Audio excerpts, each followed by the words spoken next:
Ooh.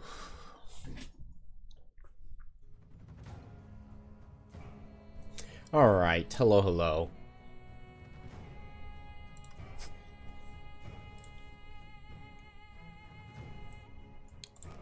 Looks like it's working.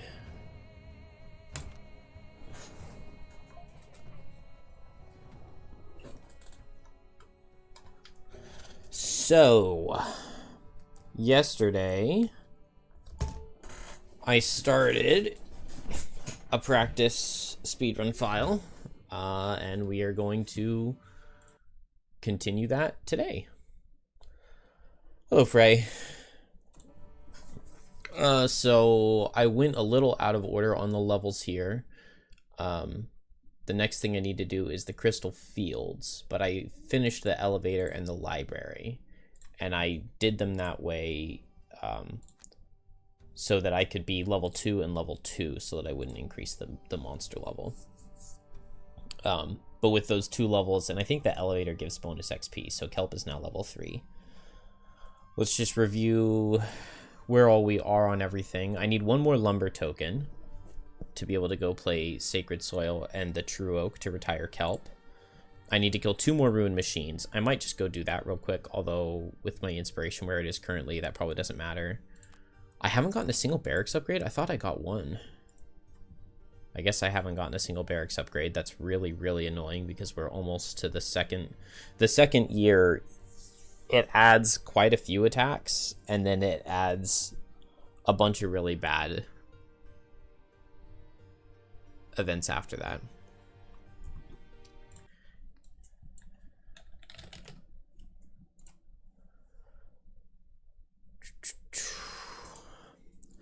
All right, what tips do I have for Prism?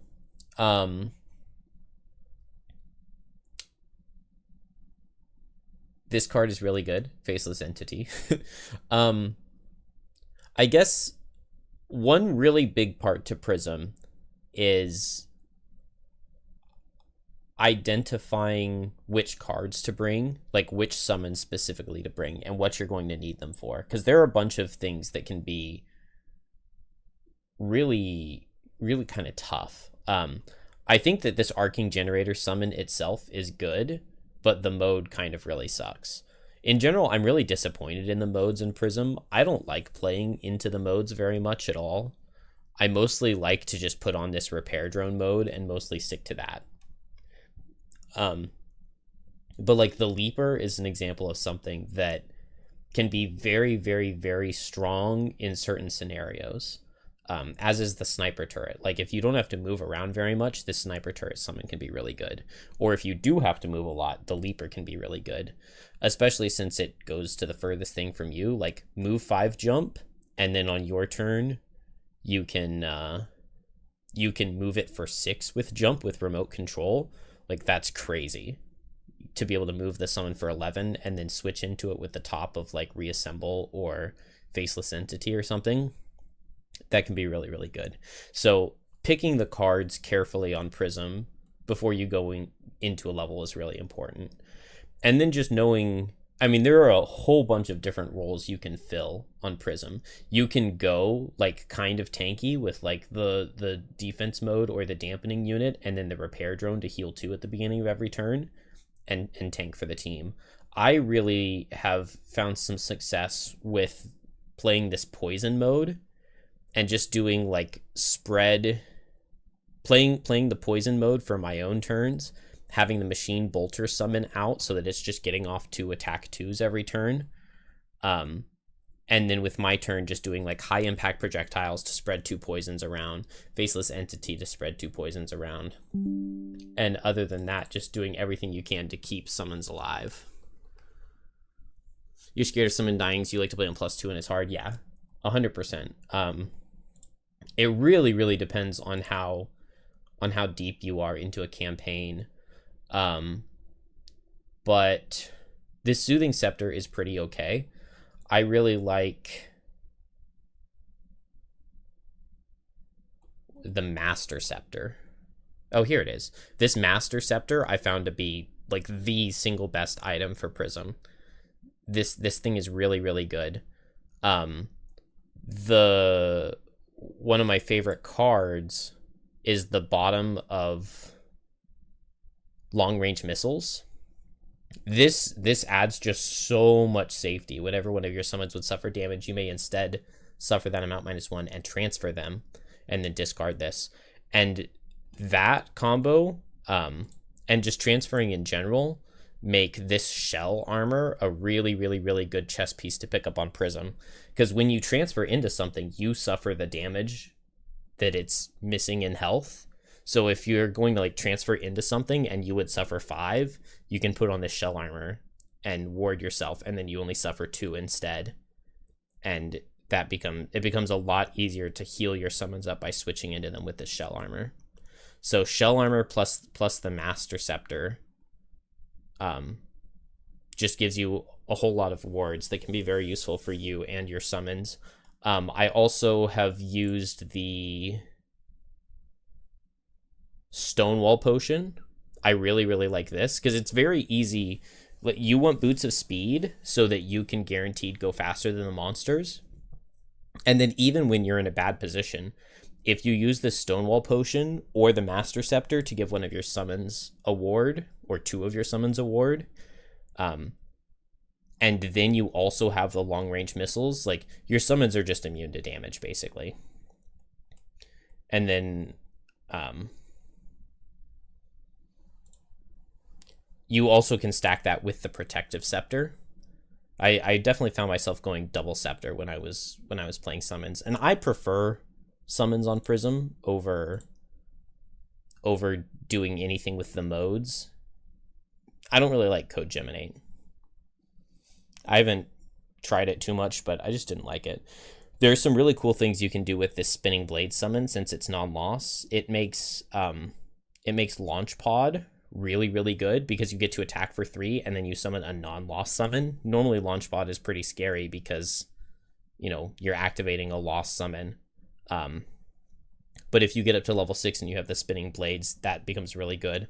And then if you have the Spinning Blades, that makes this recall loss really, really, really good because you can use recall to get back the Spinning Blades summon, but then you can rest to get the Spinning Blades card back into your hand. So playing recall, you literally can just get a summon from the lost pile back for free and have the other one be the Spinning Blades, and you traded 1 card for 1 card. You've been having the heal bot out and mode target.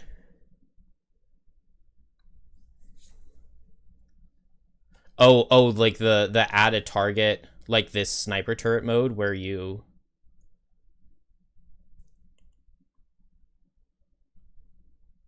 I don't know what you mean by mode target, but either make your melee attacks ranged or your ranged attacks get an extra target. I generally didn't play into those very much. I mean, my favorite mode by far is the repair drone, just because it means that you can go in and tank things. Okay, yeah. This rapid fire mode, it's good. Like this is definitely one of your better modes. I generally prefer to just let the summon be out and get 2 attacks. If you have multiple summons out, it can always be really nice when you draw those like +1 transfers because your summons can get bonus attacks out. But I mostly found myself just trying to keep this as a summon on the field and not really switching into it very much, because like long range missiles is one of the cards you want to play the most with this mode because that becomes a very good turn. A 2 target attack 3 range 4. Yeah, because you lose a range. So you really, like, this being 4 range doesn't really matter. But I found the bottom of long range missiles to just be so important that I was playing that most of the time. And so just keeping the summon out mostly. I also really, really, really like Hijack. Hijack is a really good card for placing the Machine Bolter because you get to place it and it gets to immediately do 2 attack 3s with Hijack. So at level 4, I kind of think that the right answer at level 4 is to go back to level 3. And then at level 5, it's to go back to level 4 for actually either of the level 4s. Both the level 3s and the level 4s are so good.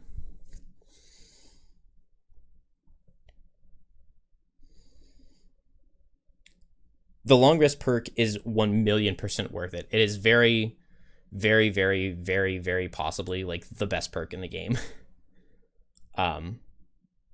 Yeah, it's definitely worth 2. This would definitely be worth it if it costs 3. Just the fact that being able to long rest and go at 1 is extremely, extremely good, and you get to do what you get to pick all of your summons turns for the round, which is also extremely, extremely good.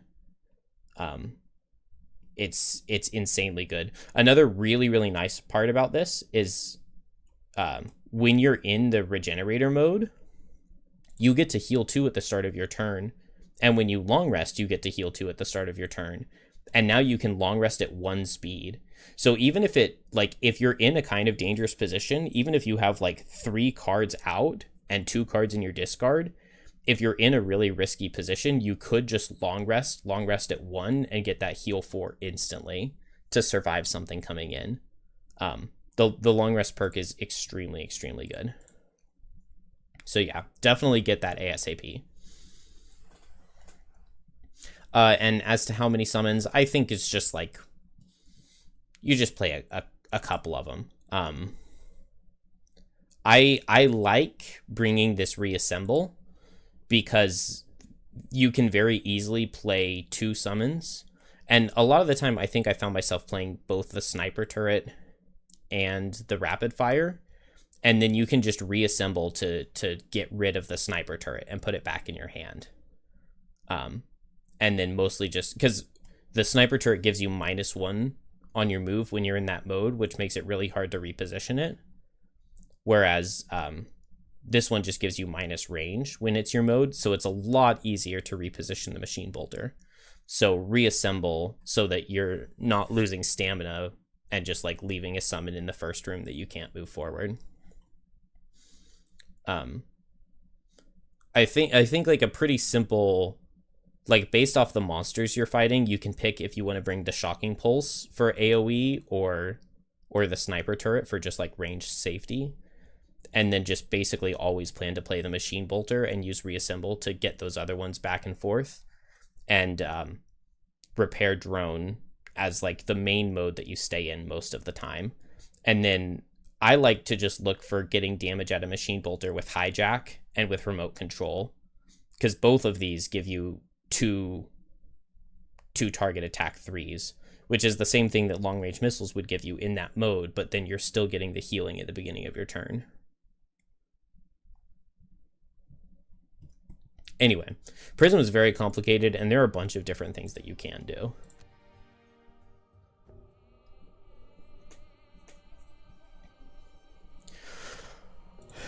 All right, I am just about ready to start. Okay. Good luck. Yeah, Prism's a lot of fun. It's definitely a very fun summoning class. They put a lot. There's a lot that you can do with it.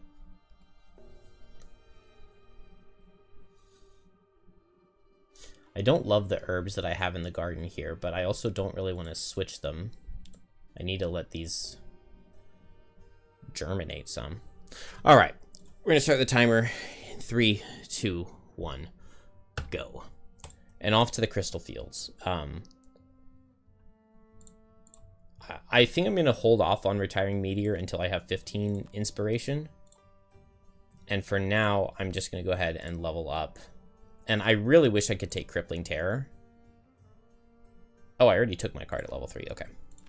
I really wish it could be Crippling Terror, but I don't think that it can be. I can now put both potions in.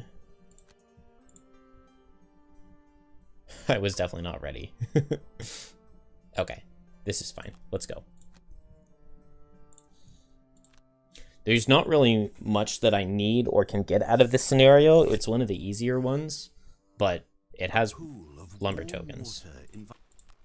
So that is Kelp's retirement, is to collect lumber tokens. This level is also one of very few that you can do standee limiting. Most scenarios are just designed in such a manner that it's basically impossible to prevent monsters from spawning through standee limiting, except for endless spawning. But this scenario is just 3 rooms, and when you open this room to the second door, it spawns burrowing blades, like in the second room and in the first. And then there are burrowing blades in the third room. And I think if you just open both doors instantly, you can prevent 2 from spawning. Which is good. Like, so that's what I'm going to do. So Snowflake is pretty strong here. Unfortunately, this guy didn't move enough for me to get to pull him into both traps. I have had that happen before. And it feels quite nice. Oh, I wanted Mantle of Dread. That is really awkward.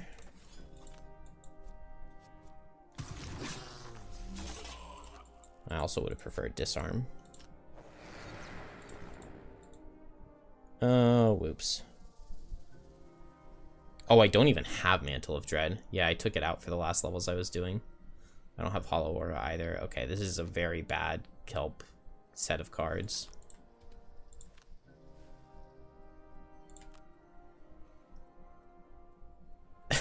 Oh man, I do not have what I want here.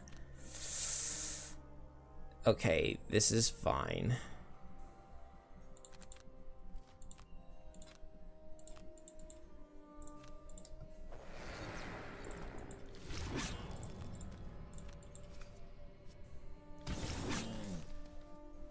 Oh, the trap is only dealing 5 damage. That's okay. I can place this hazard right here. And I'm just going to use this Ember energy source to move 1 extra to push this guy into it. This was just not the plan at all. Not having Mantle of Dread on Kelp is so weird. You know what? You know what? We're just gonna go back and grab it. I mean, it's scuffed anyway. Because generally I plan to kill... Kelp needs to kill 5 enemies in the second and first room. Or like in the second room. And not having Mantle of Dread for them would be really weird. Slipping into death is also really good here.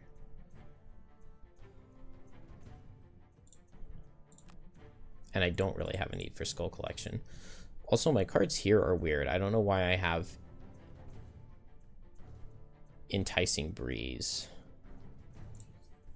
Yeah, I'll definitely take Blinding Vortex over it. Okay, I feel much better about that.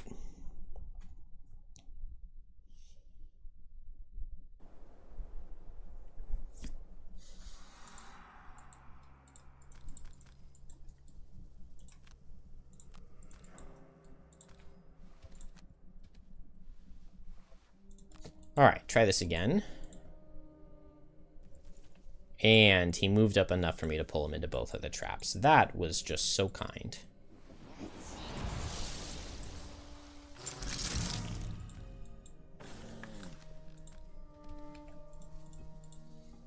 Maybe not blizzarding there would make sense.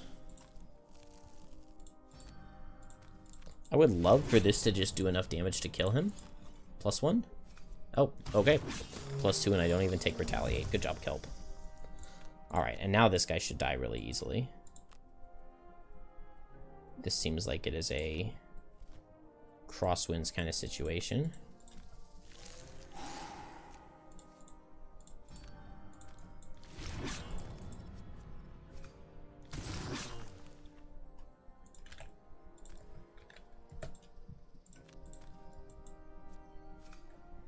Yeah, I should have played... Oh, never mind. I was gonna say I should have played Slipping into Death. I shouldn't teleport.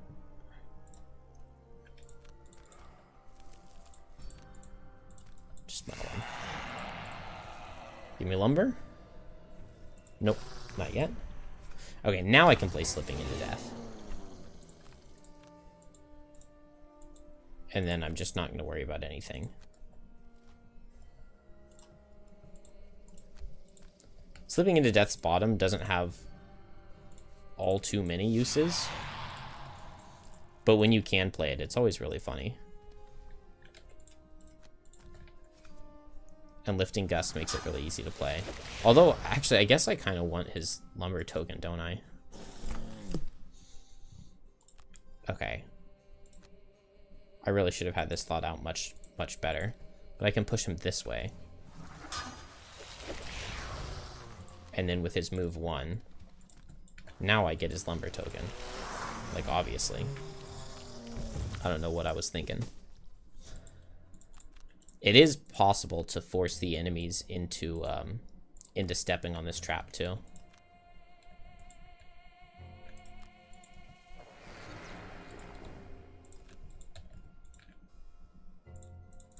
All right, can get Snowball going, and then I'm ready to go.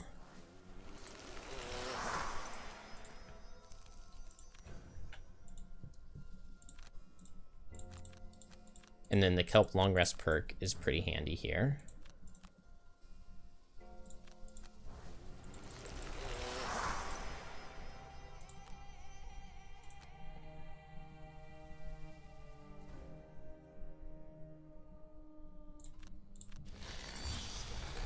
Lumber? Nope. It's just not happening. All right, but I can go late and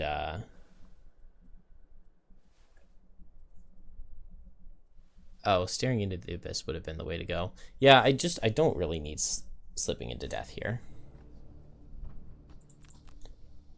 Okay, I'll go late and I'll Bane with Soul Hunger. And I'm going far. This might be an instance where the boots would be better. But yeah, so you get 2 Burrowing Blades in here and 2 Burrowing Blades back in this first room. Which means that you can only have 2 in this room.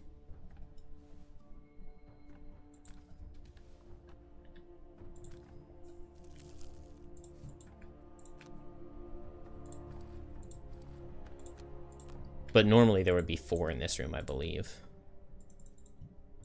And then I can use Ember Energy Source to increase the range on this so that I can hit all of these guys and get a bunch of ticks of Snowball going. I don't think I really care. Unfortunately, with them targeting the furthest away, almost everything's targeting this Algox over here. Well, not these two, but... And he's just retaliating, so I don't think there's much point in doing anything. It's really nice when they all group up on Kelp, because Kelp has the Haunting Brutality where you can like teleport in place to make them all suffer too. I don't know what is wrong with the scripting on these guys that when they have jump makes them move into hazards, but it happens all the time in this level.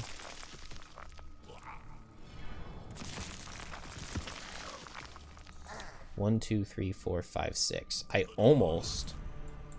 Oh, I can. Okay.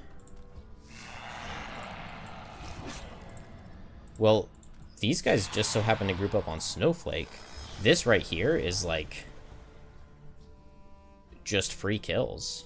Oh, I wish I could get Lacerating Stabs. I could Haunting Brutality right here and go 1, 2, 3 with Lacerating Stabs. As is, I have Dark. I could try for a Slipping into Death kill. It's not super likely, but maybe I soften up.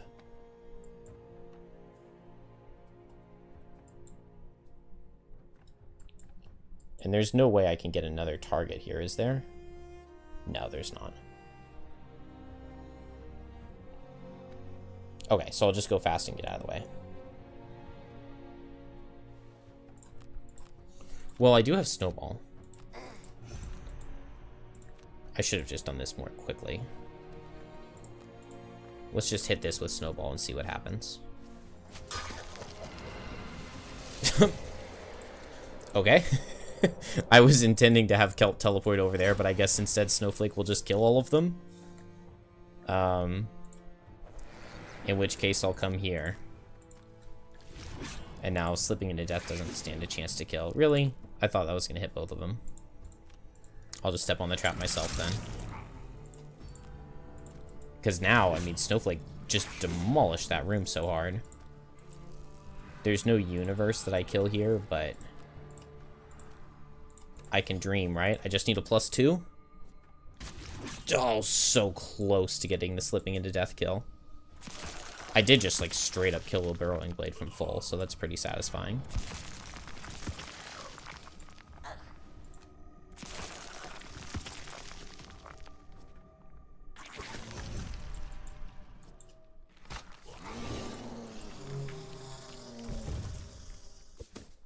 Alright, well, the level is now almost over.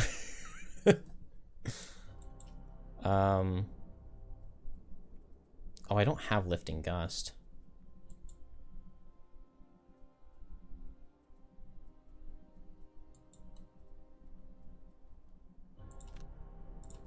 Let's just attack with Polar Vortex and just see what I can get.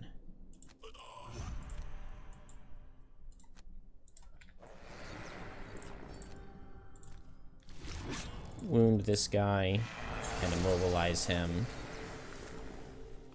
and disarm him and bane him, and then move here and wound and attack for 3. Disarm doesn't help, they're going invisible, but I might just kill with Polar Vortex. No, curse. Lame.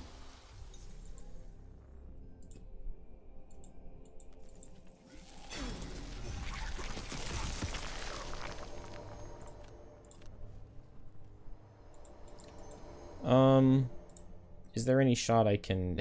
I'm actually kind of in a sketchy position here.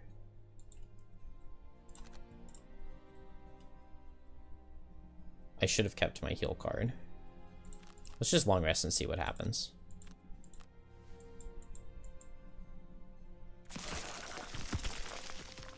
I was afraid of that.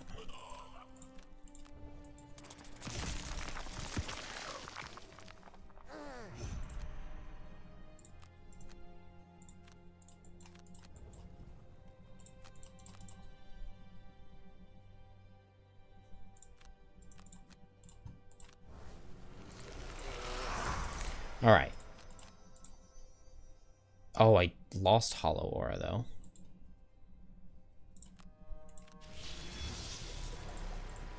That's okay. This guy's basically dead. Slipping into death would have made way more sense.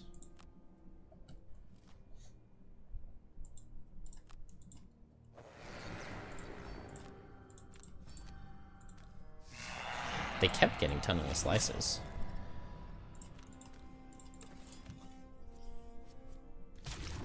Easy. And Buddy helped out. Alright, I wish I could have gotten more loot, but... I need to, like, really map out exactly what I want to do there. Because I mostly just have a very vague plan.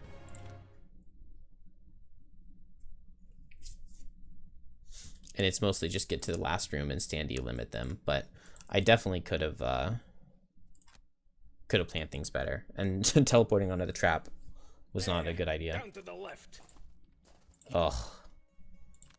That one, there are 2 different events, like one is 13, one is 14, and like the right, the answer to the right is the correct one on one of them, and it's the incorrect one on the other one. And there's no difference. There's no way to know.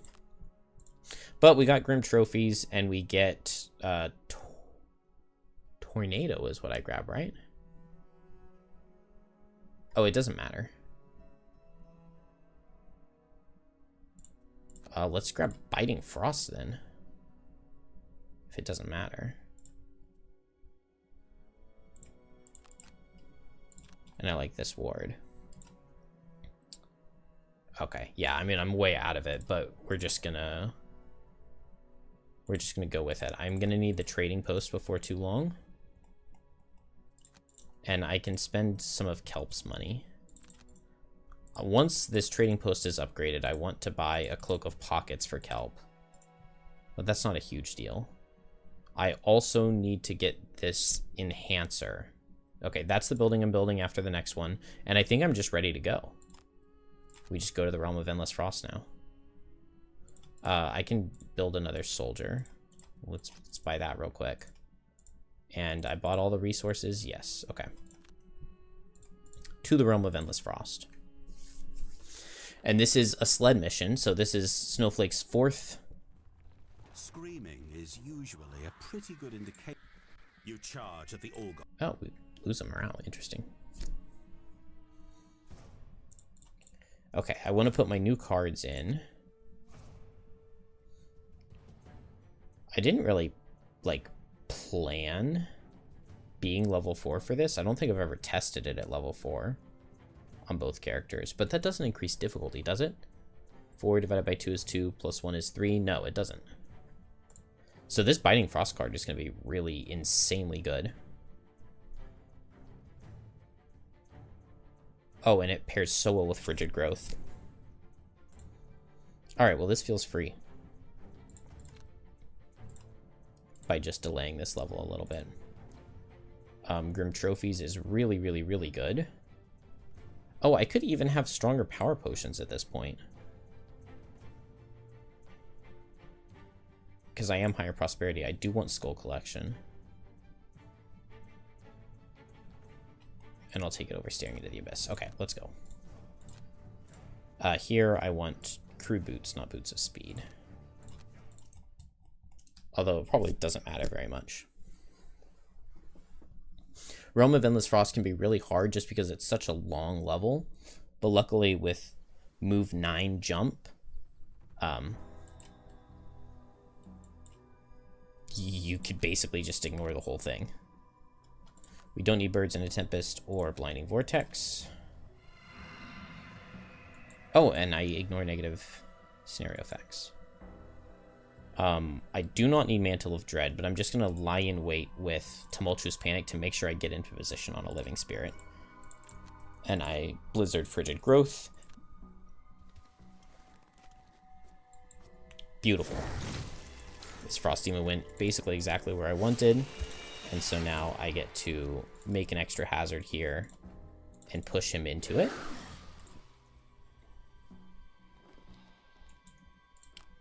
And Kelp.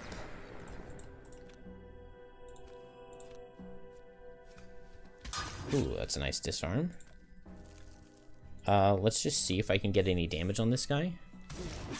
A little bit. Okay. Yeah, I feel very confident in going for those kills, and then this is just a Lifting Gust Crosswind. Oh, no. Crosswind's Polar Vortex. Don't have Boots of Speed, though, which actually would be good here. Can I... I could steal their ice so that they don't heal. But then I'm not killing these things, but they're also really not doing anything. I'm just gonna do it. I don't want to deal with them healing. And I'll just try to kill this one. Yeah. I think that was worth it. Because this guy healing up would have been really annoying.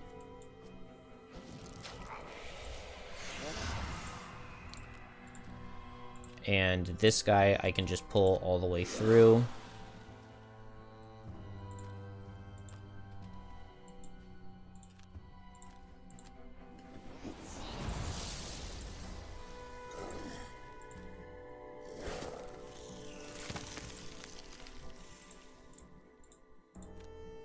And now I just need a simple push to kill. And yeah, this definitely isn't simple now that I don't have the good tools.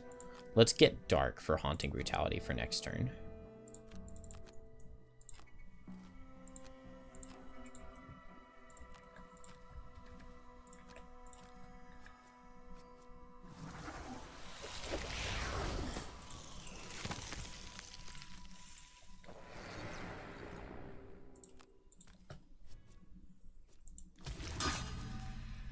Okay, I'll take a stun. And now I get to poison and wound him with my hit. And I can go ahead and activate Snowball, because I took just almost no damage.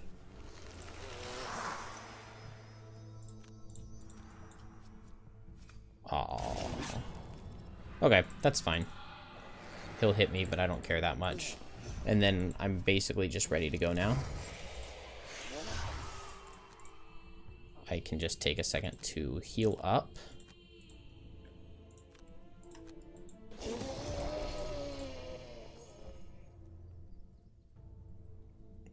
Blizzard can go. And I can long rest. I can heal myself up. Along with... Oh. I want to strengthen Kelp, though. Okay, so I shouldn't have played Snowball yet. But I'll just do nothing. Birds in a Tempest Whiteout. Whiteout Polar Vortex.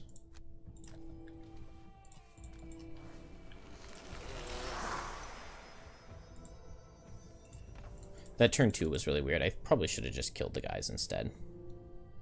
Okay, here I do not need Tumultuous. Now we have to kill the altar in this next room really quickly, so I just need to go fast and do basically nothing with Kelp, and then get strengthened.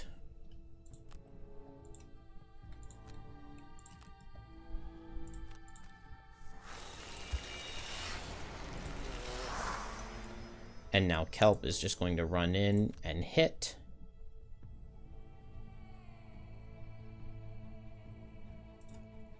And Snowflake is going to grant an attack.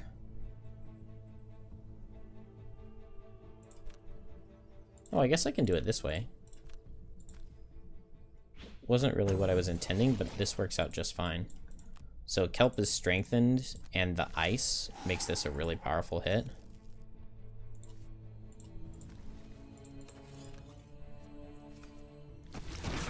And then you suffer damage every time the altar does, but I mean, the altar just died, so we don't really have to worry about that. And then one skeleton is not a problem to deal with.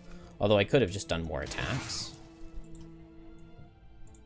And then he would be dead, but he's already pretty dead. Honestly, I'm just going to move 3 and attack for 2. I have Snowball, so I kind of want to get that going a little bit. And now a wound just kills this guy. I guess I'll attack. And I can just take a second while I heal up.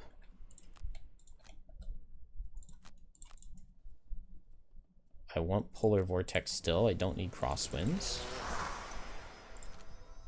Can long rest. Once again, my rests are staggered in a really weird way. I should have just rested last turn.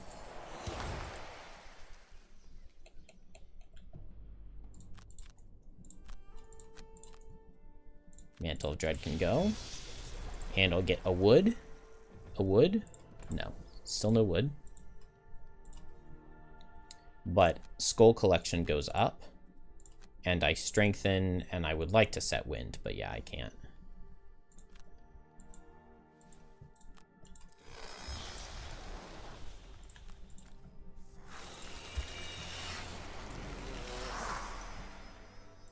And now I Lifting Gust and Whiteout. Along with Haunting Brutality and Lacerating Stabs. And because I have these boots for extra move,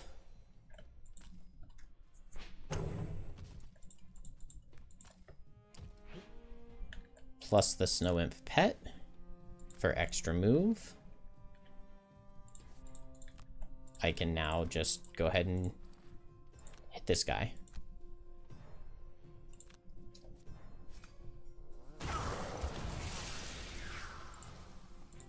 And I'm going to step him in, and now he's closer to me, so I can reach him next turn as well with Polar Vortex Bottom. And Kelp teleports over, makes him take damage, poisons him, power potions, and I'm strengthened from the previous turn, so I get 3 attacks for 4. And he has a lot of Retaliate, which stacks up really quickly and is really annoying. But I mean, we just do so much damage to him so quickly.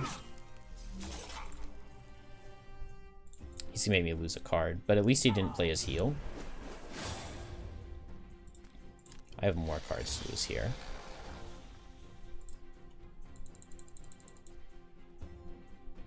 Oh, this was Recover. This is his heal. Okay, then I just get back Lacerating Stabs.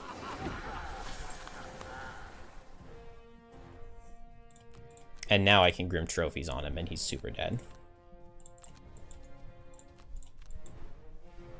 Does Blinding Vortex reach him? I'll just go as fast as I can with Polar Vortex.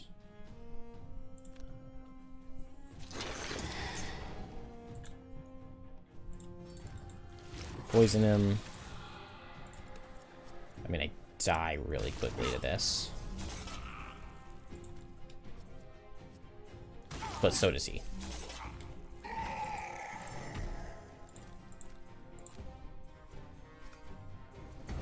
Come on, Snowflake. Oh, barely didn't kill.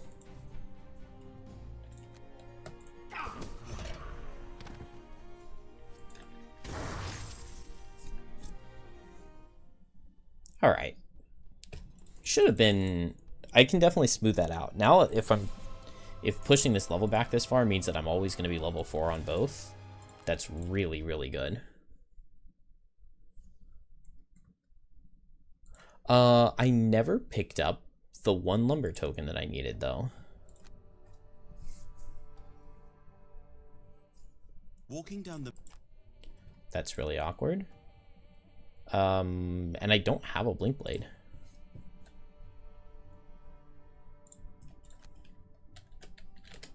Blink Blade 4. I don't need anything for this Blink Blade, I don't think.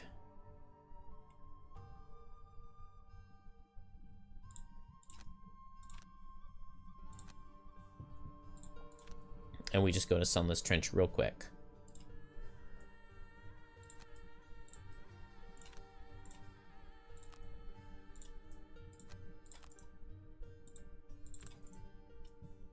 Let's have this Blink Blade spend money.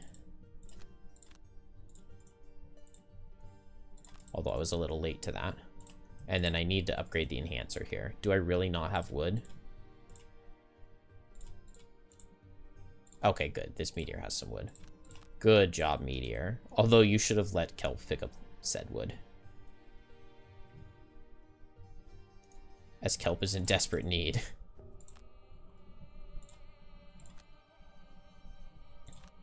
Alright, let's go.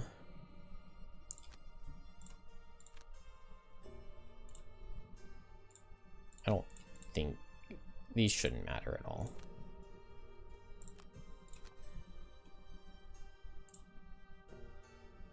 This is Snowflake's final level, as it is a boat mission. Captain, we spotted her. Lose 2 morale.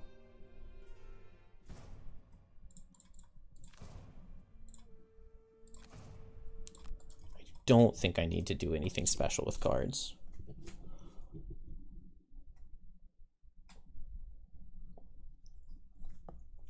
Okay, but I'm supposed to go play Sacred Soil after this, and I don't have the lumber. So I'll go and I'll retire. I'll go back to the elevator and kill Ruin Machines until I get 1 wood and retire my Meteor. And this should just be as simple as...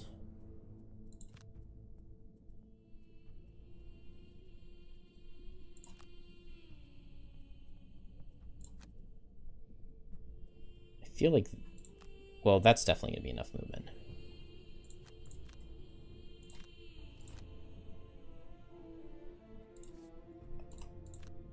I want Blurry Jab.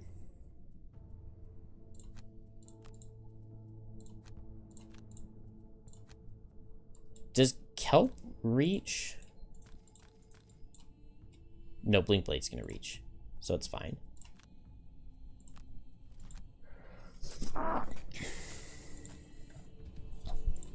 I Birds in a Tempest so that everybody has jump. It's not the immobilized card out of Deep Terrors, which is the only thing that could mess me up, I think. So I just move Kelp up towards that chest. Blink Blade gets the free move 3, but that becomes a free move 5. And then I just need to be able to go fast next turn. So Drive Recharge here. And now I can play Power Leak next turn. 1, 2, 3, 4, 5, 6, 7.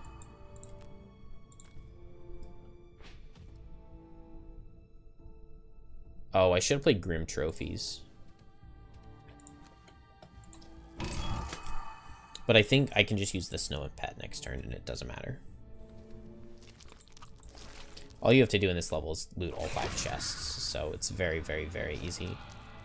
The oozes are being annoying, but it shouldn't matter. Oh, what the... Well, I'm gonna have to undo that as soon as I get an opportunity. That's what I get for spamming take damage.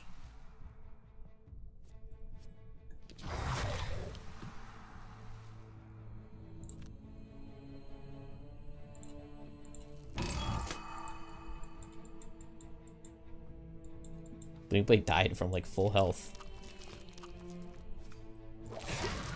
I'm warded on this one.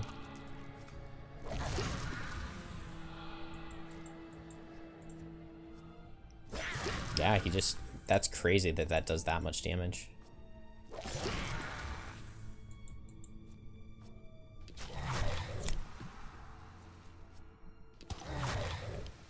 Man, Snowflake takes a punishment too. Lose a card? No. Alright, we got 2 chests on turn 1, so we just need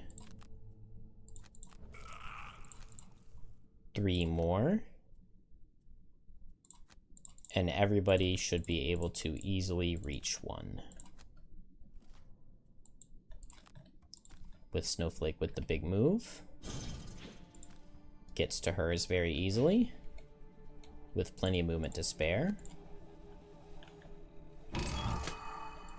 Blinkblade with the jump shoes. So that the move 7 jump gets there with the move top. And then, yeah, I didn't need these move shoes at all. Because teleport 6. And then I have these move shoes because that reaches the thing. But I still had the Snow and Pet to move to. At some point in time. And now as long as 1 character survives, we're good. So I'll just lose a card here. And this is a reduced movement card, so I don't think the others will reach. And I can just spam take damage on everybody else.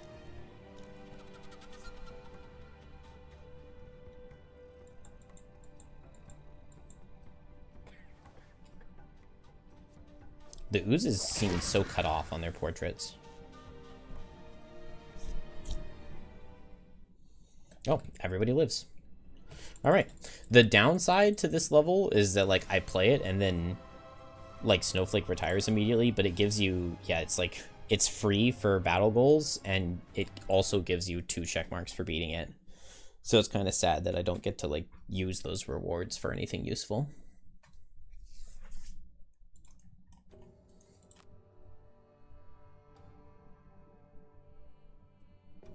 Okay, we have the puzzle book now. We have shackles now. Snowflake is going to sell everything.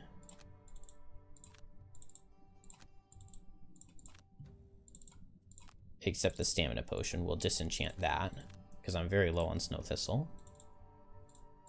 But I'll take that for sure.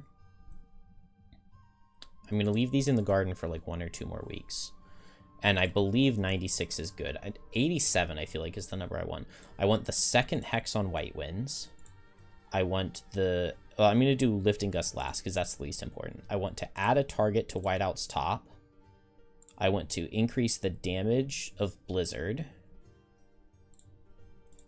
I want to increase the move on Blizzard. Okay, and I didn't get to add +1 move to Lifting Gust, but I don't think that actually ever matters. I think I routed out the place where that would matter. And that's like, finally, someone actually made use of having access to enhancement. Oh my gosh, these kelp perks are crazy. I have almost everything. I have everything I could ever want, that's for sure. Blinkblade, let's spend your money real quick. Because I want to save money on kelp. I could build the inn. Let's get this carpenter. No, I don't have enough wood. I probably don't have enough wood for anything. Town hall, okay.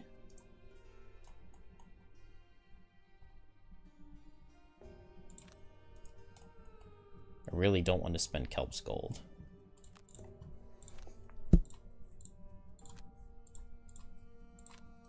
Okay, that's basically everything this Deathwalker has to offer, so I'm going to go ahead and delete her. Because I'm not going to need her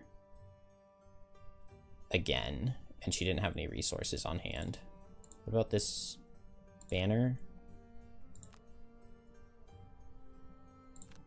Okay, I don't need anything out of this banner. I'm going to delete her before I confuse myself.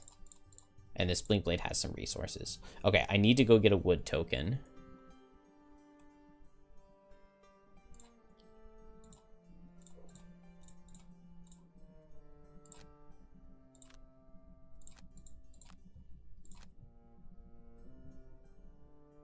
And I need to kill 2 rune machines.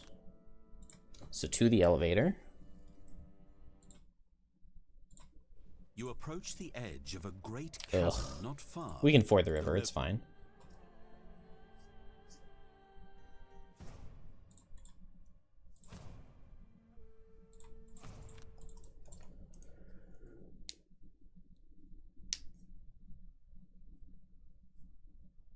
Oh, it's time to make my new Deathwalker. I forgot about that.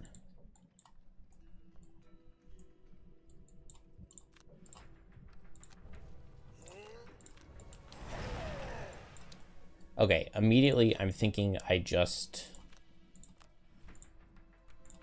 do this, and that'll instantly give me the 2 kills that I need. So teleport here, they suffer, and then I can just move out of the way. And I erupt this, and now I just need to loot both of those with kelp, which I guess is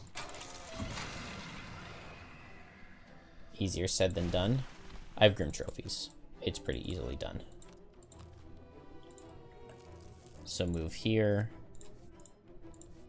Loot and get a wood. Please. There we go. We got a lumber token. Get another one, because I'm very low on wood. I would like another one. Oh, Boots of Transference. Okay, well that was nice and fast for what I needed to do.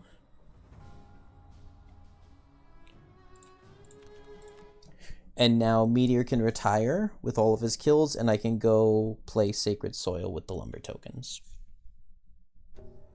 The Sacred Soil and True Oak quest lines aren't exactly required. Ooh, lots of gold. That's really good. But you get 2 prosperity for retiring. You get a 3rd bonus prosperity as a scenario reward, and you do have to finish the quest line to unlock the Temple of the Great Oak. So you can either like play the quest line or retire it with 15 inspiration.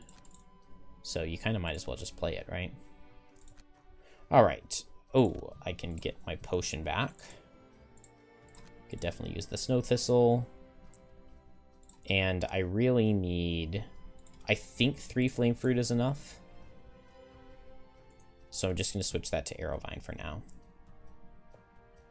And now this guy can retire.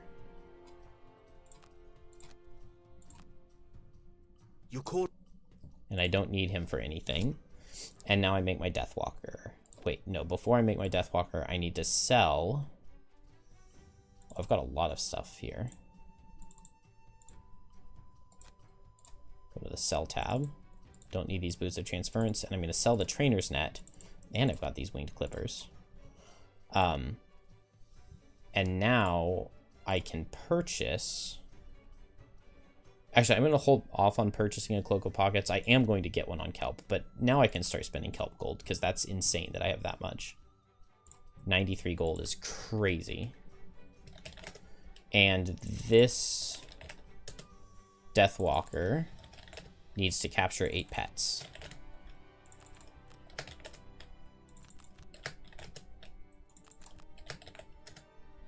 Or poets.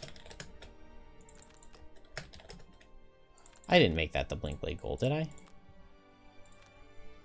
No, I did not.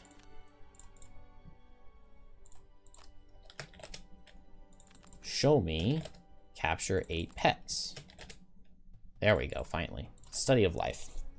Okay, items here are very important. It's not Eagle Eye Goggles. It's Cloak of Pockets and Boots of Speed. And a Trainer's Net. That is exactly correct. But I want to be level 1. No, level 3 is fine. Level 3 is fine. Yeah. It's fine.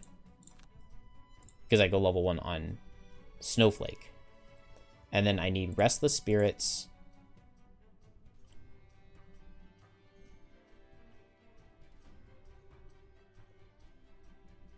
Why am I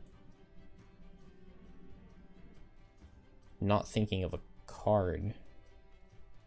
Yeah, it's Deepening Despair. Okay, I brain farted. It's definitely Deepening Despair. And then I just grab as much damage as I possibly can. And we are going to make a major power potion here. It definitely would make more sense to go play Top of the Spire first, right? I think I'm going to go play Top of the Spire first. Because it's a way easier level than Sacred Soil. Sacred Soil is not hard, but Top of the Spire is really easy. You're hiking along the... And so, as the first quest for a character, it just makes more sense to play this one, no? I guess I can't get any loot here, so maybe it doesn't make any difference. Alright, we have to change a lot of Deathwalker cards, but that felt pretty good to me.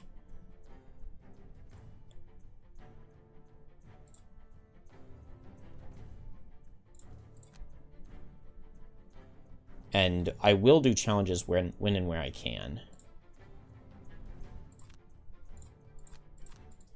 Just to improve the Town Guard deck, because we will get attacked. So I kind of might as well.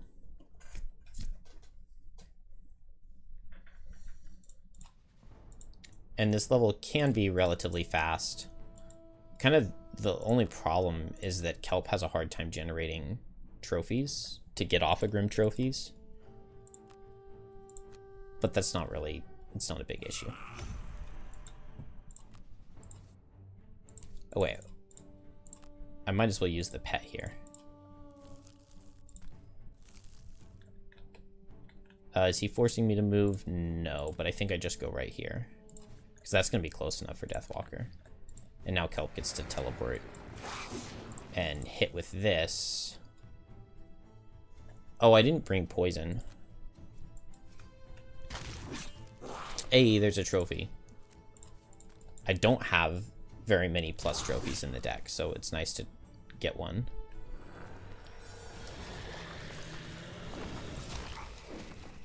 Okay, I have Hollow Aura to get a trophy out using Dark. So I can do that this turn.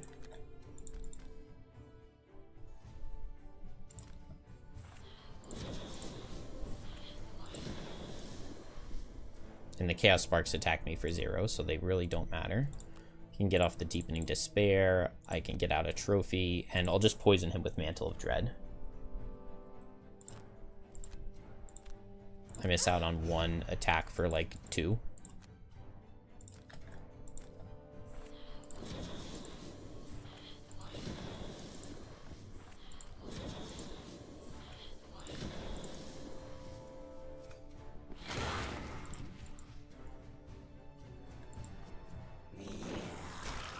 Kelp needs to not go below half health for its battle goal. I feel like I might as well get that. Although I think that means I have to lose a card to damage this upcoming turn. And I probably am not going to bother.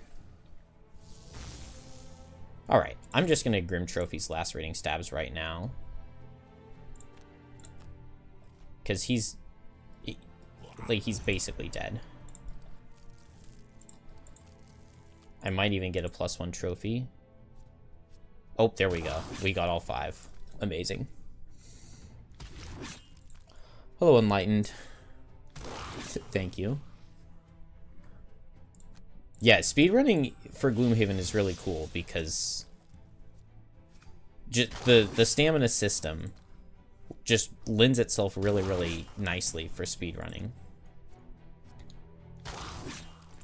Because obviously losses are very risky, but if you get to the end of a scenario and you still had like 4 or 5 cards, that means you could have played it a lot faster if you had played 3 more losses. So it just makes for a really fun dynamic. I really enjoy it.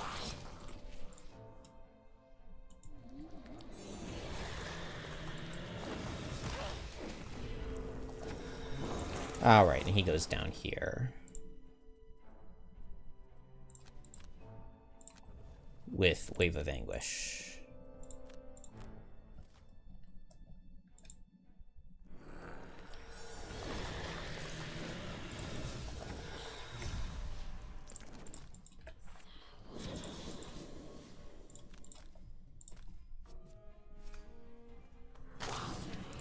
Oh, you know, I think in my route I had Sacred Soil before this for calendar reasons.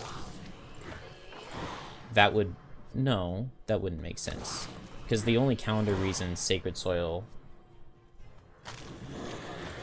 would have anything to do with would be getting the True Oak. But I don't play the True Oak for a while.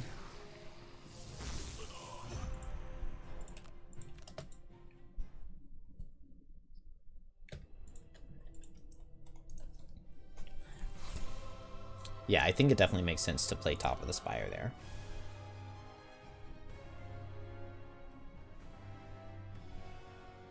Oh, I could even get the Endless Shroud pretty easily.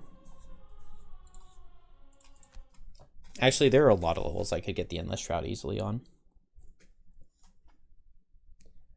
Okay, so now we're going to Sacred Soil, which is a little bit scary. It does have a really nice benefit in that it has a bunch of pets. The smell of smoke. Oh, no. Okay, this is a bad event. This is a really powerful attack, and I haven't gotten a single barracks upgrade. So this really sucks. Actually, I really need lumber. Thinking. Oh, okay, this attack is not nearly as powerful as I thought. Why is it only 2 buildings? Oh, even with advantage, it didn't work. Oh. Oh, the fire's spreading because I failed to stop it? Okay. Oh, we got 3 wood. That actually worked out in my favor. I have 18 hide? That is a crazy number. Okay, I need to upgrade the stables. Good, good, good, good, good. And I really, really, really need to get the RNG barracks upgrade. I'm still so upset that that's RNG. All right, Sacred Soil here. I need to capture both a Forest Imp. Path leads to some ominous. I need to capture both the Forest Imp and the Rending Drake here. So we're just gonna go in real quick, capture one, and then come right back. Leave and come right back. Because unfortunately, the net is just a one-time use.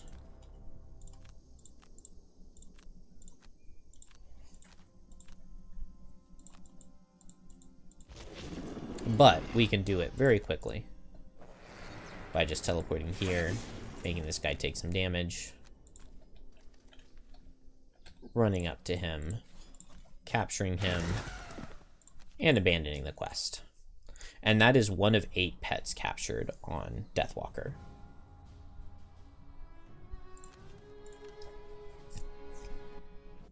And like some of the personal quests, at least it used to be, especially with the kill personal quests, they wouldn't give you credit if you just killed and abandoned. I guess that's not a thing anymore. So never mind, I take it back.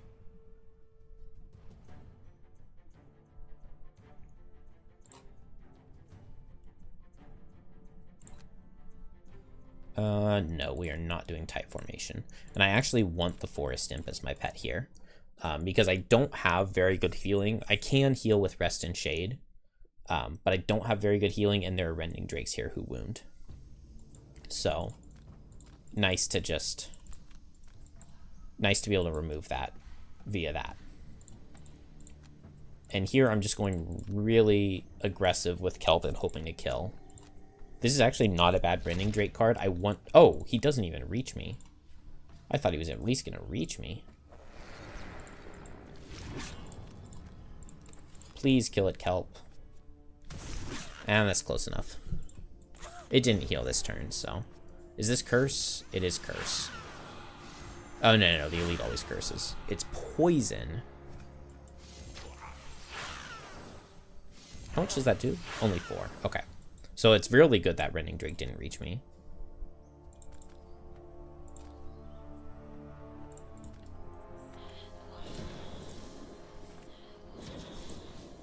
I'm actually a little bit nervous. Oh, I'm not on him. In my testing, I was like always on the Rending Drake because he made it all the way to me. I'm just going to run up to him and hit him with Strength of the Abyss. That seems fine. And I guess I'll just have Kelp go aggressive into this Forest Imp. Deathwalker, pull a good modifier. Beautiful. That is beautiful because I can capture him. I wanted a 0 or a 1. And he has now been captured. As long as I get a 0, this guy won't be able to heal himself. He will be able to heal himself, but at least the elite's going to die first.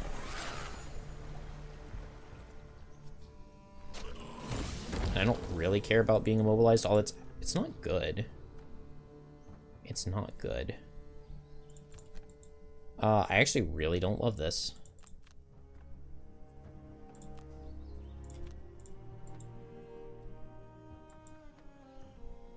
What do I want to do? Forceful Spirits would be really nice if it worked. Maybe I'll just heal this poison off. Because Kelp kind of needs to heal right now. Please kill. Oh, dang it. I need Mantle of Dread. I'm gonna go ahead and spend a trophy to heal this. And I need to get these shadows over towards this doorway, because that's where Deathwalker is going to be going.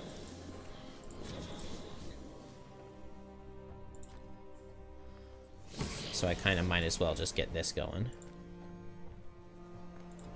And both characters are now very healed. And this guy's not going to run away. I can Grim Trophies now. I think I'm going to Minor Power Potion, honestly. It feels really dumb to do so. I can Boots Deathwalker here.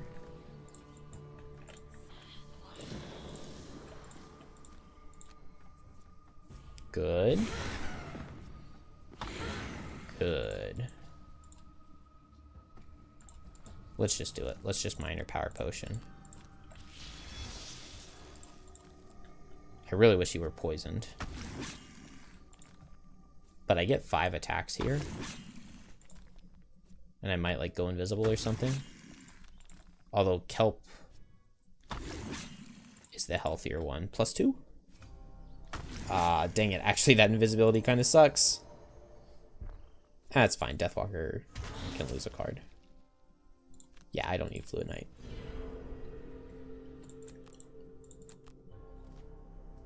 Alright, as long as this kills... Actually, I guess it's better to default attack here. Because if it had missed the kill, I could have picked it up with...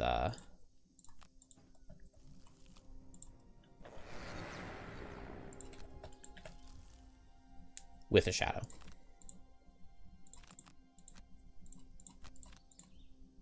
Okay, I need to make one more shadow on Deathwalker. Oh, wait. No, I already have 5.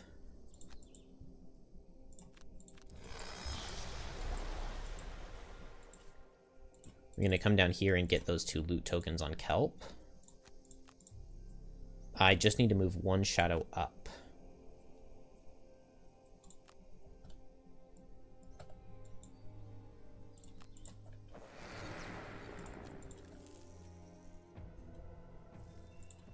Oh, 3 hide. I already had 18 hide. What was the point, game? Alright, now Deathwalker can just step in here and I'll be teleported over. And Kelp can just teleport in there and he'll be teleported over. And then we should be ready to end the scenario very quickly. They finally fixed this. Deathwalker used to be the worst character in this level. because you didn't get to take your shadows with you through the passageway, even though it said that you did.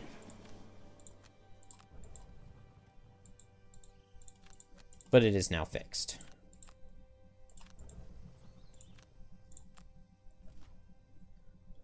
Oh, I was planning to get my battle goal here. My battle goal on Deathwalker is to be targeted by attacks by 3 or more monsters.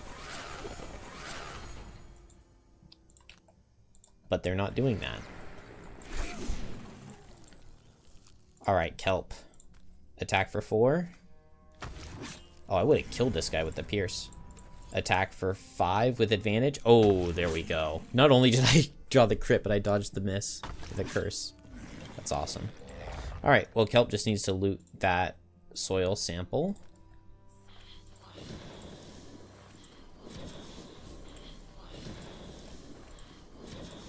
And I should get Pincushion next turn as long as they're attacking.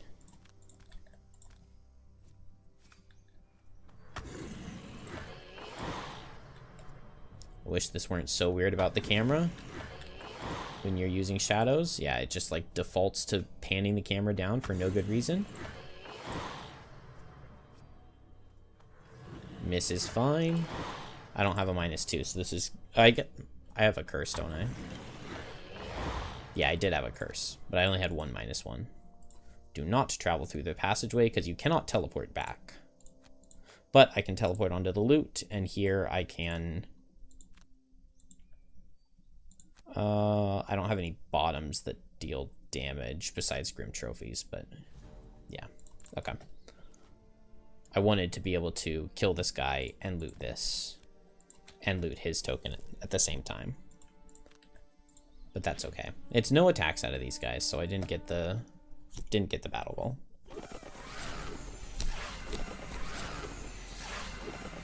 I'm relatively happy with that. I need to clean up the first room. But the level actually went pretty well, given how difficult it can be.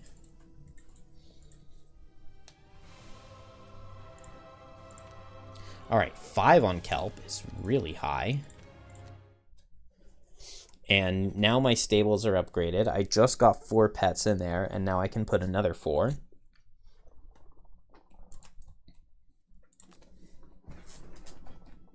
Oh, that's right. We always get a flame fruit there. That's really good. Sather has approved the budget for training the Frost Guard, an elite team of soldiers to supplement the town guard. I can't remember. I know that this one's important. The chosen candidates.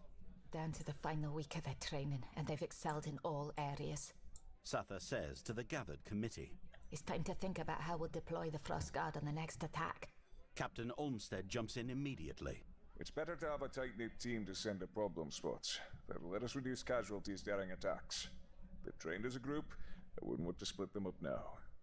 Sather rubs her square jaw in thought. Sure, but if we have all of our finest in a single Did I pass spot, it? we won't be able to mitigate wider attacks. I don't think We've events more this so deeper that in they'd see the deck combat yet. spread them out a bit. Oh, nope, they are. It's this one. Oh, okay, it's the winter version of this one that's bad. So I can add a +30 or add 2 rolling +10s. I'd probably rather have a 30, right? Okay, it's the winter version of that event that's really bad. I think if you pick the left side in the winter one, you lose a random card from your town guard deck. I've only gotten 1 challenge done. That's lame. Alright, Kelp hits 5, which gives me Death Spiral, which is a very good card. And I guess another set of souvenirs. That's crazy. I'm almost at the point of taking advantage while invisible, which I never would have thought would happen. Is there any building that I need? I mean, this is really slow and dumb to sit here and try to figure it out, but garden seems one of the better ones. I'm also really low on wood, so getting the logging camp would make sense. 1 inspiration away from a double retirement, but I'm not retiring anybody for a long time. Okay. Kelp sells its boots. Right? Yeah, War of the Spire. And I make a snowflake. And unfortunately, there's no good retirement goal for me to give this thing. So I'm just not going to have one. Not Cloak of Pockets. I want the Cloak of Pockets, but I can't afford it yet. And there's nothing that costs 10, right? Yeah. It would be really nice to grab the 10 and be able to smuggle something in. And I make this snowflake at level 1. Kelp comes out, snowflake goes in. And this snowflake needs...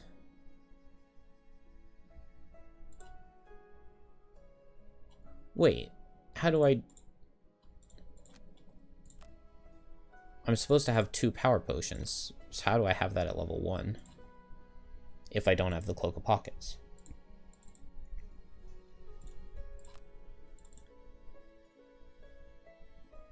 Kelp is going to disenchant its power potions, and Snowflake is going to make them.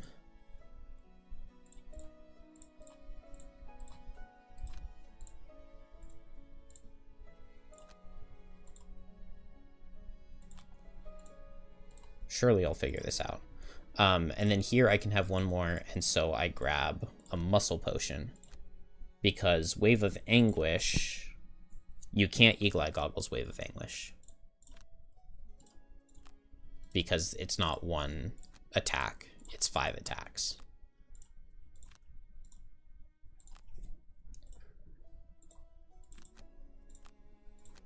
Alright, let's go to War of the Spire A.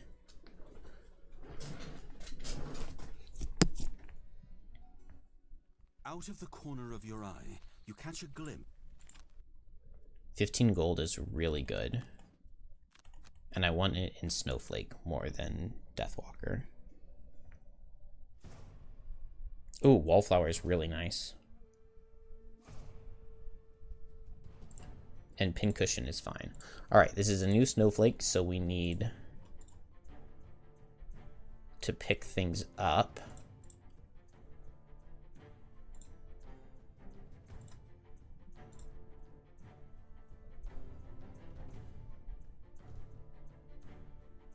Oh, yeah. I haven't leveled up yet, so... I'm going to level her up in just a second, but I do not want the monster level to go up for this level specifically. Increasing aggression is fine. So I need to be level 1 and level 3, because that gives me an average party level of 2, which means that the monsters would be level 1 on normal difficulty, so on +1, they're at monster level 2. Monster level 2 means that the objectives I need to kill here have 4 health, whereas if I went up to 5, the objectives would have 5. And 5 would be bad.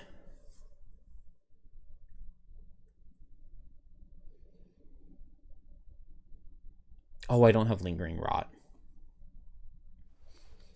Well, I wanted to bring Lingering Rot, but it's fine.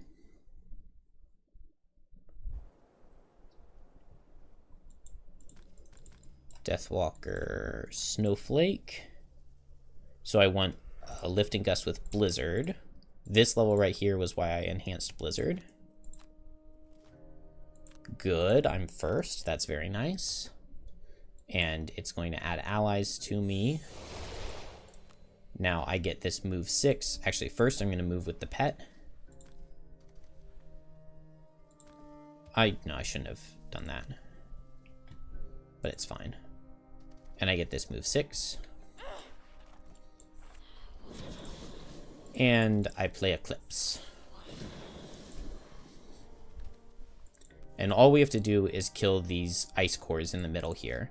But you can't target the ice cores until you have killed the ice walls, ice pillars surrounding them. So we're going to attack all of this with the power potion and with this enhancement, and I kill with -1s. So I just want to not see the miss or the -2. I drew 1 -2, but that's fine. Unfortunately, I can't damage the ice cores, so it's just the pillars.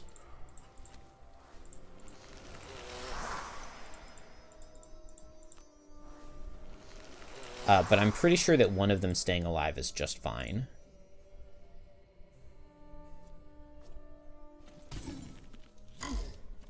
Yeah, because Deathwalker can guaranteed kill 4 next turn, and I just need to kill 4 with Snowflake, but Whiteout gets to target 4. Oh, I guess I need a +1 on the first one, though, don't I? If I still have Ice, I could Blinding Vortex.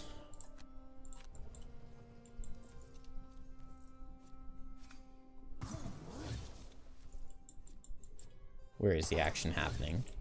Oh, they're hitting me. What's my lineup like for Blinding Vortex?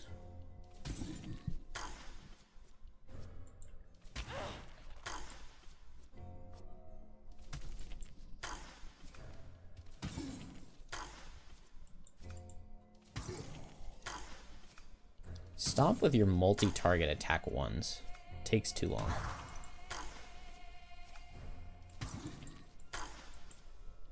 Alright. Whiteout is a little bit sketchy, but we'll just make it work. No, I have advantage. I'll Blinding Vortex. And then here I just need to use the boots.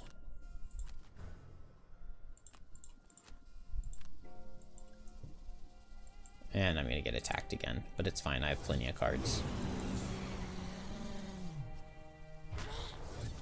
Plenty of cards.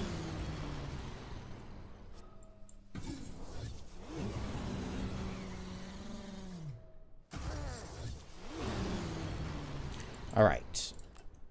Move shadows. And now potions. And it is impossible for Deathwalker to miss kills. So we will just target these cores.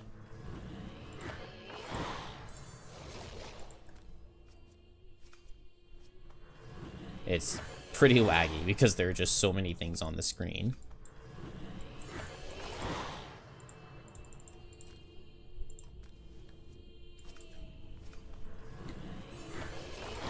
And now all of the cores have few enough pillars surrounding them. What is my targeting like right here? What if I go here? Does it? No. Right here works. And I have the ice and I have the advantage. So I just need zeros. I really pulled a -1.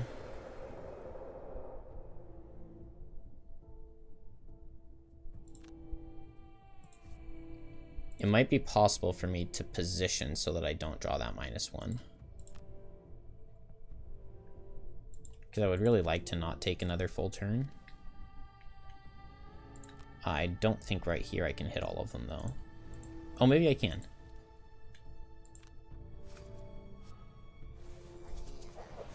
Okay, just accidentally not using the Eagle Eye goggles actually solved it. Okay. That works.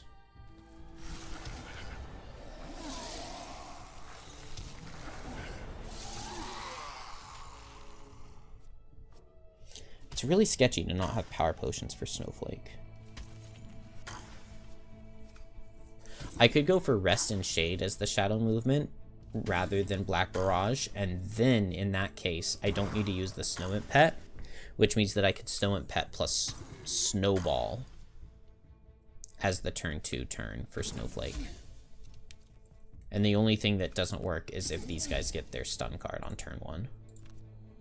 But, I mean, that's going to make any strategy not work. Unless I could go after it on both characters, which I guess I could. So if I go at Blizzard and at Eclipse... Okay, I need to do that in the future. I didn't get Pincushion? With all of those enemies, I didn't get Pincushion. How is that possible? Haunted Vault. Why would I have put Haunted Vault as the next level?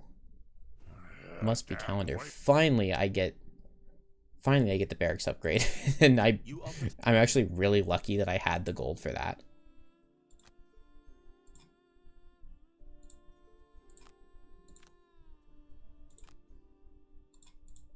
Alright, well, let's go play Haunted Vault. Yeah. Calendar, and because it gives perks. We have to unlock the Haunted Vault, which means we have to go through the puzzle book, and we've solved quite a few things here, and now we have the Haunted Vault as an available scenario. Oh, whoa, what am I doing? You round a rocky outcropping. I'm gonna go back, or load back the town. Because I didn't like do any of the town stuff. I didn't buy any resources or build a building. Okay, get this again real quick. Bring Kelp in here because he has so much money. No, I can't put another herb in the garden. This definitely feels like build the inn. I don't have the wood. You don't have any, do you? No. Upgrade the logging camp. Don't have the wood. Oh, I don't have any wood. Okay. I mean, we need the tavern, so I guess I'll get it. And I need wood desperately, but I'm not going to get any wood in this level. Do I have any donated for these? No. I have 1 wood donated here. Okay, I just need 3 more wood to be able to build this carpenter. Alright, snowflake out. And to the Haunted Vault.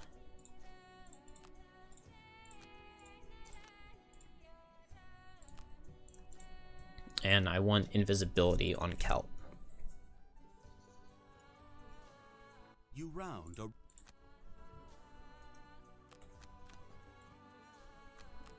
I don't feel like I need gold on Deathwalker for any reason, but I would kind of rather have it than not.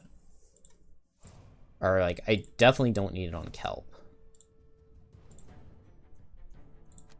Hollow Aura can come out, and Skewer the Flesh can go in, and Crew Boots can go in.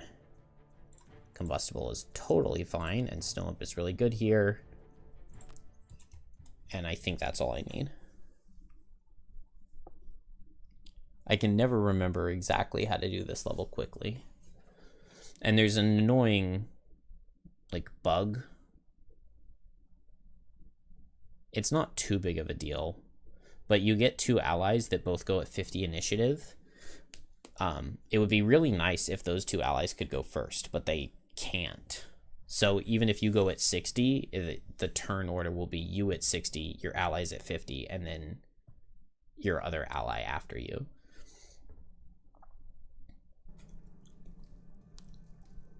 Which is a little bit sad, but it's not that big of a deal. So I will just move up an Eclipse. And here, I think it's literally just Haunting Brutality. Wait. But do I need it to be Haunting Brutality? I mean, I guess it's too late at this point.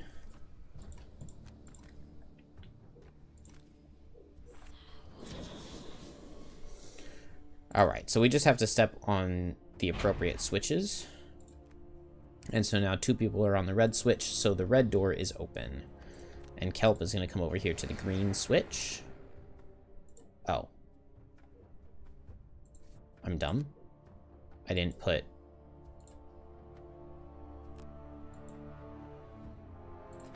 I want both of my spectral helpers standing on switches. So this one on red. And this one on green. So the red door is open. And now the green door is open. And we will utilize it next turn. And that spawns enemies on us, but it's fine. I can go invisible, and then I don't have to worry about anything. And then on Deathwalker, I don't need the red door open anymore because that is where Kelp is. So I can move onto this blue door switch, make a shadow under myself.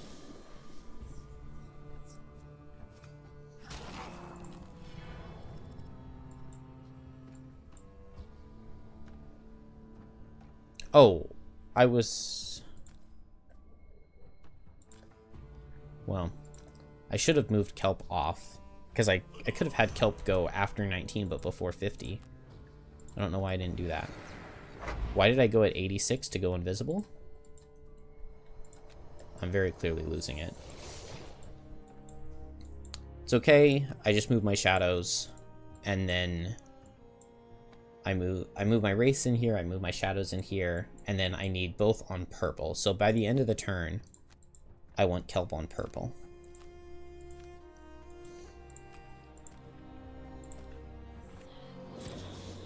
So move shadow. Oh, this guy's gonna bane me. Move these guys in and onto purple and just deep.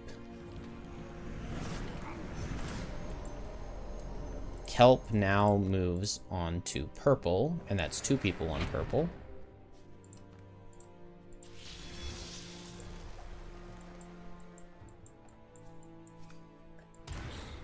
Deathwalker gets baned, but oh well. Now Deathwalker can walk over and get onto purple. And then once I have Deathwalker in purple... Okay, so Kelp just has to tank for this turn.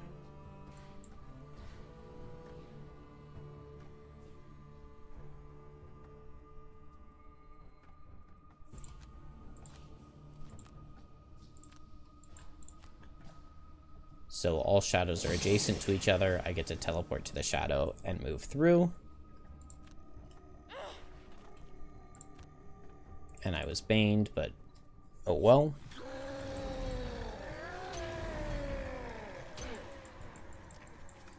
Yeah, the Ice Wraith kind of beat me up a lot. This was a high damage card too.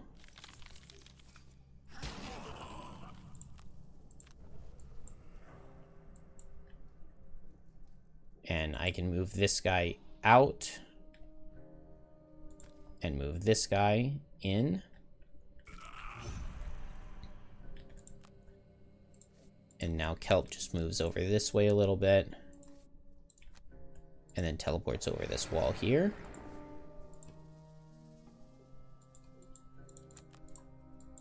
And we can just move to the end. You know what? I should just play Soul Hunger's Loss to heal.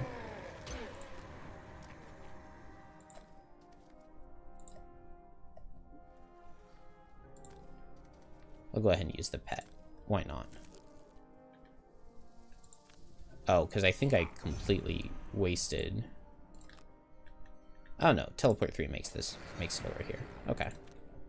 Definitely wasn't what I was intending to do, but it works out. Because I still have Tumultuous Panic, I believe.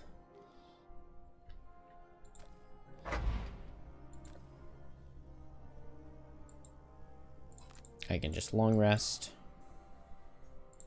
I can short rest. Nice. Move 4 and heal.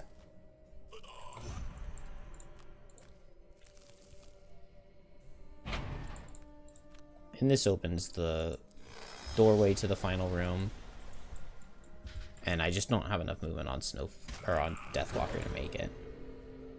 But Tumultuous Panic this next turn will make it.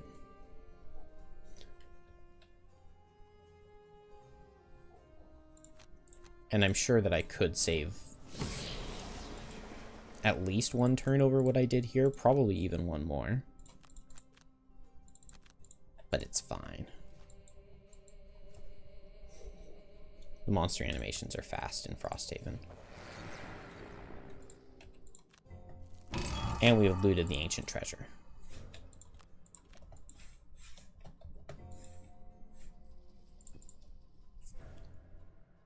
And I think that there's only 1 coral shard left now. Oh no, I guess 2 because you have to fight the fight the boss after Beneath Sea and Stone. But the Haunted Vault is down. Okay, and now we get some of my favorite levels. Well, at least Nerve Center is one of my favorite levels. Buried Ducts is kind of eh.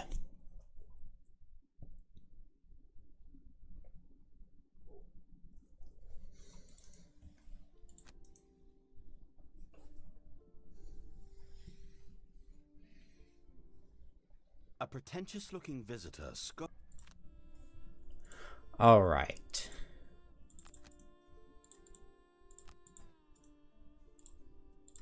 And yeah, I can't afford this carpenter, can I? No. Cannot, unfortunately. Just don't have any wood.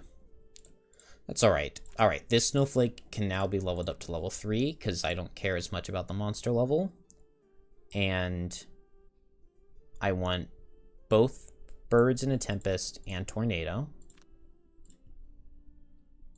And then I take these -1s out. I now have an extra potion slot available and can get a power potion here. My garden, yeah, we're gonna switch this to Axe Nut. And am I ready to go?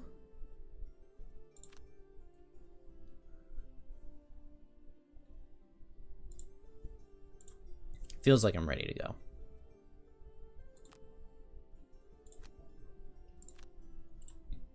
I can level up, put a +30 in the Town Guard deck, and off to the Buried Ducts. So we have a 3-quest chain in the Unfettered storyline. And then the Unfettered storyline is finished. And it's the first one.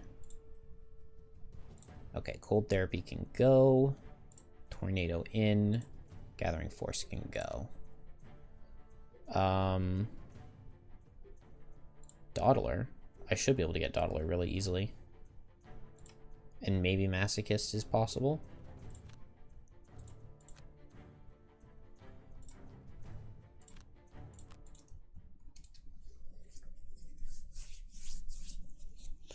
So very important to make sure that I capture pets in all 3 of these scenarios. Because I'm at 2 of 8 pet captures right now.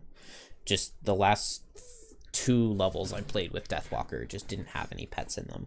But all 3 of these levels have Ruined Machines, who are pets.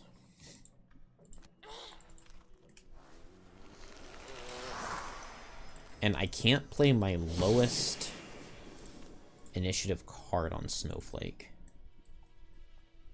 I can't lead with my lower initiative, right? Yeah.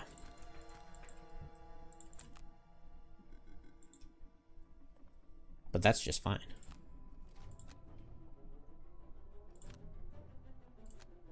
Oh, I should have bootsed because this guy shielded. Yeah, it's a shield 2 card. Definitely should have boots to go faster than him, but maybe it won't matter. Because we have Snowball and Power Potions. And so I can target here, target here, target here, target here. With advantage. There we go. Oh! I'm supposed to have Polar Vortex, not Tornado. Or maybe not.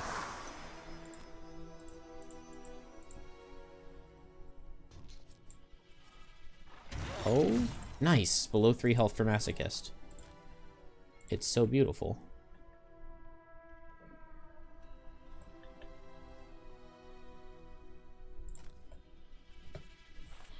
Put those shadows there. Okay, I need this guy to take like a little bit of damage, which is kind of hard for me to do. I can hit him with Lifting Gust, but it's like an attack for 5. Oh, I can grant an attack into him with Crosswinds. Beautiful. I can't play my lower initiative card as the lead. That's annoying, but I can just go a Wave of Anguish. And it's actually not that big of a deal. Oh, except the Blade Spinner moves.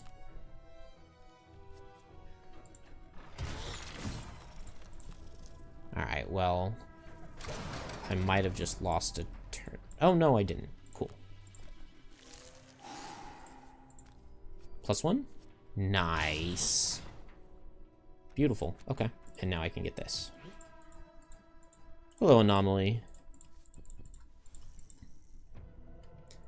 Alright, Deathwalker. So, capture this rune machine. That is now 3 pets of 8 she has captured.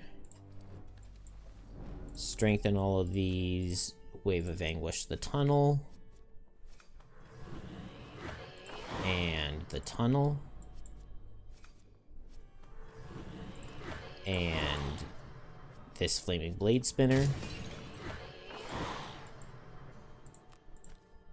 And I can even use this Snow Imp pet to pick up this loot.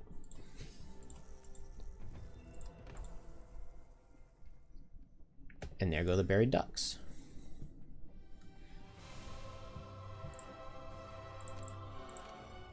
What did I get loot-wise? I just got gold. Come on, game. I need lumber. I need lumber badly. I think you actually get... Is it 222 resources for beating this level? 3 wood, 3 metal. Okay, that's really, really good. I needed that wood. I'm in desperate need of that wood. Nerve center. Wallflower, I guess? I don't love it. Definitely not doing Frozen Numb, and I definitely need the Snow Imp. Alright, this is a really cool level. This is one of my favorite ones. So, hopefully I do everything correctly. We're starting off with a little bit of a damage range. And so I'm kind of just hoping that Snowflake does good damage to everything here. But I'm pretty sure the damage rolls are really in my favor. I don't want to use white wins. I think white out is good enough.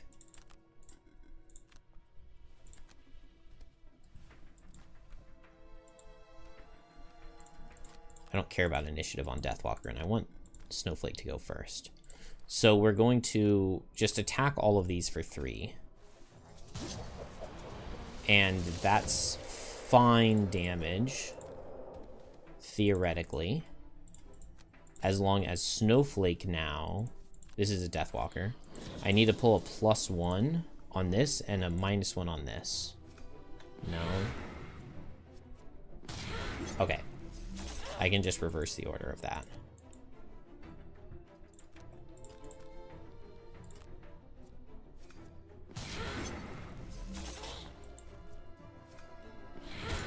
Okay.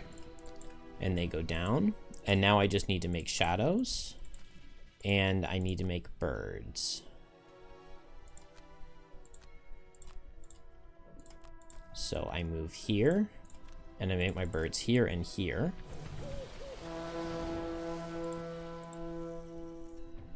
That's right, yeah, it needs to be tornado. Nice, more lumber, that's really good. And shadows by the door. Alright, I love this strategy. This is just, it's beautiful. So, Snowflake is first. Unfortunately, these owls don't really get to do anything here, but it's fine. We open the door with Blizzard. Now, I enhanced a +1 move onto this, mostly for this scenario. It also comes up later, but mostly for this scenario. I move and I push this guy in. Now, when these turret things in this room explode, when they die, they explode and they deal a large amount of damage. They deal 5 damage to all of the enemies around them. So with the Major Power Potion and my Eagle Eye Goggles, I blow up this tower and I hit both of these enemies here, and then the tower explodes and this guy nearly dies. It didn't like kill him, but it did a huge amount of damage to him. I also killed the Ancient Artillery as soon as the room spawned, which is really good because these Ancient Artillery spawn ruined machines at the end of each of their turns. And I don't want to have to deal with that.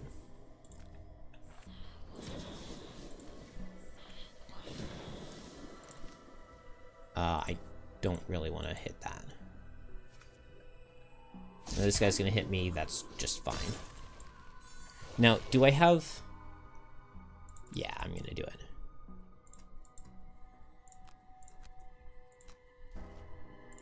Alright, so my owls are going to come in. We have to destroy all of the power towers in this room. But that's why I summon the owls, because they'll just get extra damage output for me. With Lifting Gust, I can push this guy over here, so when this power tower explodes, he'll die. And then with Deathwalker, I can just move my shadows onto the future. I don't need them for anything else. I can just Power Potion, hit this artillery, hit this power tower, and boom. Everything there basically dies, except notably, the Ruin Machine didn't die, because remember, I need to capture him for my battle goal. Or not my battle goal, my retirement. So he's still alive, I can go and capture him. Oh, I forgot to hit this power tower, but I have the summons anyway. I need to long rest here because I need to get my Eagle Eye goggles back. And because the tower exploded, that guy always is going to be at a good hit point value for me to capture him. I wouldn't say Deathwalker is really mandatory for speedrunning, but once you have access to the big power potions, it's very good. Snowflake is the character that plays the most levels by a lot. The losses, like, it's really weird because really early game Snowflake is mostly just about all of the support and moving allies and stuff like that. And then once I retire a Snowflake and I can improve all of the, like, I bought a lot of enhancements. On this whiteout, I was able to enhance the targets, which means it works really well with Snowball now, because now that it's target 4 with power potions, with double power potions, this becomes attack 5, 6, 7, 8, and I get to pick the order, which is just kind of crazy. Because, like, I can just come into this room and literally everything dies. Like, okay, this one Flaming Blade Spinner is still alive. But, like, I mean, Snowflake just completely boomed 2 rooms in this scenario. Like, pretty single-handedly. I can't get any more loot.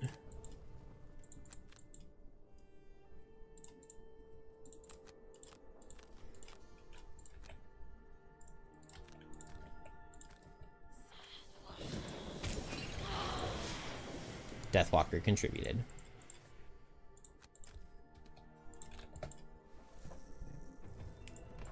And that is the Nerve Center, which I generally think of as a relatively hard level, and it just went down in 7 minutes. Like, that's, oh, that is a really satisfying one.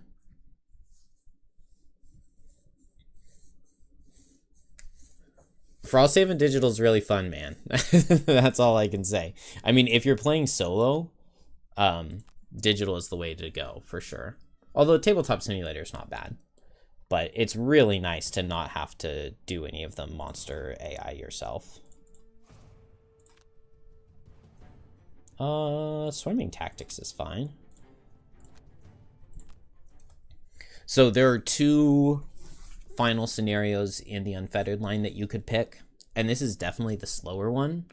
But it does give... it gives 2 prosperity for beating this one over the other one. And... I mean, even if this scenario is like 5 minutes slower, I think you have to pick this one. And this scenario is actually the main reason that it like has to be Snowflake and Deathwalker for this quest line, because we have to escort the orphan to the control consoles, and he moves at 1 initiative, but it just so happens that because I have boots on these characters, I can also go at 1. And so I can get him over to the control tower on turn 1 instead of him doing it himself where it would be turn 3 before he gets there. Because now he takes his turn at initiative 1 and he gets to the control console instantly.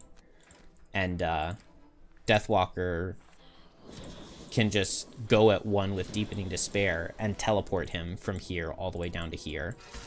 And so... these 2 characters beat this level so much faster than they're supposed to be able to. I mean, yes, I am 1.5 hours ahead, but I haven't, like, actually done real runs. It's kind of just like, I turned it on, and, like, this is what has happened. So, I wouldn't put stock into being 1.5 hours ahead. Please kill. I really would have rathered that killed.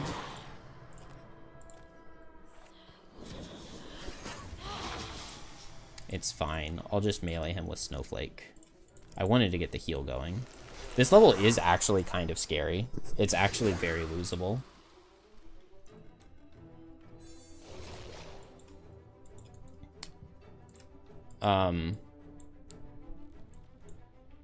Oh, I screwed up. Wait a second.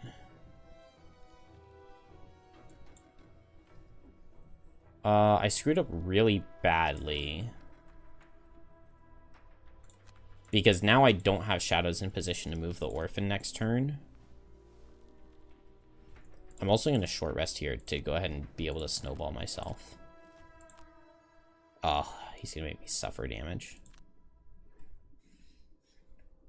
Alright, so Orphan blows up that tower now. I'm going to heal up as much as I can. And I didn't want to play the Rest in Shade loss here. But I need the shadows in the right position for next turn. So I guess it is what it is.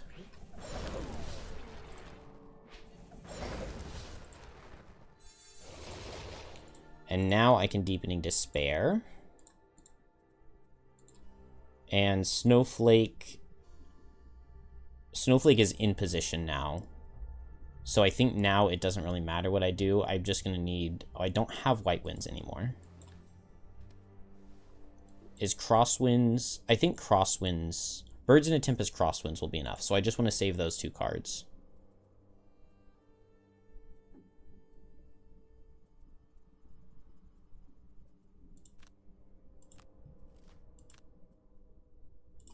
I need to go down at 1 on Deathwalker. And now shadows are adjacent to each other. And I can move down in this direction just to be closer to this Blade Spinner.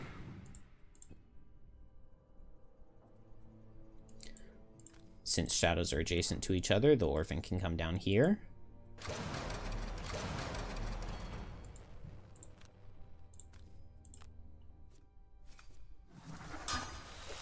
Push this guy away. And then I'm just going to move out of range of that bolt shooter. 3 damage is fine. I mean, the Orphan gets hit again, I have to lose a card. I want to damage these things and get a pet capture on them. Orphan stays here, but the next turn, Orphan needs to go. There we go.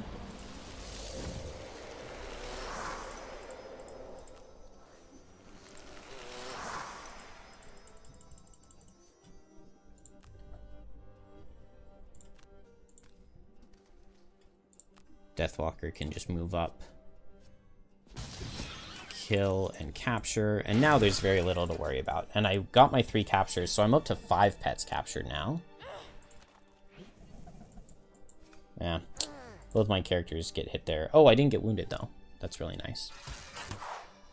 Oh, is this hit 1 with all attacks? Oh no. This is the thing that can make this scenario go poorly, is this stupid card.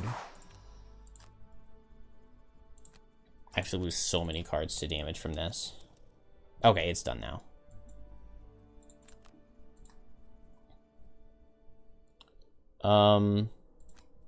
Okay, all I really need to do now is stay alive. I have 2 shadows. I just have those 2 shadows.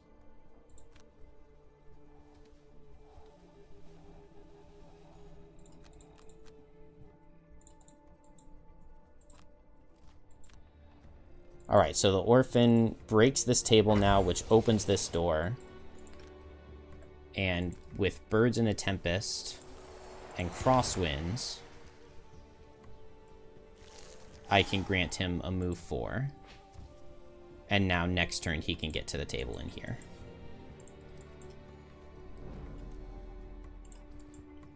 And I'm going to just go ahead and...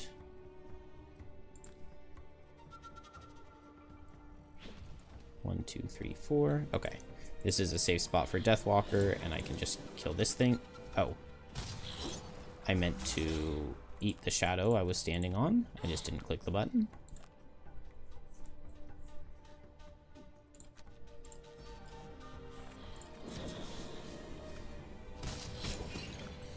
You wish it had controller support so you could play in bed using AR glasses like Gloomhaven Digital.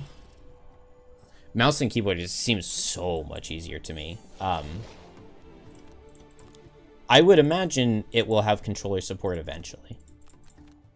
But for now, their priority is just finishing the game.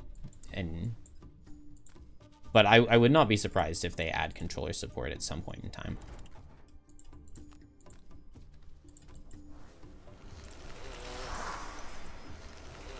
You haven't unlocked Snowflake in your physical campaign because you unlocked Fist. Yeah, Snowflake is my favorite character. Like, maybe it's Kelp, but I really like Snowflake. It's just so strong.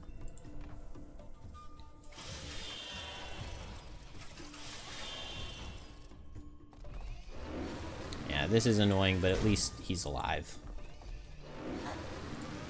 And we just have to get through 4 more turns. This level is, like, it's actually genuinely scary, though. Because, like, even with my strategy that has gotten to this point way faster than you're supposed to.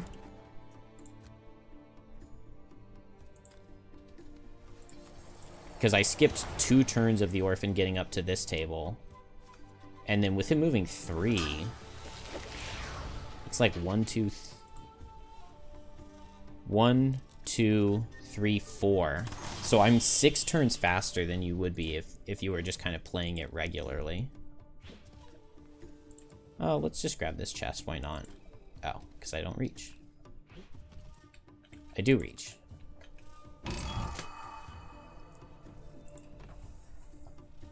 Oh, no, I definitely want that on Snowflake. How much gold have I looted? Yeah, I'm going to go back. I want the data drive on Snowflake because she can sell it for money, and I need to buy a Cloak of Pockets after this level. Kelp Trap are your favorite characters? That's interesting because those are very different from each other. But I also really like... I love playing Trap when playing Trap goes well. Like, it's very satisfying to, like, set up your little plan, prevent the monsters from getting attacks, and then knowing, like, I'm going to pull these monsters into these traps, and even if I pull a -2, I'm still killing them. Even if I miss, I'm still killing them. But it's also really stressful when you're doing, like, an attack 20, and you're just hoping your attack 20 doesn't miss.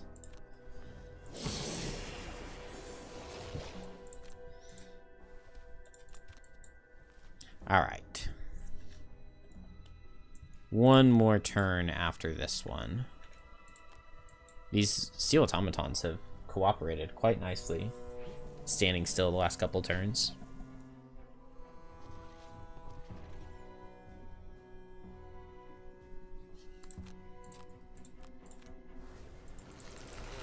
And just one more.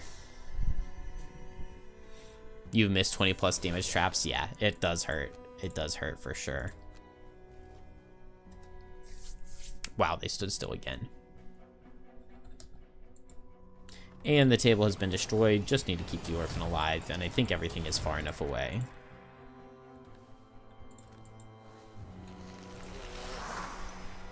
I never used the power potions on Snowflake here. There are so many enemies, man. How could you possibly kill all of these, like, playing the level legit? Like, if I had to survive 6 more turns from here, from this point.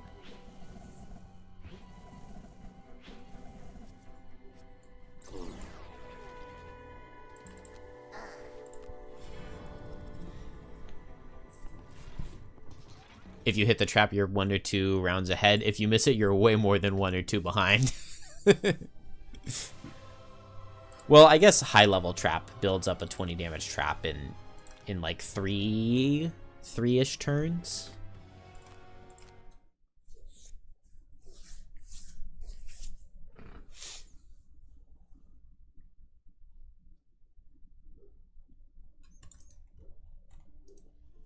All right, we got to morale, we got to prosperity. Am I at 20? I'm not at 20.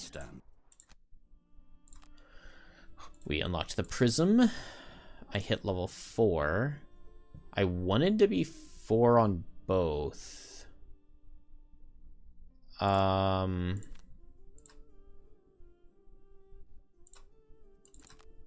That's actually really bad that I didn't hit 4 on Snowflake. I'm 3 experience away. Dang it. Okay. I didn't realize that that was a possibility. I think I'm just going to go into a level and get 3 experience real quick. Because I'm about to play 2 back-to-backs.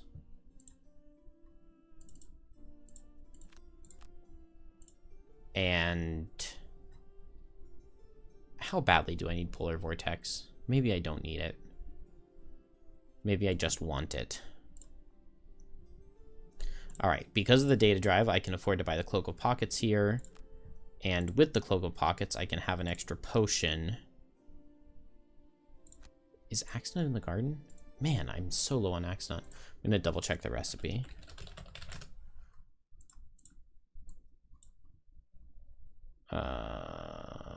Items. Potion. I want the Fulminant Flask. Arrowvine, Snow Thistle, Flame Fruit. Arrowvine, Snow Thistle, Flame Fruit. That is not what I was going to do. Okay. Good. That is what I need on those characters. I'm just going to go without the Polar Vortex. Surely it's not going to be that big of a deal. Man, doing those levels is crazy for the inspiration. I've played like a whole bunch of really fast back-to-back levels, and I have just so much inspiration. It makes me feel like inspiration is bugged and it's taking away 30. You know what? We're gonna retire a Geminate right now. This Geminate is going to prepare for the worst. So I just need to buy even. Oh, oops. Buy even items. And then we're going to sell those items. No. Oh, yes. On Gem. And now we're going to visit the Enhancer. And we're going to add a Muddle to Icebound Quills. We're going to increase the move on Drag Down. We're going to increase the move on Smoldering Hatred. We're going to increase the heal on Into My Embrace.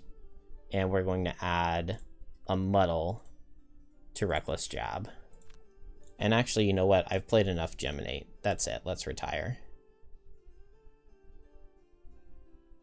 I think I'm free to take whatever I want here. So let's just take complete 12 challenges. Because I'm never doing that. The Geminate seems smaller somehow. It may... Oh, that didn't even give me a building. That's fine.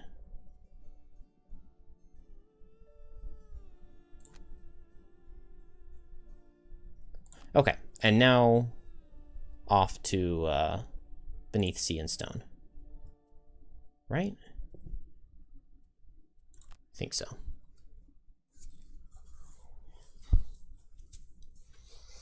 By the time you've dragged him, You need to play more Meteor? No, you don't.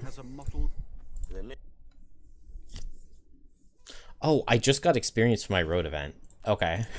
We're going back to town.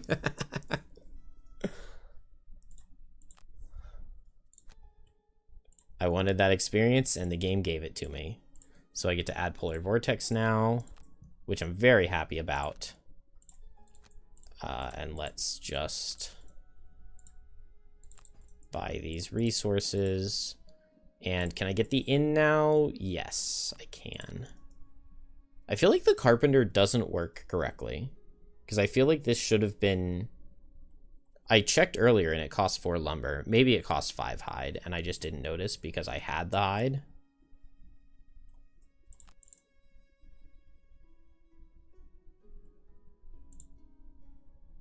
The library got cheaper because that did cost 3 before. Oh, I needed to do crafting costs. Okay, the next retirement, the next 15 inspiration retirement is the crafting cost one. I am going to train a soldier real quick too. Okay, now to Beneath Sea and Stone. Yeah, I don't know. To me, like, Meteor is really fun to play for a little bit. But then it just gets really... it just feels too OP. Just the fact that your hazards aren't a detriment to you or your allies,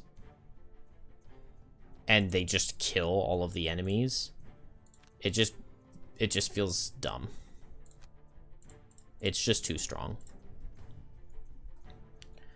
I need Fleeting Dusk, and I can take out Fluid Night.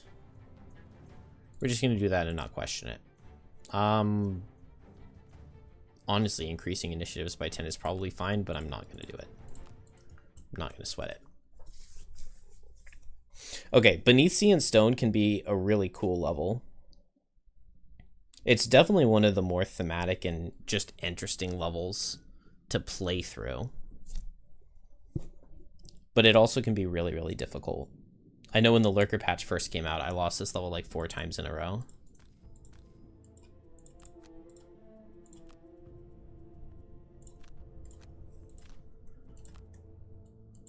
Alright, immobilize and disarm. Could be annoying, but it's not going to matter. So I enhanced White Winds earlier, and that was mostly not just for this attack. There are several attacks we're going to be doing with White Winds, but I enhanced to add a hex right there. And adding a hex right there is really, really good for just immediately clearing out all of the coral here. It's like, oh man, once again, Snowflake is just extremely overpowered.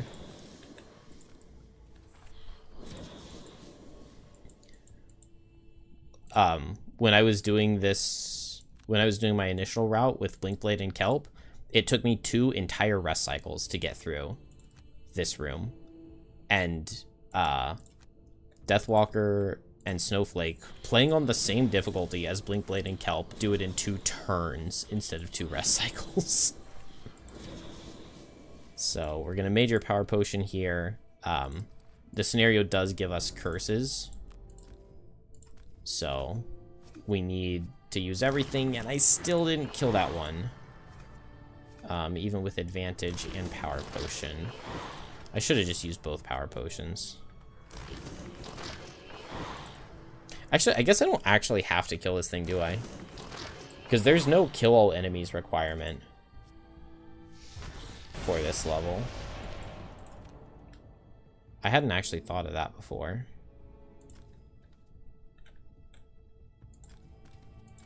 Alright, and we just need to bring the boat with us.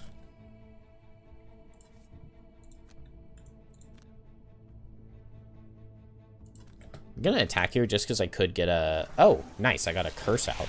That's even better. I was thinking I could get a heal for Deathwalker. But now Deathwalker can just teleport over there.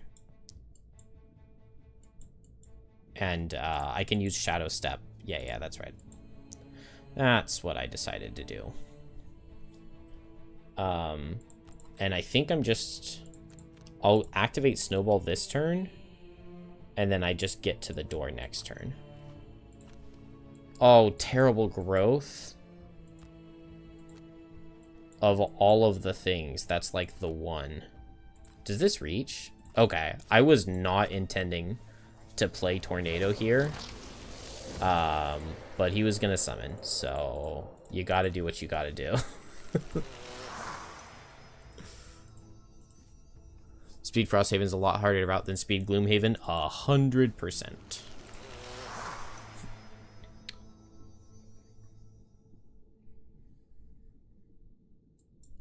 Well, in Frosthaven, you don't have a choice as to whether or not your character's level up. This is a cool strategy here. So we have to step into this air pocket. You can see the oxygen above my characters. They're almost dead. But Deathwalker can teleport over to one shadow with Forceful Spirits and then use Shadow Step as the top move to refill the oxygen, getting over to the other shadow.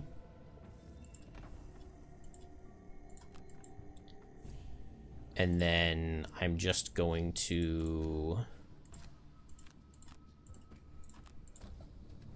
refill the oxygen here while moving the bathysphere over.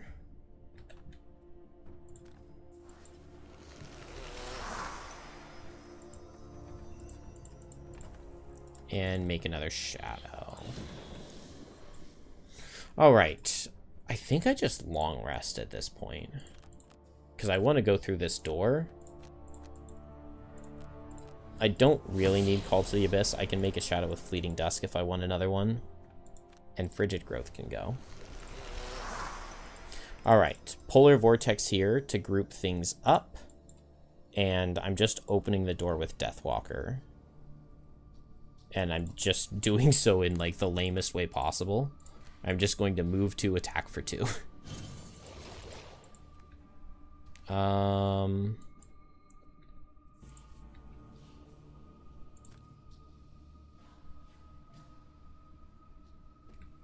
Wait, if this guy's right here and I push him 1, 2 and I pull him... Okay, this is fine. I can go here and I can attack him at range. And now he comes up. The black imps move forward a little bit. Oh, I lost Tornado.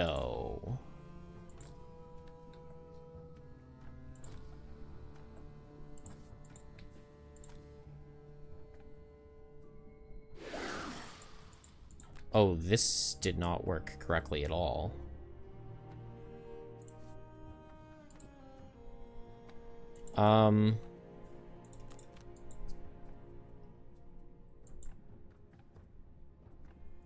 Okay, I guess I need to do Blinding Vortex, which means I need to get ice. Maybe he'll set it for me.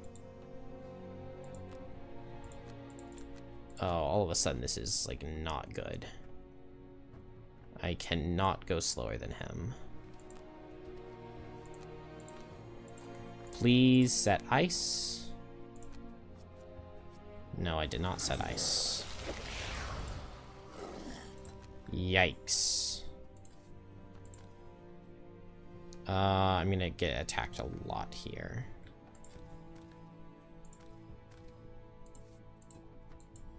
Right, this is not what I wanted to happen.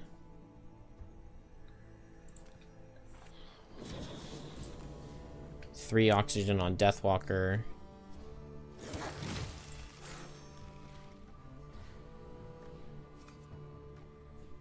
Oh, that's a really bad +2.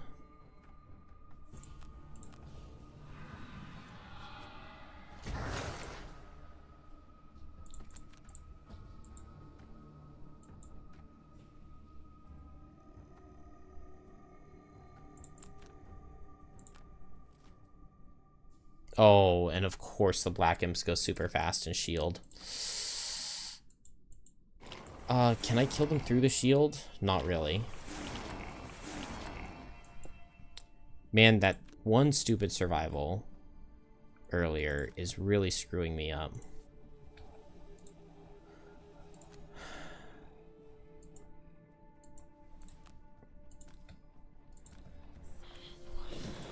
I guess I'm just gonna do damage to this guy.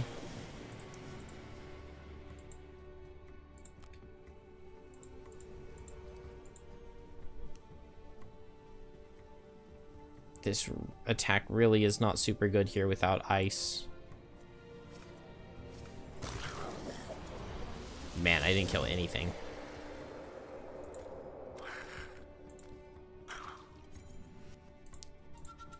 Now I have ice. I didn't even kill this pillar. Oh, I didn't use the other power potion. Oh, what a horrible fail.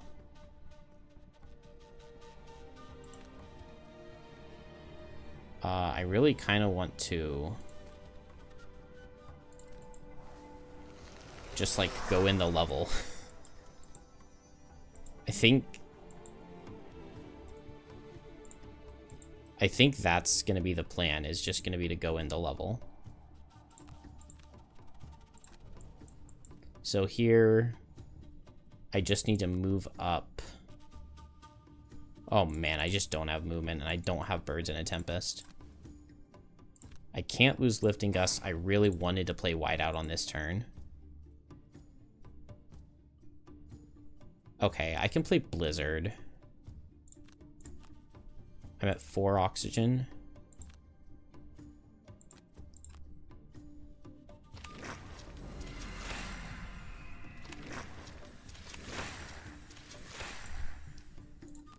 Please destroy this. Okay, good.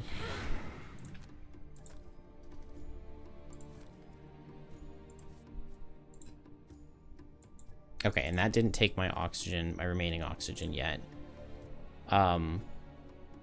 Kill all of these? No, I'm muddled and I drew a curse and I take retaliate.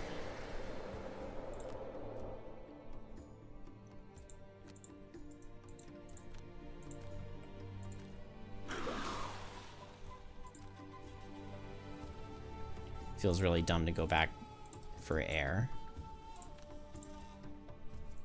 But I actually really need to kill this elite imp. No, I cannot afford to do that.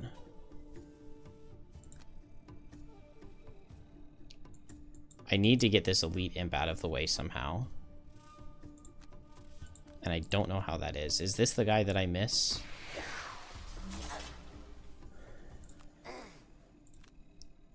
Okay, so the answer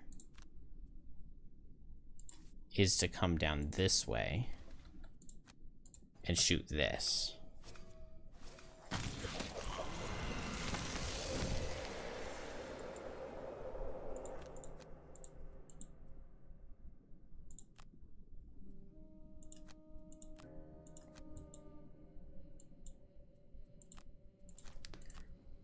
Man, I did not realize how badly I was screwing myself over by playing that Tornado Lost to avoid the one summon.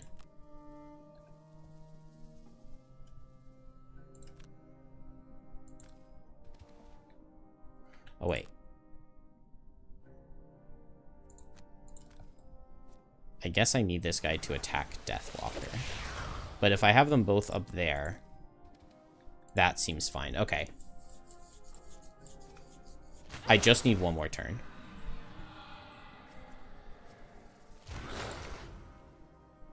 Okay, the scenario should be won from here.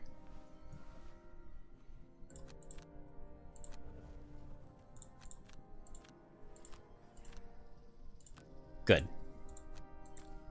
Alright, I can move up here. I can move the bathysphere forward. 1, 2, 3, 4, 5, 6, 7, 8. Good. Good, good, good, good, good. Attack this guy. No. Attack him at disadvantage. Yes. I can capture him. That is 6 pets captured.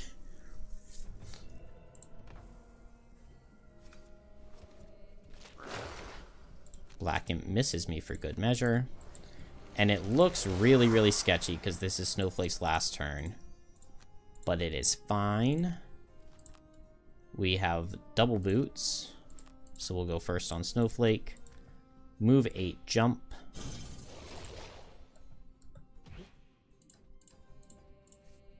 And use this Fulminant Flask to destroy this coral blocking the way. and use the Snow Imp to move both characters forward.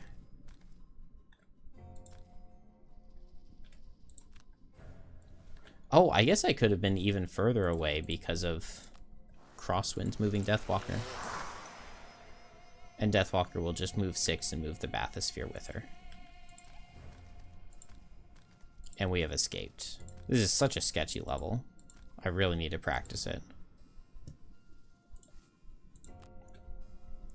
But yeah, I wanted to open this door and push the Frost Demon in to group them up and use the Tornado Loss with Snowball to blow them up.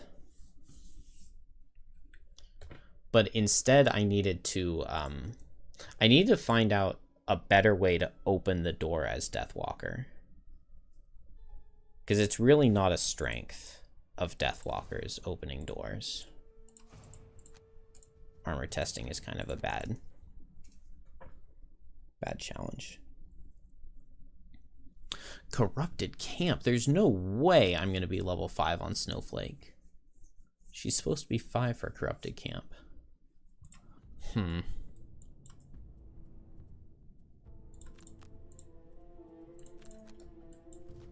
All we have to do here is kill the Seeker of the Abyss, which is very easy to do because he only has 42 health.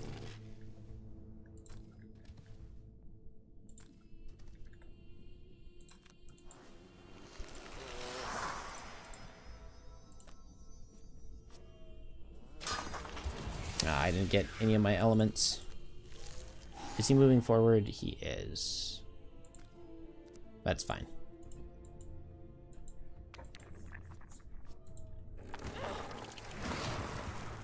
Did this muddle? No.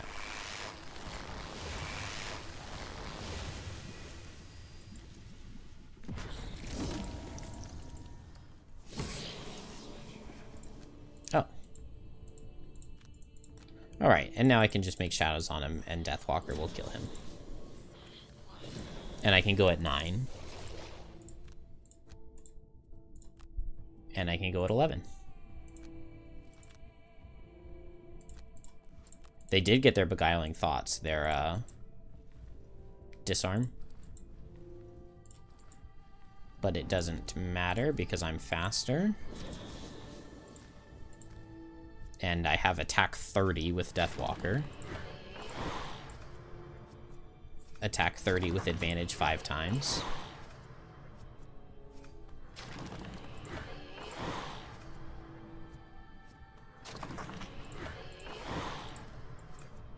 It's funny, like the whole first half of the run feels like I'm just like farming over and over and over again, and then I get to these levels and it's just they're just so fast. Well, okay, I guess the last level took me like 20 minutes, so I can't really say that, but we even get this chest which has 5 loot tokens in it. Unfortunately, no pets to grab, but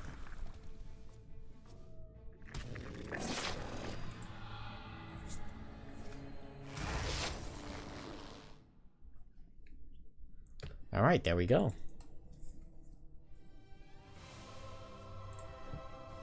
Yeah, I did not hit 5.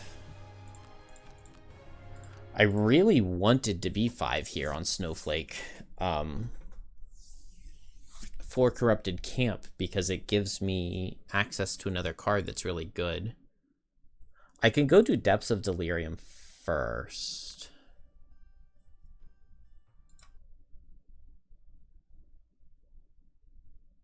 You are walking through the slushy streets of Frosthaven when you hear... I still haven't hit 20 morale. When you hit 20 morale, you get 2 prosperity. So I need that.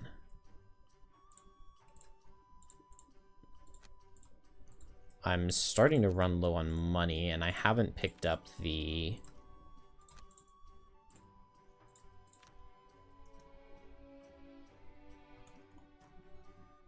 Okay, I have money on Deathwalker.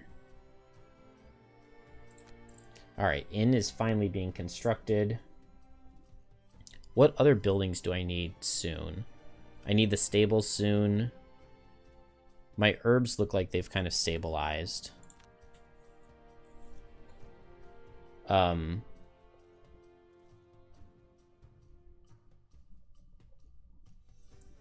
guess I have to sell Deathwalker's Cloak of Pockets, right?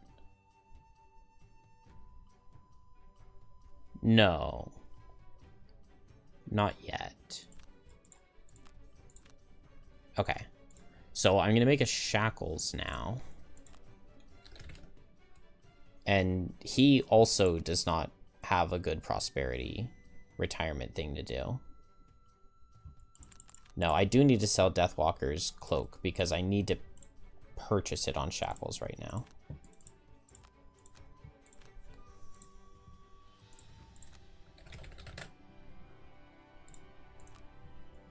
And I get the Cloak of Pockets and the Ember Energy Source. And I start at level 3. And I go with Snowflake and Shackles into this level. I just need to craft myself a potion of self-harm. The Deadly Mixture. Oh, I also want... Is it bottom left L? I'm gonna check. I want the Swiftness Potion. Rockroot, Axenut, Flamefruit. Rockroot, Flamefruit, Axenut. Okay, cool. It is bottom left L. I want one of these on both, like, kind of, but that would use my last Flamefruit, so I'll hold off on Snowflake. It'll just make me take one turn longer.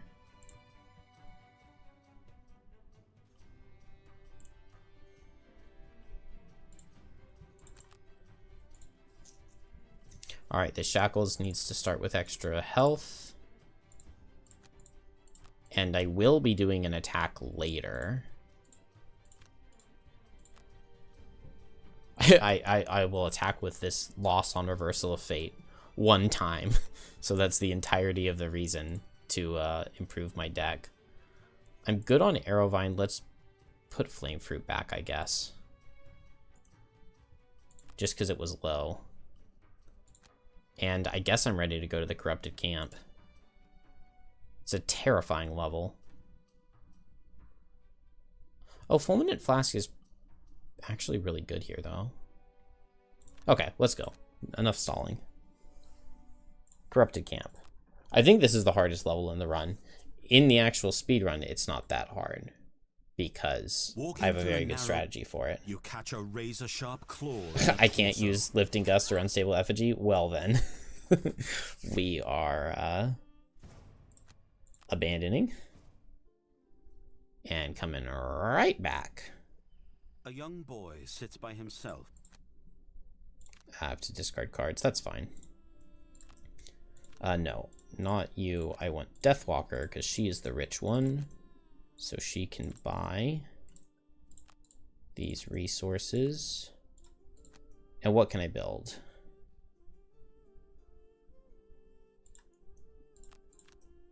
Okay, stables. That costs a lot of wood. I don't want to commit 6 wood to build the stables. Let's build the library.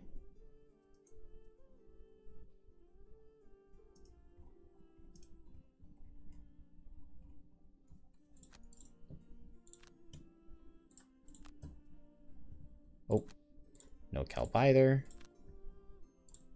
Now back to the Corrupted Camp.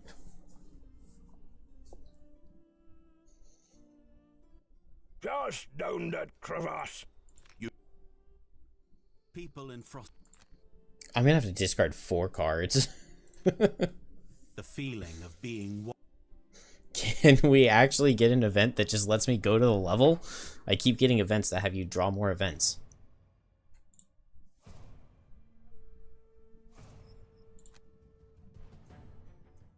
Okay, can put Lifting Gust back in, and then here, I need to change a lot of cards. It's like almost every card changes. There. I'm not gonna bother reading. I don't know how. Oh, Yeah, we're going Rending Drake as the pet here.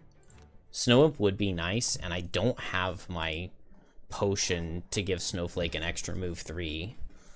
But the Rending Drake pet just works really, really, really nicely here.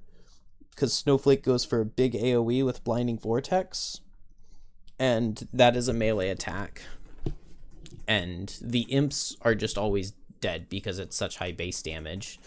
And the frozen corpses can't heal themselves. So wound is just really, really nice. But if I crit the elite, then it doesn't matter. So we'll just crit the elite. This level has a lot going on, so it takes a long time to load. So in this level, there are 4 different rooms. Each room has a little counter above the door. At the end of each round, the counter ticks down by 1. And if you haven't opened the door by the end of that round, then you lose. So you have 2 rounds to open this door, or you lose. 5 rounds, 8 rounds, and 11 rounds. And then all the green health bar Algox are your allies. When they die, their bodies are going to turn into frozen corpses on the following round. And it doesn't matter. Okay. The 4 cards discarded on. Oh, it didn't make me do it on Shackles.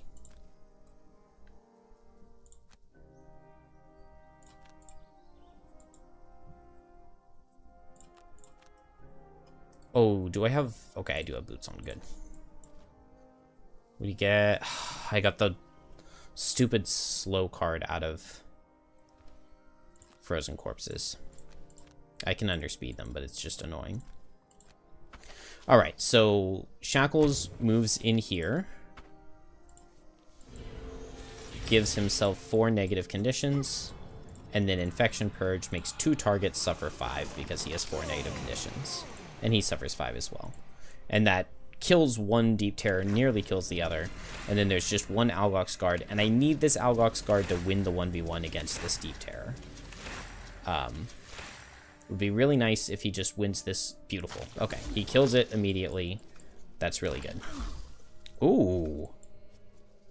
Oh, and my Algox Guards up here putting in work. They actually killed something. Also, Shackles sets fire here, which is nice because this Frozen Corpse card that they got, they hurt themselves with the fire. They do a lot of damage with this card. And they have a lot of move over here, which is kind of scary. I don't think they kill that card, though. They just got him low. Okay, it's finally my turn again. And so I'm just going to come all the way over here.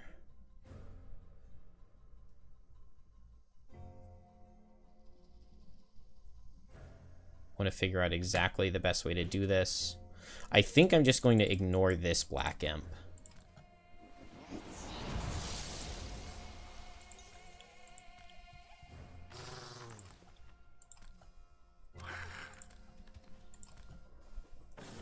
And I get to pull these guys in. I can't pull this guy in at all, can I? No, I can't. Okay, so I went last. I pulled all of these enemies in, and now I get a 4-target Blinding Vortex. And on Shackles, I need to ignore my negative conditions. Good, I am first. So with Snowball, and now I improve my potions. Unfortunately, the corpses are faster than the Black Imps, so the second tick of my Snowball is going to go into this Elite, but I'm activating the Rending Drake pet, which makes all of these attacks wound. This guy has Retaliate too. Oh, nice. They got ranged attacks. Oh, and I can heal this guy right here. Okay, that worked out really well.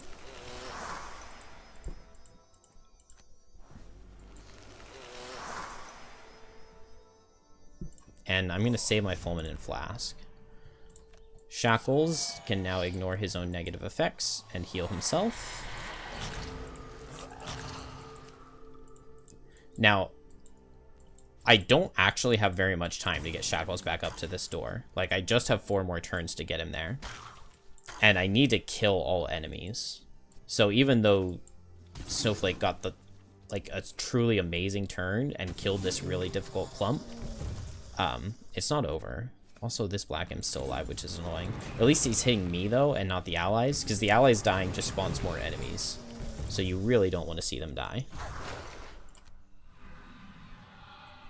Alright, I can Birds in a Tempest here. I want to do it with Whiteout, which I discarded earlier.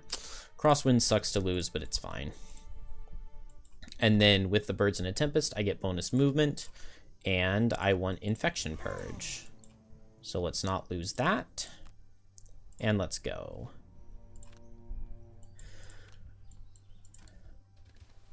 Birds in a Tempest, down to here. Whiteout has enough range to reach both of these enemies. Nice. I explicitly, there are perks you can get to remove -1s and replace them with 0 immobilizes. I don't put those in the deck because on this attack, I want to be able to step these guys into the traps, which you can't do if you draw the immobilize on them. All right, Shackles runs up here, and with Infection Purge, you can use the Ember Energy Source to add a target to it. So this is going to hit 3 targets instead of just 2. And so it nearly kills them.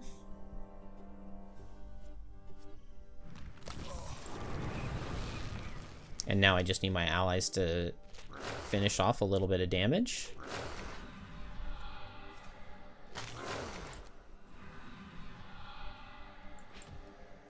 But with the Birds in a Tempest, they get bonus move, which is kind of nice.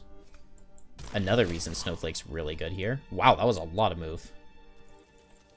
Look at him go.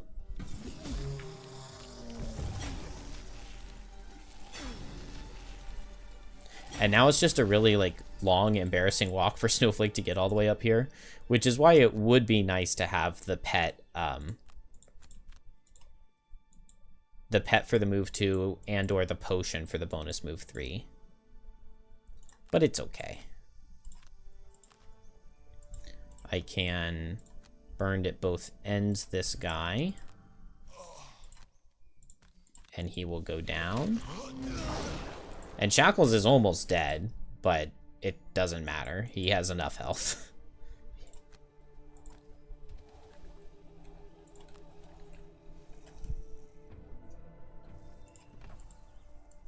Really frustrating to not be able to get this loot pile, but I just feel like it would take too long.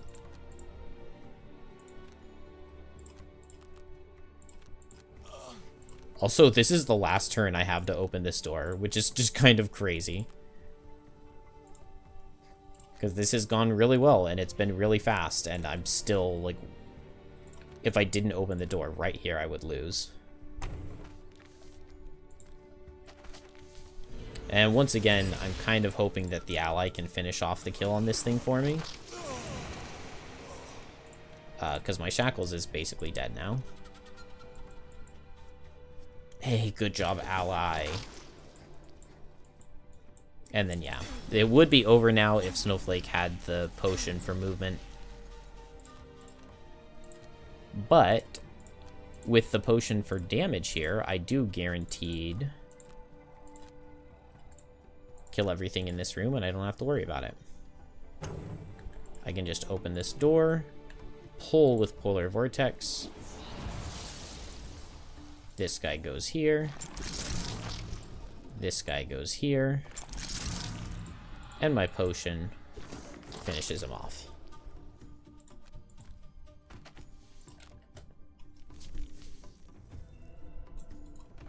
And that is what would normally be the hardest level in the run. But Snowflake kind of destroys it. Man, just herbs and gold. I really want resources more than anything else.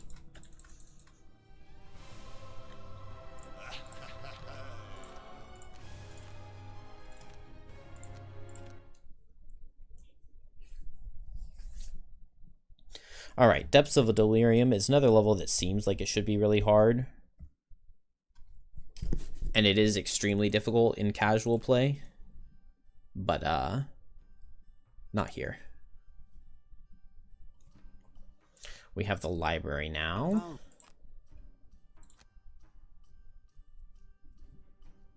I don't think there's any point in me leveling up at this point.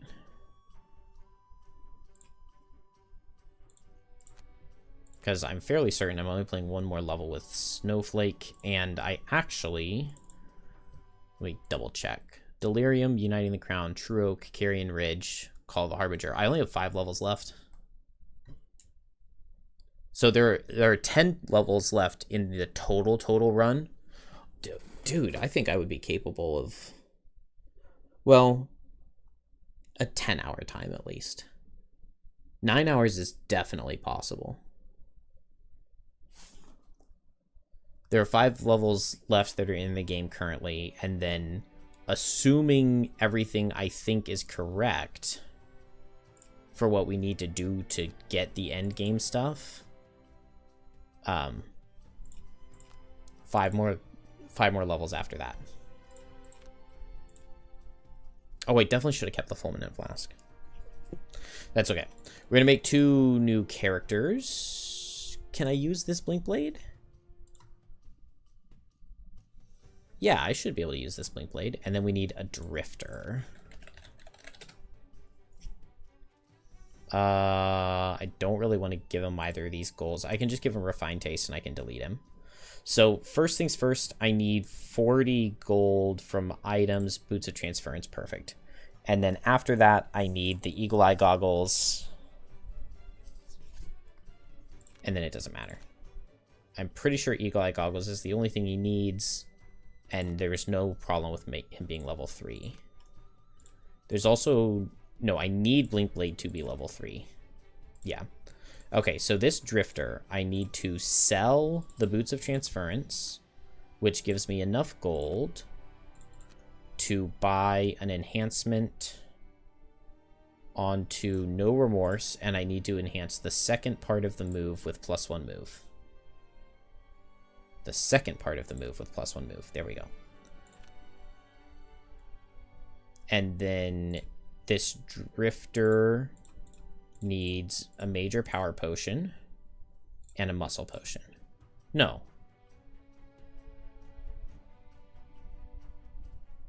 Wait, what is the other thing I'm thinking drifter needs? Is it just a major power potion? It might just be Eagle Eye Goggles and Major Power Potion is like literally the only thing Drifter needs. Blink Blade, I've just decided to give Explosive Vial and Fulminant Flask. Shackles items are good. And Snowflake... So I could keep the Power Potions on Snowflake. Oh, is Deathwalker holding Power Potions right now? Okay, I can keep a minor power potion on Snowflake. I'm just going to make another one and give it to her. Because I would rather have it than not. And I should have kept the Fulminant Flask 100%. But I think that's everything that I need. This Blink Blade could use better items, but I also don't think it matters. I do need double time, though. That's why I needed to be level 3. And then just make these better. And I definitely want to make these better. And I want this, get a loot token at the end of scenarios. And I don't need either of these cards for anything. And we can go to the depths of delirium.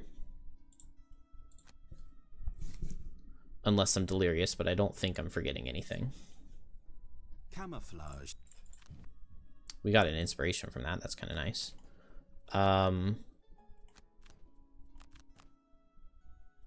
I guess I don't need gold on any of these characters for anything. Shackles is the one that makes the most sense for gold, I believe. Shackles is the only one of these characters that's going to play another level. All of these other 3 characters play this level and then get deleted. And none of them are retiring for anything. I just need them for this level. Shackles and Snowflake cards should be good. Blink Blade, I need double time. I need power leak. I need cascading.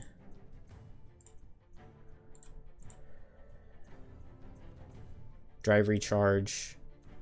Okay, Blink Blade is done and good. I'm going to put Reckless in just in case something goes wrong. I guess I'll put Experimental in for the same reasoning. And then Drifter, I need Destructive Fury and No Remorse. And that should be the only change here, because I have Sustained Momentum, I have Crushing Weight. And then I just need the Snow Imp Pet. And this should be a 2-turn scenario. I haven't gotten to play the Ice Cave in digital yet. I have played the level itself before, but I saw in the patch notes they changed like the final room or something. I have not gotten to see that in digital with the way it like mirrors on both sides, or well, I mean, I don't know what it does, but in the physical version it mirrored on both sides.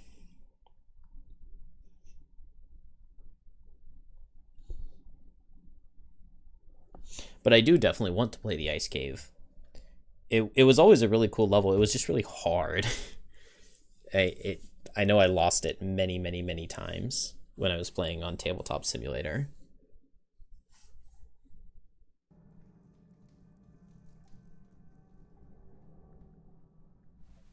All right.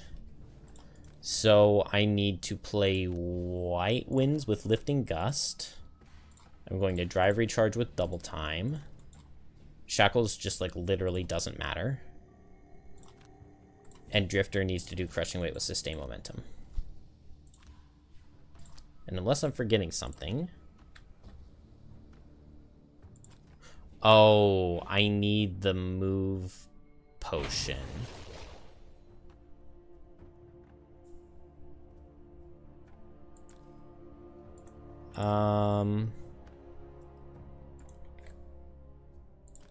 This is not good. I really need the move potion. But I can probably go fishing next turn and make it work. I was supposed to have the move potion so that I could get here, and then White Winds can hit both of these altars. But I think it's okay. I can go fishing next turn with White Winds, because I need to destroy both of these altars.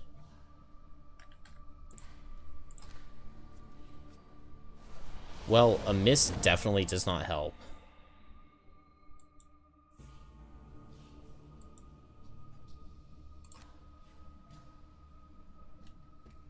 Surely I can get to a spot where it can be the second hex I hit.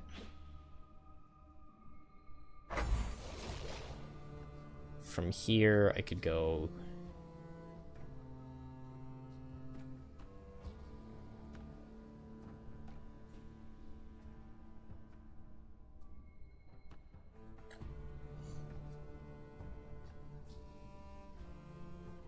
Is there not a way for me to hit this altar and something else?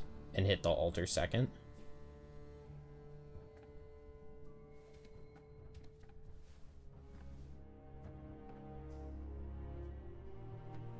Man, the game had to give me miss on the top of my deck. It's just not gonna work.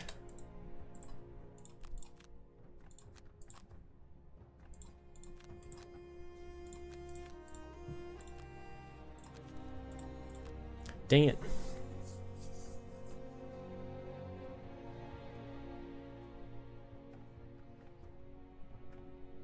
The boss tried to mirror everything, but the later player mirror is a generic ally monster that has its own cards. Has its own cards. Huh. Oh, I will definitely give it a try.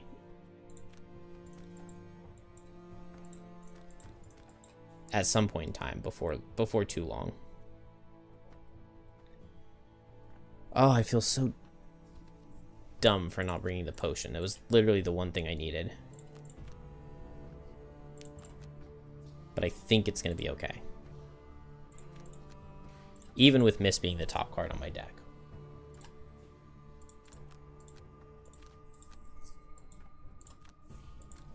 Because I can use Whiteout to get some damage. I'm not getting immobilized this turn. And so next turn I can move with Birds in a Tempest and White Winds and hit both.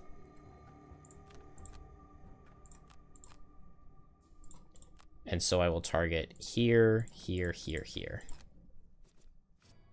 Good. +1s into both is really good. Okay. That should do it.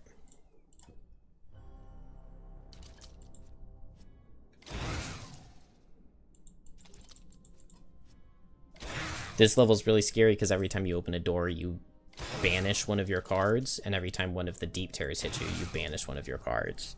And you can't use the card again until you destroy an altar.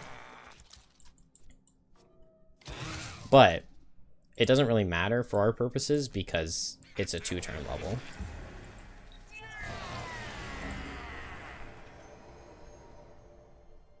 I could probably... Is Power Leak enhanceable?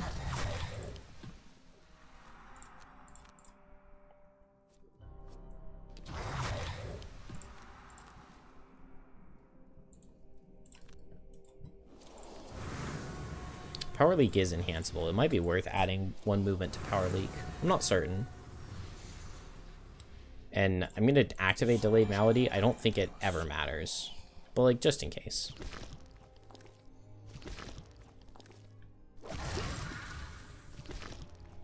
Alright. White Winds, Bird, and a Tempest. Power Leak, Cascading Reaction. We're going after 11, so that's fine. Destructive Fury, No Remorse. Actually, I would rather... No, I can't have Drifter go before Blink Blade. But it's fine. That's why I got the enhancement, so that doesn't matter.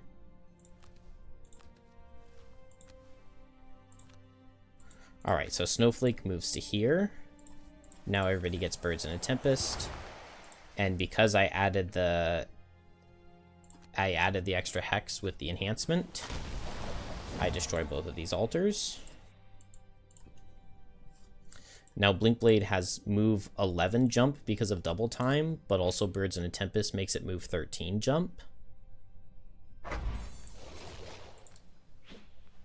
Which just gets so way too far. And then everybody has to banish 2 cards.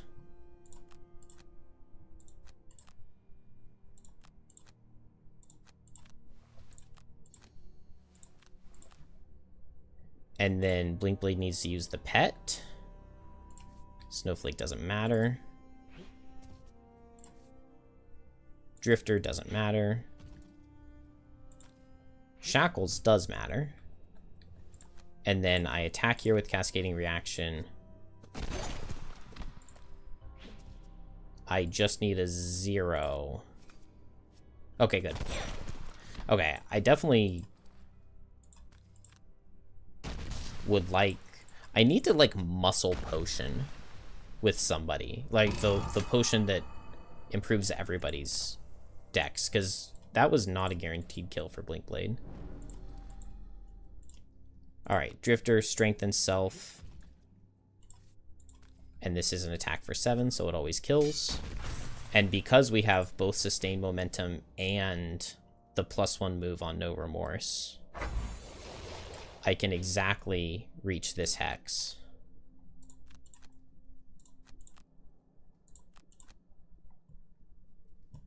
And then Destructive Fury. I'm Power Potion plus Strengthen. Those altars are down. And finally Shackles. I have the potion for bonus movement. So this is move 4 +2 +3. Into this room.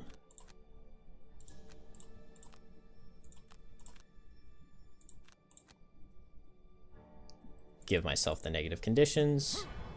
And Infection Purge is 2 guaranteed kills.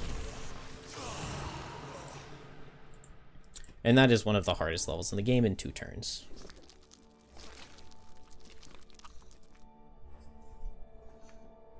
As it turns out, having 18 characters with who knows how many cards and modifiers... Isn't it 17? Have you guys added a secret character that I don't know about? Each being able to work automatically without target selection. Only one specific scenario isn't quite worth it. Yeah, that definitely... There are a lot of scenarios that I think fit that kind of...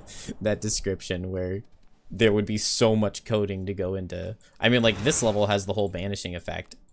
I guess it just has to be done once and then can be replicated for everybody, but...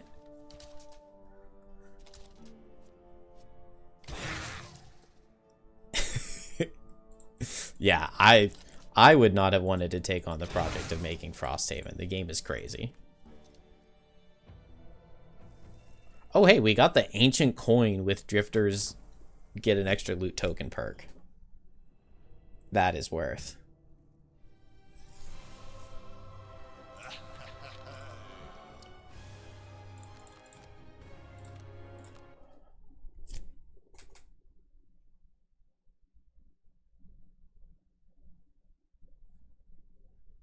Yeah, I have no idea how mirrored Deathwalker shadows are supposed to work. Maybe it's just supposed to be that if like the shadows are on the bottom side of the map, then The ships left the harbor a few days ago. then the abilities target the same hex that they would on the other side of the map at the same time. But you just have the shadows on the bottom. So you still only have 5. It's just that it affects the corresponding hex. It's a weird level.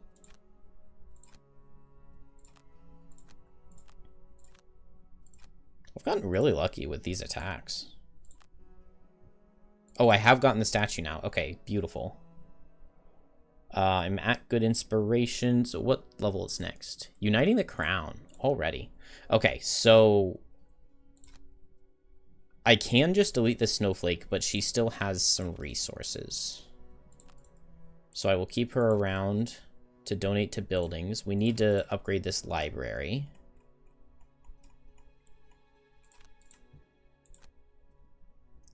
I do not need this Drifter or this Blinkblade anymore. Blinkblade has some resources, but not many. Let's get these potions back.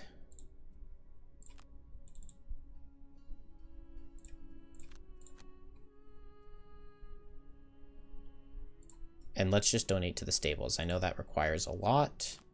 And I can donate everything Blinkblade has and then delete it, so that it's not in my way. And then same thought process with Drifter. I went overboard with these potions on Drifter. He really doesn't need.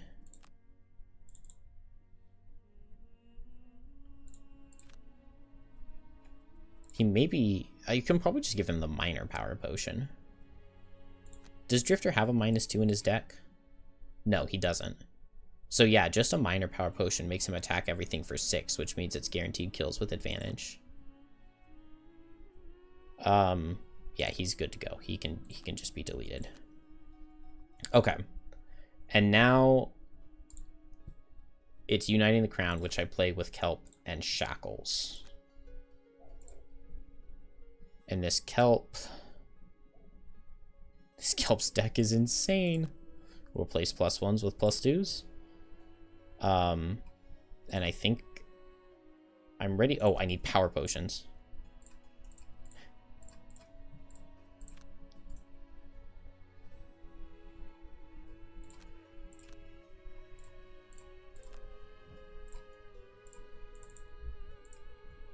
I wish I could do less, like, back and forthing, but I'll have to, like, really look for some optimizations. What else can I take? Just grab a muscle potion? I mean, that seems good, right? Oh, and now is when I want to buy a cloak. No, I just don't really ever get a Cloak of Pockets on Kelp, I guess. Because Deathwalker needs to hold on to it.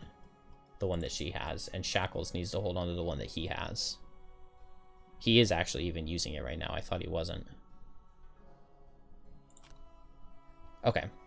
Am I building a building? I am. Okay, let's go.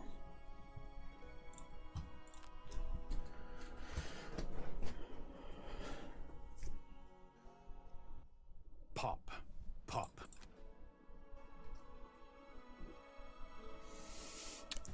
I do, to the best of my knowledge, because I don't know exactly what the final requirements are, but to the best of my knowledge, I play 3, like, unnecessary scenarios. I play the work freeze because it gives 5 hide for beating it. You get 2 inspiration. It's a 4-turn scenario, and it has imps, and my Blinkblade needs to kill 15 imps. And they just die quickly because of the explosions. And I can capture an imp for the pet Whereas I wouldn't encounter a snow imp for a really long time if I didn't get it right then. And then the Sacred Soil and the True Oak personal quests that you unlock via having 8 lumber tokens, I don't think that they're like... You need to unlock the temple, so you kind of need to get that quest done, but you could do it through 15 inspiration. But I'm playing those 2 levels because it gives me access to Rending Drakes, and if we do have to capture all 10 of the capturable pets for the puzzle book, then it's the only level I'll have access to that has Rending Drakes. No, that's not true. But I have capture 8 pets on my Deathwalker anyway, and I can get both Forest Imps and Rending Drakes in Sacred Soil. So I play like 3 side scenarios, kind of. I want Morbid Camouflage here.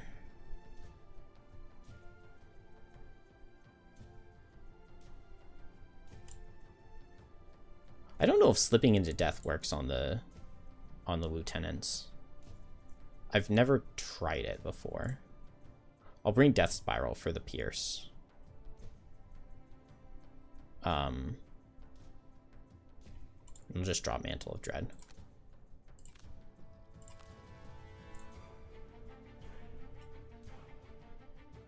Would I rather have Black Imp over Snow?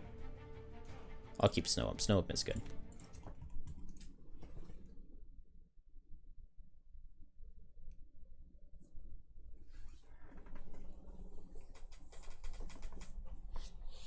But yeah, just with retiring characters along the way, I mean, right now I'm at like 6 and a little bit prosperity, but I have 3 more retirements coming and 1 more 15 inspiration coming. And 1 prosperity from the True Oak. So I'm going to get to like 16 or prosperity 6 with 15 out of 20. And then I just have to like grind resources to build buildings to go from prosperity 7 to prosperity 8. Which is kind of annoying, but I think it's faster than going out and playing scenarios would be. All right, Agony of Others with Delayed Malady. I think that's what I want. And then Tumultuous Panic with Soul Hunger. And I want to go this way.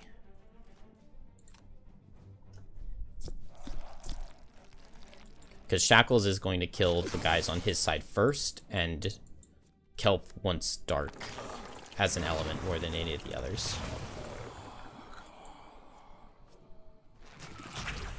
That's really long range.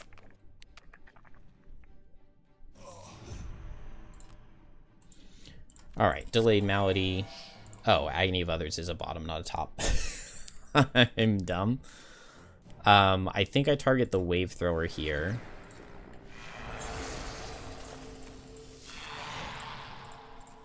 So that, I mean, he could still summon this next turn, but it's just 1.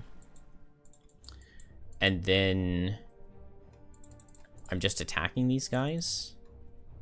Why does this... Something does not feel right to me. I feel like I was supposed to have a much better plan of something to do with Kelp.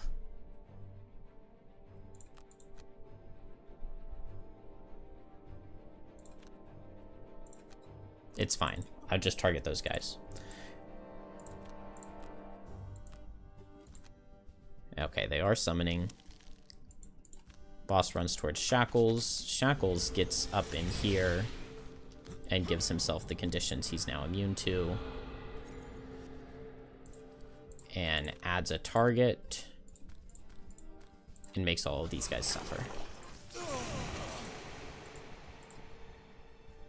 Oh, I was supposed to move... No, because Delayed Malady's a bottom. Oh, I don't remember, and I feel dumb.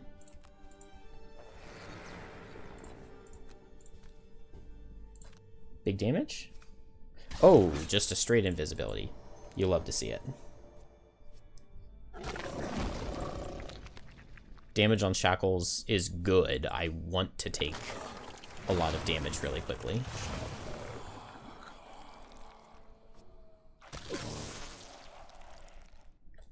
Because you get tokens for each one of these guys with the orbs you kill, and then when you die, you automatically pass all of your orbs to your allies.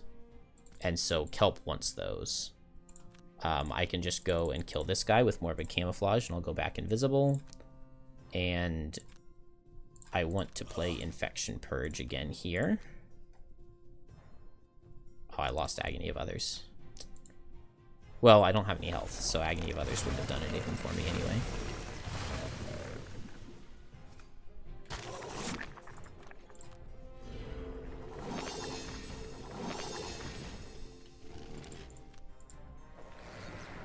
Get this guy going on a wound.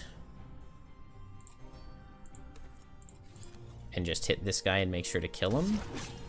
Wow, I actually didn't kill him with advantage. I got stunned in -1. Well, I guess I waste my power potion.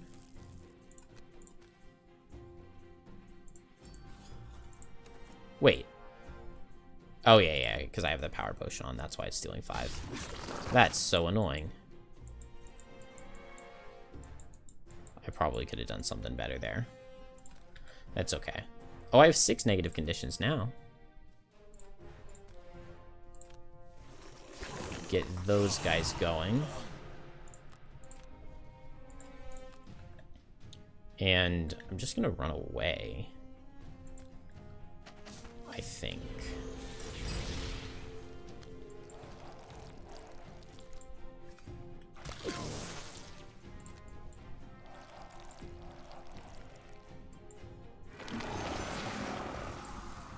Alright, Shackles just needs to get one more set. One more Infection Purge, that'll kill these two. And then he can die to the damage, and that'll give Kelp the trophies. And then Kelp can start hitting.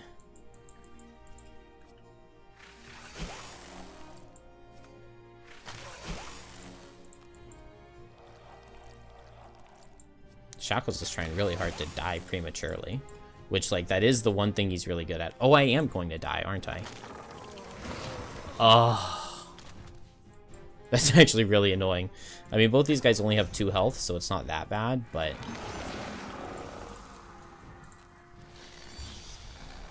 it is actually really annoying.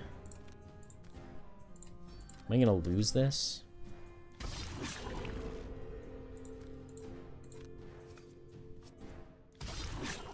Okay, that's good damage. I will long rest while I'm invisible. It gets me my advantage back. And I just need to tap these guys. I could just Haunting Brutality bottom. Oh. Wait, what? Why am I visible? Oh, at advantage, it took plus damage over going invisible.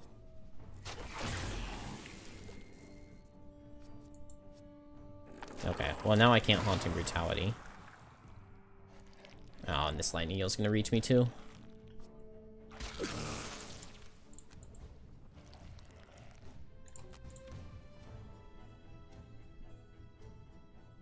I don't need Death Spiral.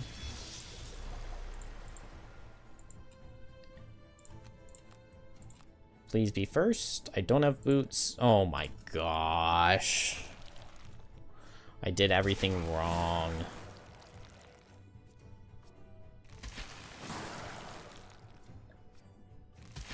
Oh, and the lightning eels took it easy on me.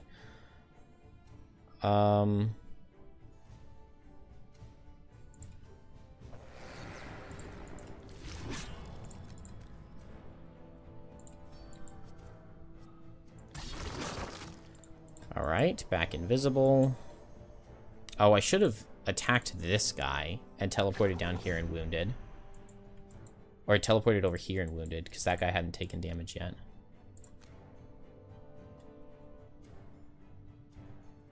Oh, and the dark guy's not dead yet, so I can't go invisible with Skewer the Flesh. But I could do it next turn. Because I should kill him here. The boss... oh, he can't summon yet, because it's the 2 summoning ones that are still alive. That's actually really nice for me. Alright, this guy goes down.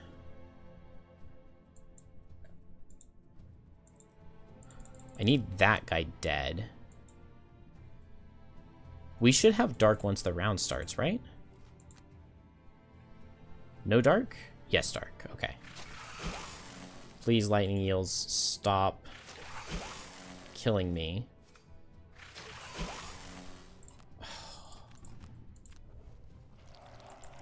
Oh, it's so hard for me to go fast enough.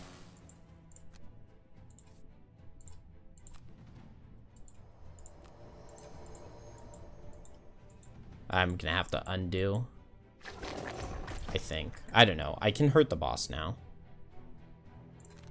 Let's just long rest here and we'll give it a try. Oh, the boss is gonna push me away though, isn't he? Oh no, he didn't.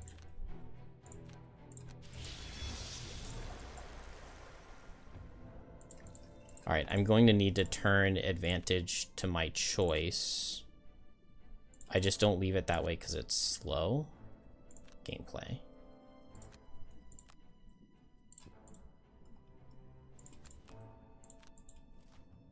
Thank you for not going at 1 lightning eels. Let's spend all 5 trophies. I will take a +1. I just need to take 1 invisibility. We'll get another one. +2 is so good. There we go. We'll take invisibility over a trophy. Although I don't know if I have enough damage to kill. +2. So if I do this loss, I get attack 4, attack 4, attack 4. Do I still have a crit? I still have my crit. We'll just draw the crit.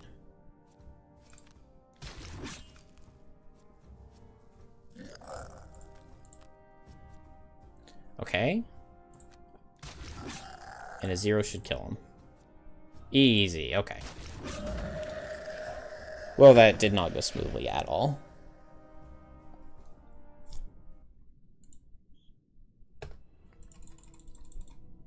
That can and could and should we be way faster. I did hit 6 on Kelp, which is something I wanted.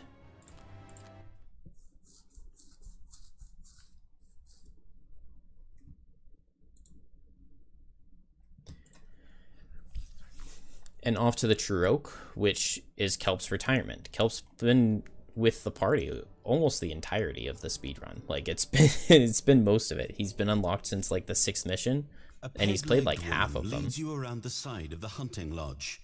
She gives a whistle to her assistants who Nice. That gives prosperity. That's beautiful. We unlock more and more characters. And I can spend down this gold. I would like to upgrade the hunting lodge. No. Or the logging camp. Dude, do I just not have enough wood for anything? Surely somebody has enough wood. There we go. Somebody has it. Snowflake was holding on to it. Okay, and now Snowflake can be deleted because I don't think she has anything worth anything.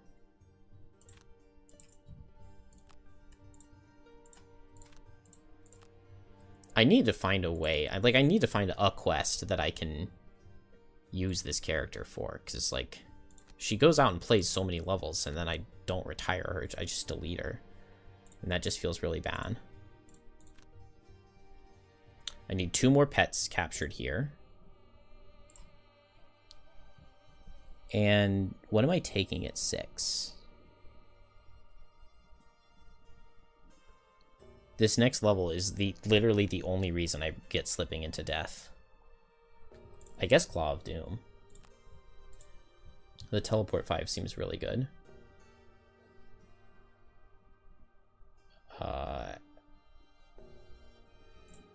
And I guess I'll add trophies. Deathwalker, the moving shadow 3 is kind of good. I had 3 perks to spend here. We'll take these heals. And then at level 5, I grab the Bane.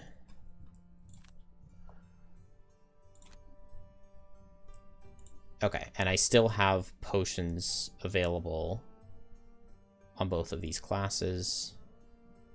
Oh, I never got the Cloak of Pockets on Deathwalker, or did I sell them off of her? It doesn't matter because I'm 5 now.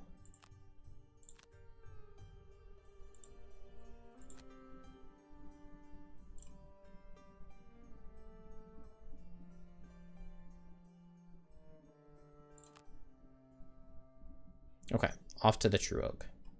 I can't believe I still have so much of every resource except for wood.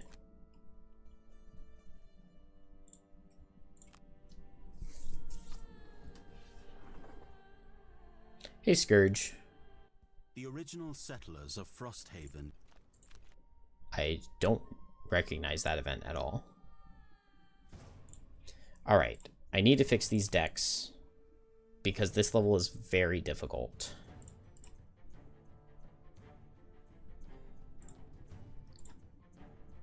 And I actually want Slipping into Death. I think I don't need Lion Weight.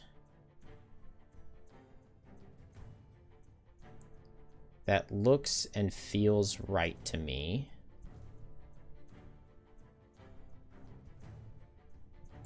Okay, Kelp is done. Oh, I didn't... No. Originally, I thought I needed to enhance Shadow Step with +1 move, but I found that I can just stand 1 hex to the right, and it works without it. I want this pulled across for a Bane. And Dark Fog is pretty good here. And then I can drop Rest in Shade, and I can drop... Oh, I want Anger of the Dead. Dang it. Okay, drop Strength of the Abyss. Do I drop Black Barrage? I guess I drop Black Barrage. I don't actually feel like I ever move Shadows for 2.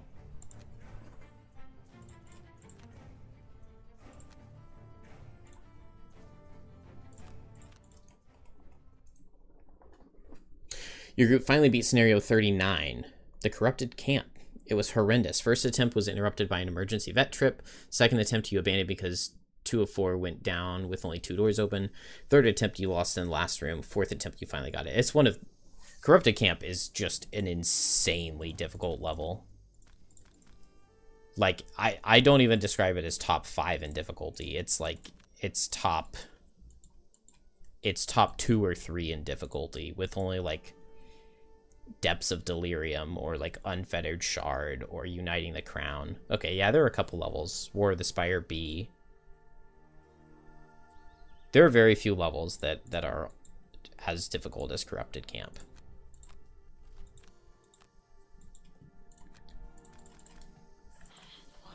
Alright. Wall of Shadows and Anger of the Dead, and these guys are now wounded, and I set Dark. And I got crit on the very first attack of the scenario. That surely bodes well.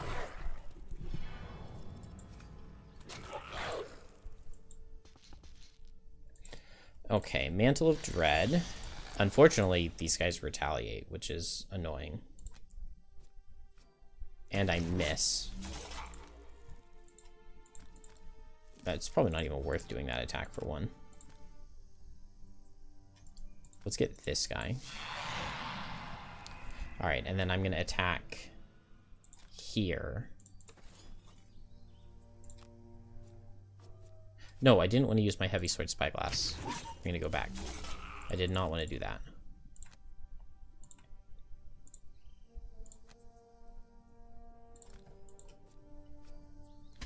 Because I'm slipping into death on this next turn.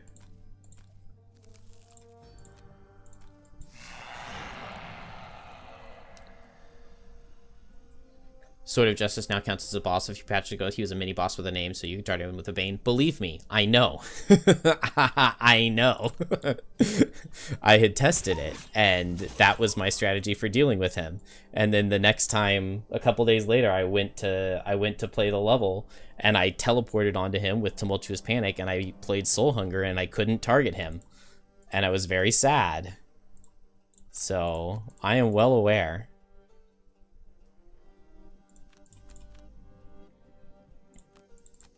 Seems like it's fine time to Grim Trophies. Alright, Deepening Despair here. Gets good damage, gets really good damage into this guy, okay. I was going to send a Shadow into him to make him take even more damage. But now I don't have to. And so I can just Slipping into Death right here with the Dark, and I won't even use the stuff like I said. Bane that guy. And then I'll just use 2.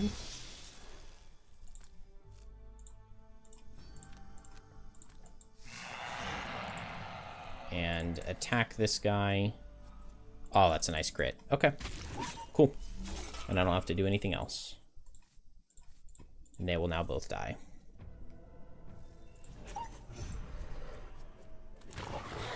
Good Muddle Kelp.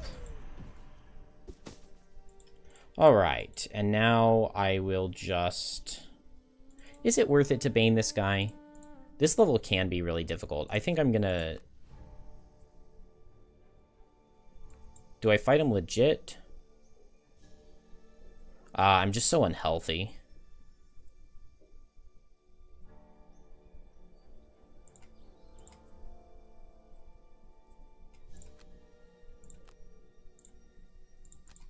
Yeah, I just don't have the health to fight him, I think.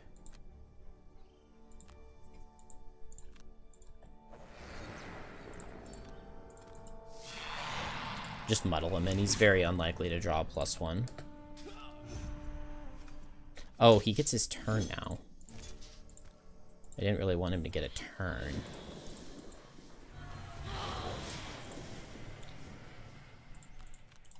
Alright. It worked out just fine.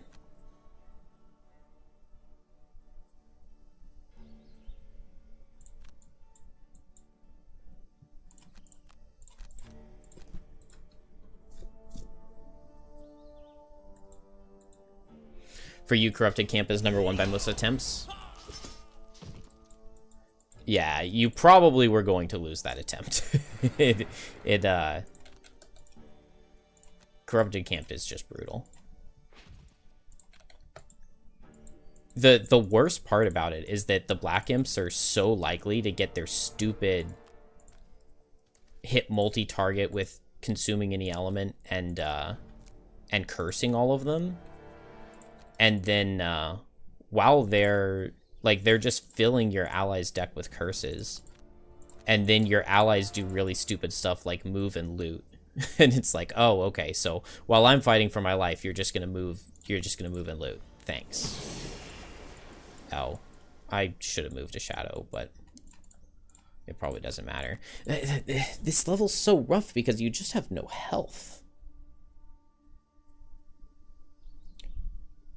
I'm now thinking I don't play Succumb to Fear, because that was my whole thought process with bringing...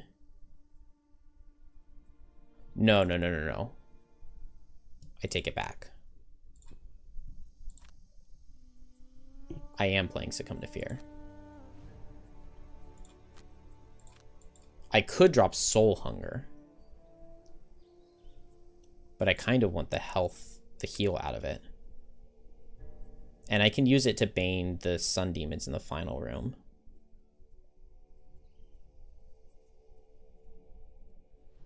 Oh, there's just no good way through. I'll lose Soul Hunger.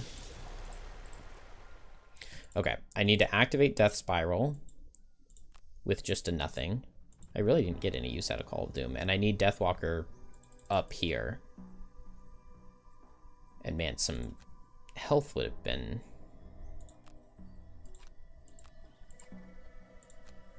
I mean, a heal 2 wouldn't have been worth much of anything, but I'm just so dead. Alright, Succumb to Fear with Tumultuous and Shadow Step with Fleeting Dusk, and I need this turn to go really well.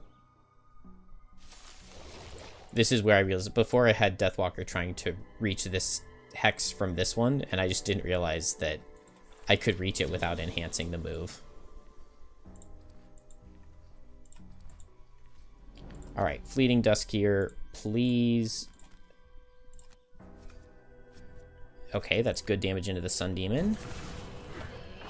That's not amazing damage into the City Guard. It's a ton of rolling heals into Kelp, which I will definitely take.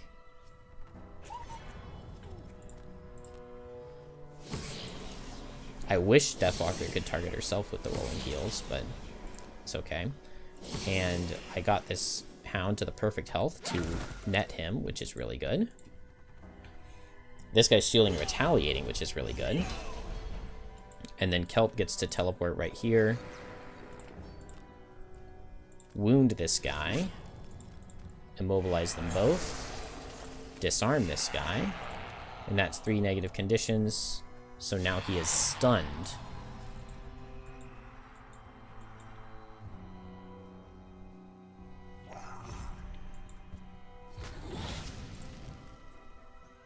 Yeah, I still... Unfortunately, Deathwalker still dies here. Okay. And now I just need Slipping into Death to kill this guy, and then that'll bane this city guard, and then I can run away. And then over here, I guess... Okay, the guard's doing nothing is, like, really... I'll take that. Heavy Sword, Spyglass, Dark, beautiful. Okay. I hadn't actually ever tried this right here. I just thought about it while I was laying in bed the other night. And so I'm really glad that that worked out that well with Kelp, because that was beautiful. Oh, I already have a Shadow under myself.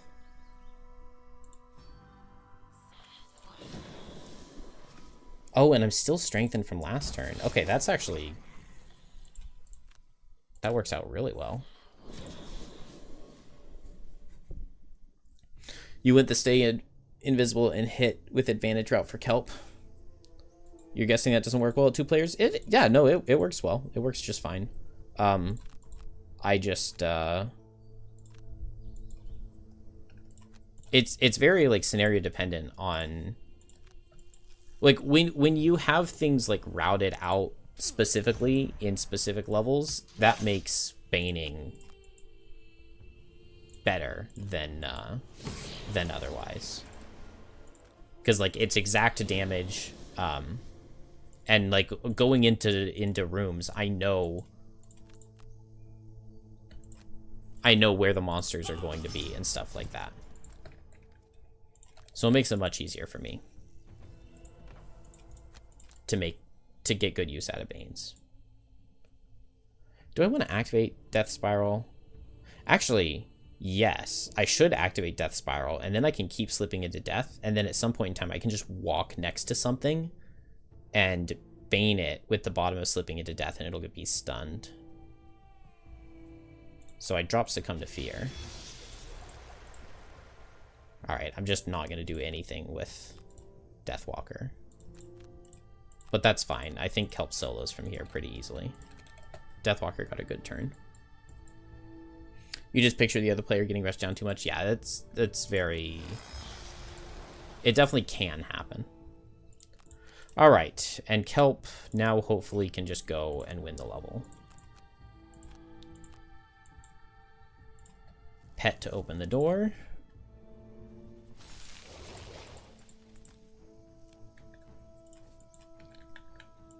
Move Deathwalker in. Teleport 6.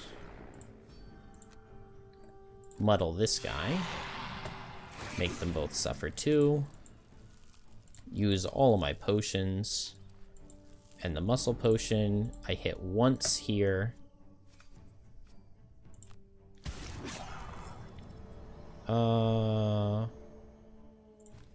Twice here? Oh, there's the crit. And thrice here. I need a +1, but okay, yeah. Good job, Kelp. So yeah, I mean, there's going invisible and attacking with advantage. So you're right, that is the way to play Kelp. Works very well.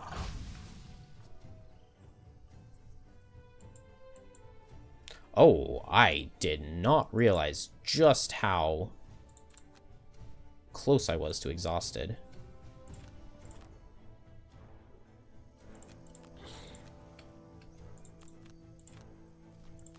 Oh, he's healing. That's really bad.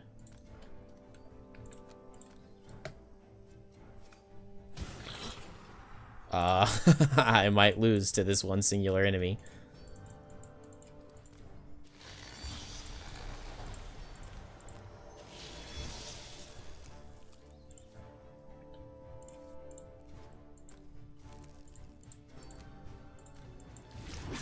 Oh, but I might get a stun.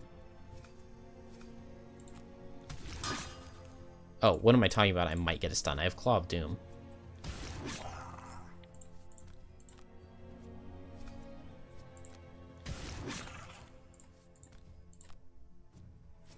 That's a good +2. I need more of those. Okay, I got some good +2s, and I get the stun.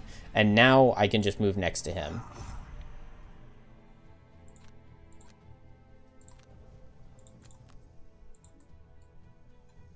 As long as I'm faster than him. But I think their fastest card is 36? No, it's 17.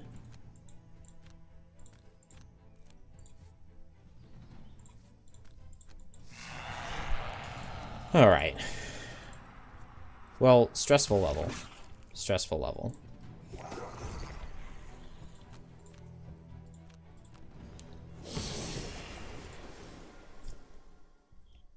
But at least I beat it first try. Vindication, other than it took like all my losses and it was really scary. I really need to find a way to have more health on Deathwalker so that she can survive. Well, she got crit on turn 1. Maybe I should have just lost a card to getting crit on turn 1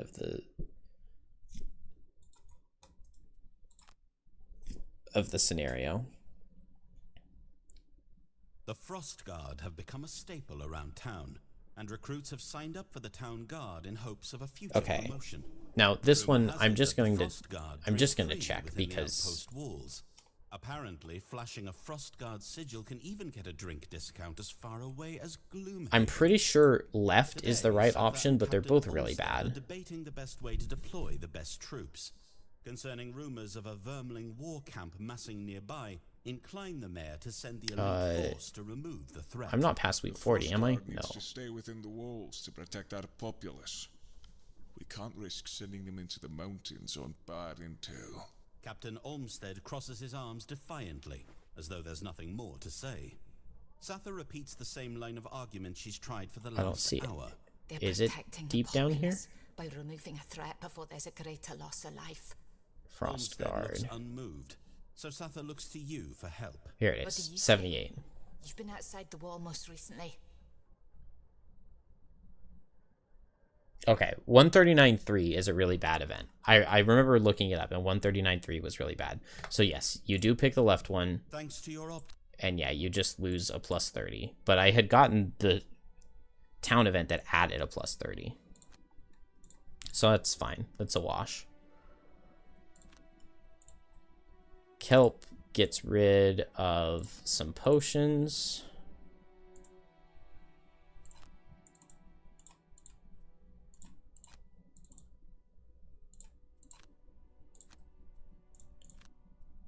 And I guess fills up on resources.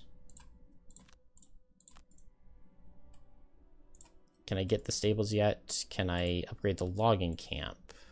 I already did. What can I even build? Okay, we can get the library. And Kelp can now retire.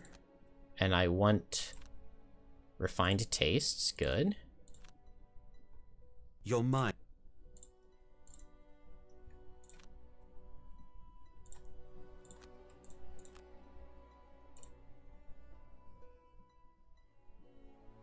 I take Reversal of Fate as the level 4 card for Shackles.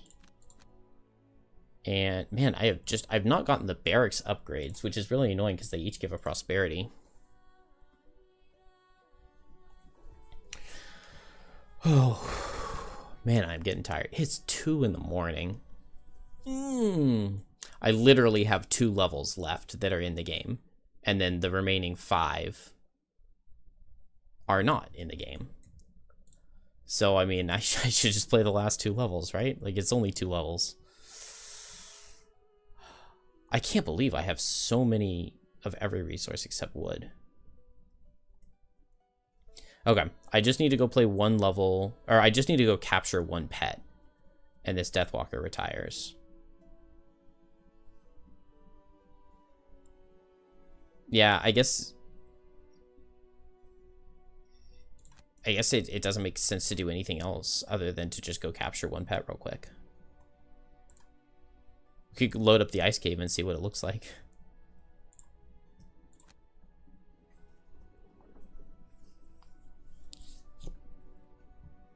Balancing on a single.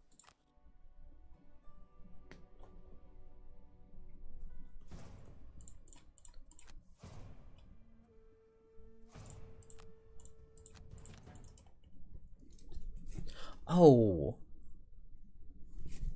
No, I'm so dumb. I'm gonna go to a different level. I'm gonna go capture a piranha pig, because piranha pigs give you a looting ability, and that would be really good to have. Or like, I need that for when I'm farming.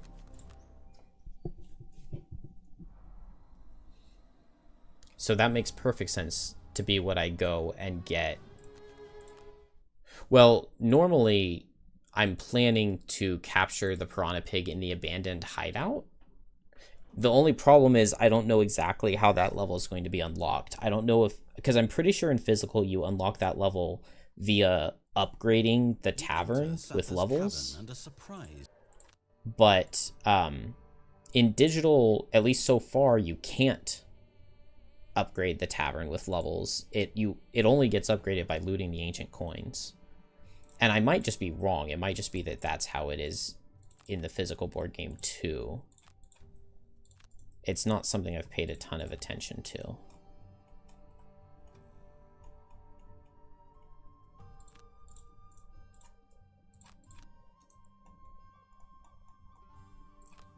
Right, spend all these Deathwalker resources. Okay, those are all the unbuilt buildings, and leveling up the temple gives bonus prosperity. So that's going to get me up to prosperity 7 really quickly. And 7 is where I want to be.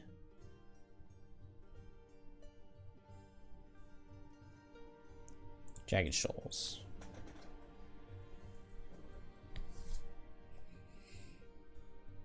It's a cold but gorgeous day for sailing.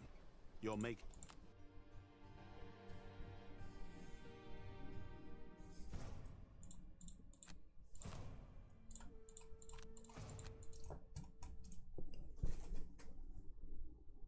Okay, I get the piranha pig. I need to upgrade the stables again to set up my farming session. But I get to play 1 level before that. Where's the closest pig? 1, 2, 3, 4, 5, 6, 7, 8. So I can reach that with Shadow Step.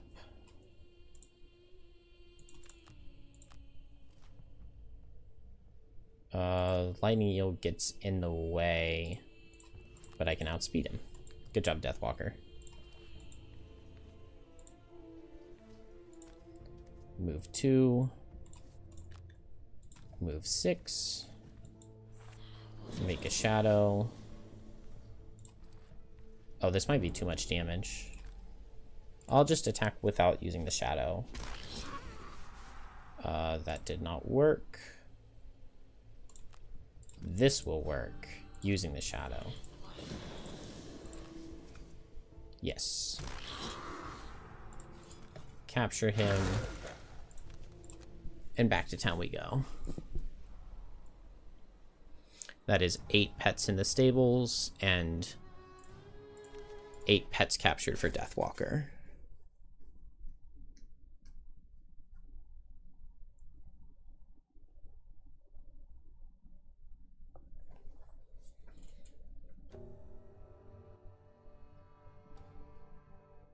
You know that I support this album. Yes. Finally.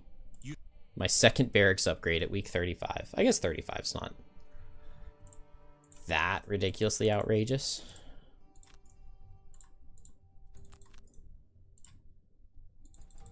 Oh, I don't have the money. It's okay. Sell this real quick. Buy that wood. Disenchant. I'm probably spending too much time disenchanting. Also, I definitely need to change my garden out.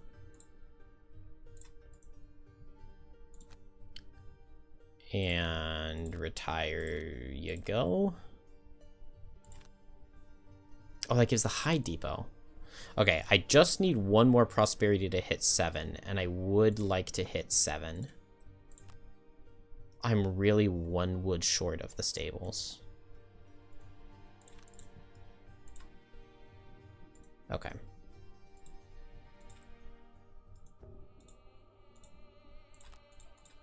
We'll just build the jeweler.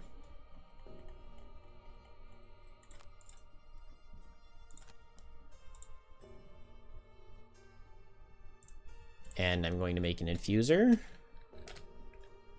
And she gets merchant class. And this infuser needs an eagle eye goggles. And then I just want things that sell.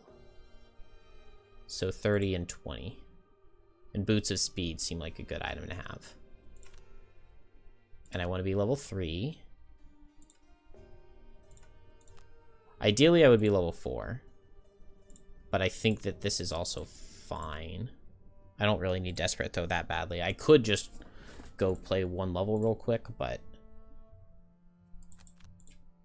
I'll just remove some of my -1s. And I think that this is fine.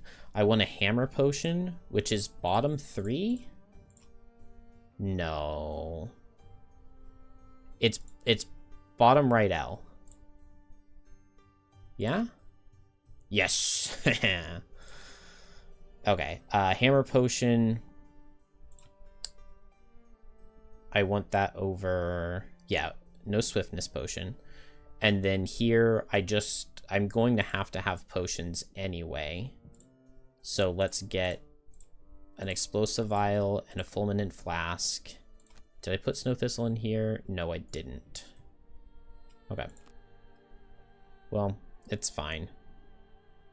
I just can't remember. It feels like there's something else that I need. I need to write this down instead of just trying to remember it all in my head. Off to the Carrion Ridge, we'll see what happens. A thick fog rolls across the... This trickery...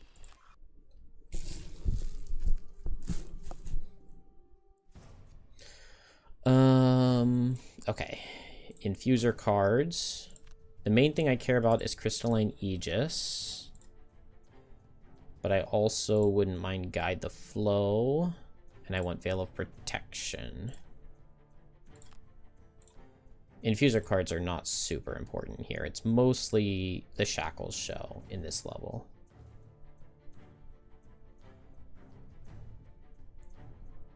But I want Reversal of Fate.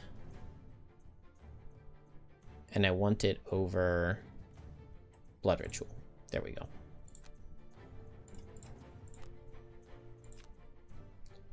Need the Snow Imp here. I wonder if this is a level where it seems like having the stables leveled up 1 more time and being able to bring 2 pets would be really good.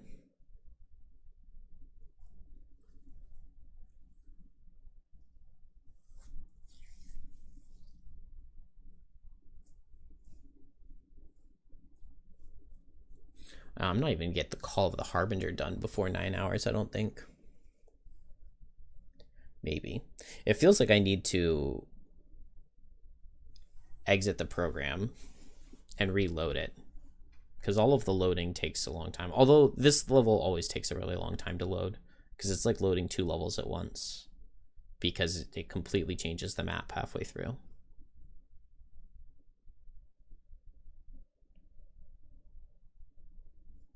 This level takes a really long time to load. Okay, so I'm starting by brittling the Shrike Fiend, brittling the Algox and pulling the other Shrike Fiend in. And I settled on just moving with Shackles. There we go. It's finally loaded. Okay. Okay. This is a cool strat. This is a cool strat. Assuming I do it correctly. Which is quite the assumption.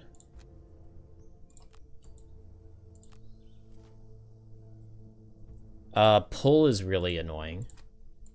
Okay. So I move with the pet to right here and just up. Just cuz. Explosive Vial deals 2 damage to this guy. Crystalline Aegis brittles him. Formless Blade Storm moves over and pulls this Shrike Fiend in. Now, Shackles moves to right here. I guess I could... Oh, I had so many resources on this guy. I could just get a pair of crude boots, and then I wouldn't have to move with my bottom. Give myself all the negative conditions, and then Infection Purge. I add a target with Ember Energy Source, and all of these guys suffer 5, but that guy was brittled, so he suffers 10. And they're supposed to be 3, like, really tough enemies, but instead they just kind of go down.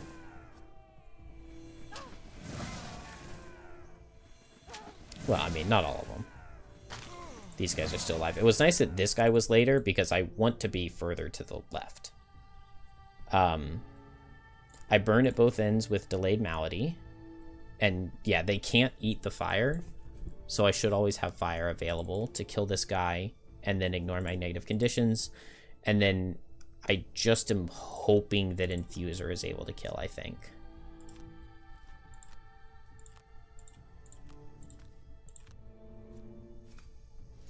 Good. And I have this advantage. Good. So Infuser picks up a kill.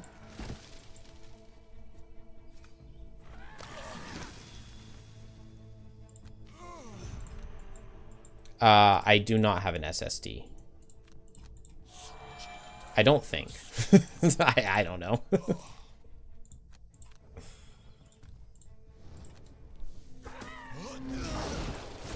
I have a cheap computer.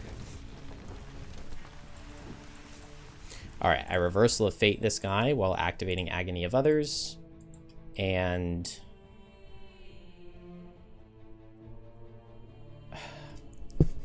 I don't love the options here. I guess let's short rest and just not lose... No, let's long rest. Did he move? He did move. Nice. I wanted him to move. If he didn't move, I was going to pull him next turn. This guy didn't move. That's really annoying. Alright. Oh, I was supposed to heal this turn. That's what I was supposed to do. I was supposed to heal Shackles up.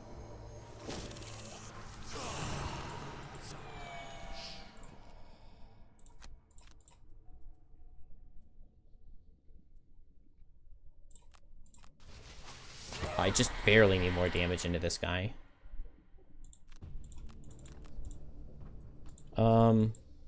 I'll just use my potion. Yeah, I'll just use the potion. Good. Ice Speaker is moving. I love that. Alright, just make him suffer 4. Run up this way. And run up this way. This guy's moving too, so that seems fine.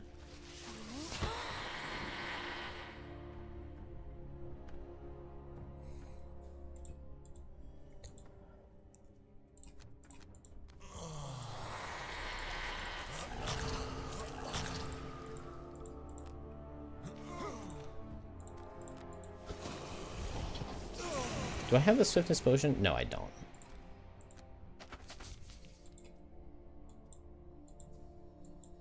This guy is... Oh, I want this guy to hit me because he impairs with every hit. And that gives me a 6th negative condition. Oh. Well, I undid and went too far back in the past. But I can just lose a card to damage and I can hammer potion this guy. Okay, beautiful. So infection purge. This should just kill everything. Oh, I'm impaired and I can't use my boots. Oh, it's so tragic. I just need to brittle that guy and he dies.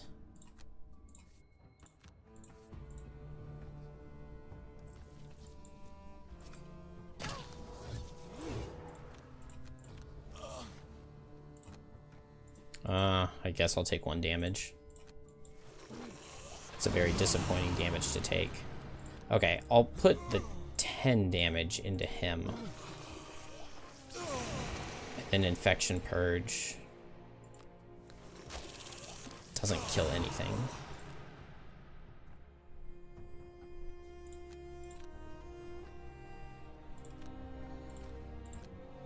Man, the initiative was so bad there.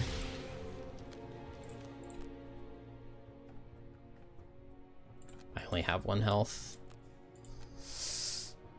Dang it. Alright, surely Infuser can do it.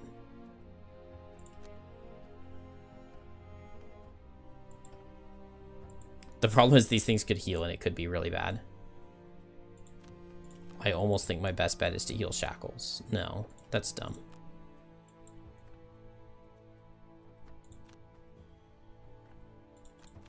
Let's just kill them both.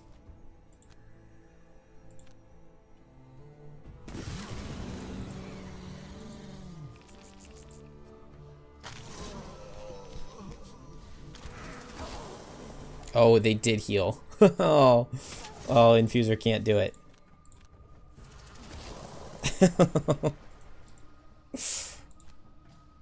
Oh, that's so sad.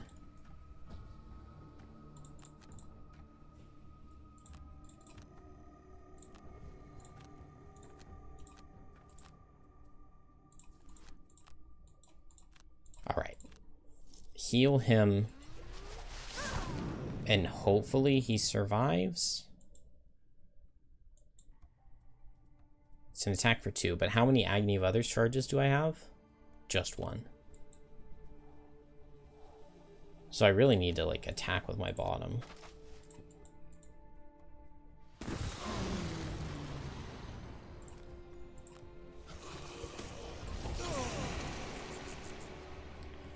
Well, I wasn't planning for that to go that way. This guy's gonna heal.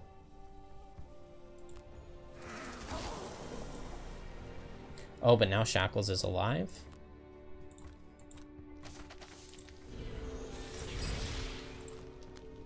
Hey, look at that. Shackles with the punch to death. Okay.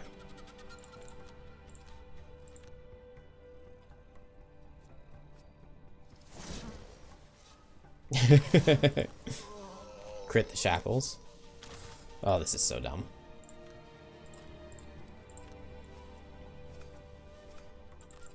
I wish Infuser's deck were better. It's definitely not a speedrunny character.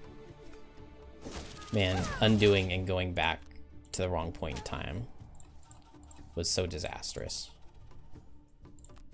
Hopefully, I outspeed.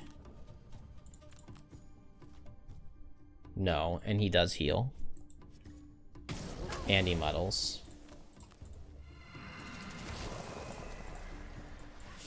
I just need a 0, though.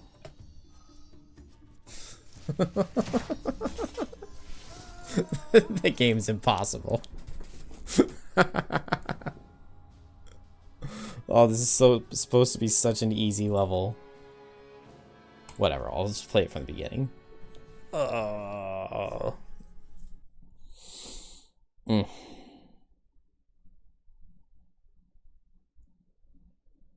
So dumb. I don't even know if I'm going to use reduced randomness, honestly. I'm not planning on it. Because Frosthaven has undo, which is for speedruns is like really, really OP. And then you have really easy access to Spyglass, Eagle Eye Goggles, and Muscle Potion. And because I have access to the power potions, it makes critting really, really good. And also, especially early game, Blink Blade blesses itself a lot, and Snowflake blesses Blink Blade. So critting in Frosthaven is a lot better than it was in the Gloomhaven speedruns, and missing is easier to mitigate. I mean, that only happened because I forgot to use the hammer potion at the right time, and I forgot to heal Shackles. I did like everything wrong there.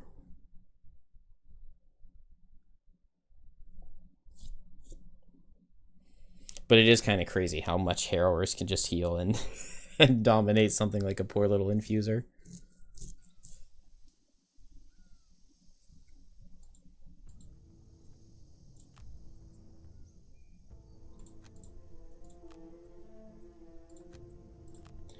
I want... There probably isn't a way.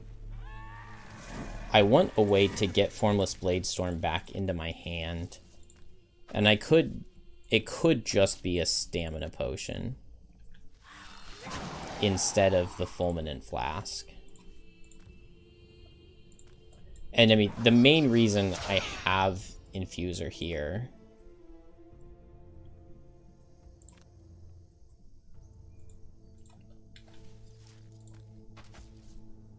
is just because it's going to retire anyway, and it retires by owning a whole bunch of stuff. And so I need to make 4 potions. Man, I keep doing this wrong. Snow Imp, move on to him. 2 damage. Brittle. And pull this guy in.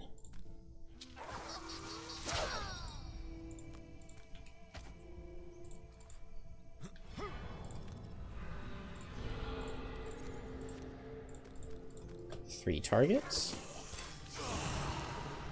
You like Infuser in theory, but couldn't get it to click. I really, really enjoy playing it. Like, just casually playing, it's one of my favorite characters. But it is not good for the speedrun.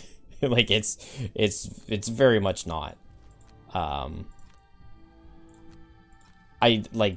sure there is something else that would be better I could use for this level.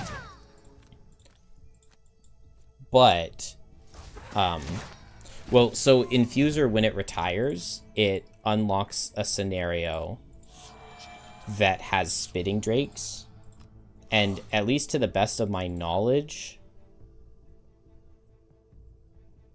Oh, I didn't want Agony of Others. I need Delayed Malady, not Agony of Others, because then my negative conditions would fall off.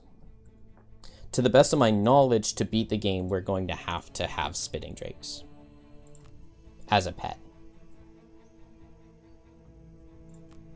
So I need to retire an Infuser somewhere, and I figure I might as well, like, if I'm making an Infuser, I might as well play, like, at least a singular level with it.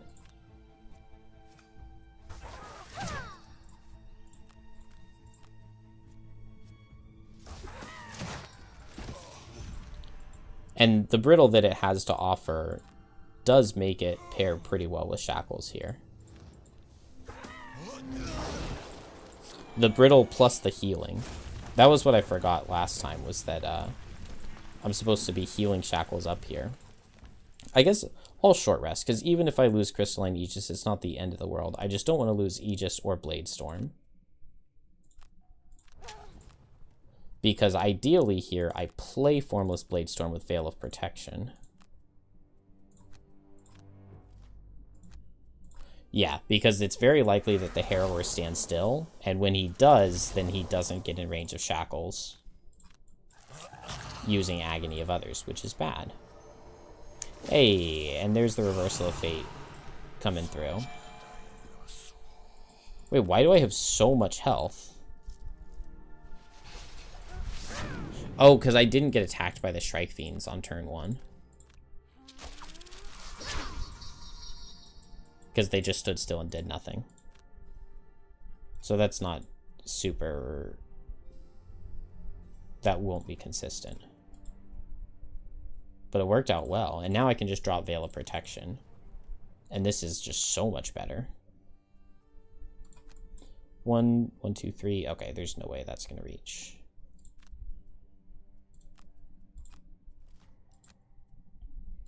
Oh, he's really healing. He's really healing and he's going to have 1 health left. I hate Harrowers. I guess I do this Pleasure and Pain then. Because it deals 1 damage to him. That's so annoying. I really wanted to move 4 and move all the way up there. Oh, I could have attacked him at range. Duh. What are these guys doing? Okay, this guy is moving.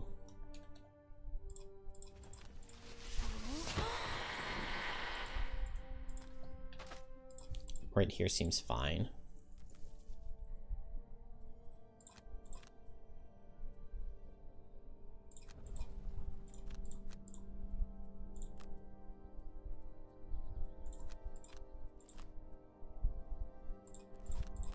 I'm gonna go first. And get the brittle off. I never suffered an extra negative condition though. So my thing should only be doing 5 damage, right? Yeah.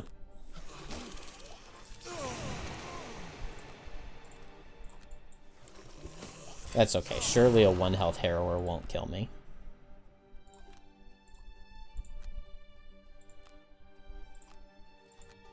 No, he won't.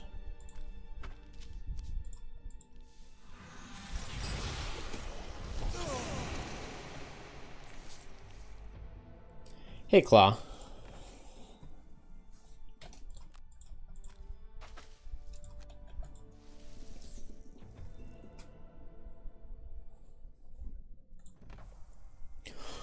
Ooh, I'm tired.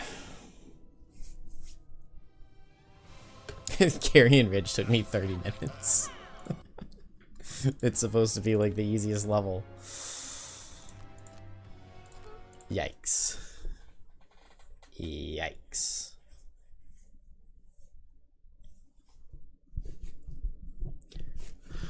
Okay, so the plan in the run is this is the point where I grind up to Prosperity 8.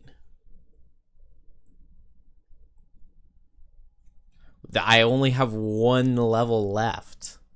Literally just Call of the Harbinger, and then there are 5 left to go, to the best of my knowledge.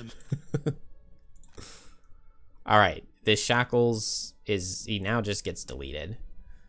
There's a chance, there's a part of me that wants to give somebody the Eternal Wanderer quest. Like, I could give Snowflake the Eternal Wanderer.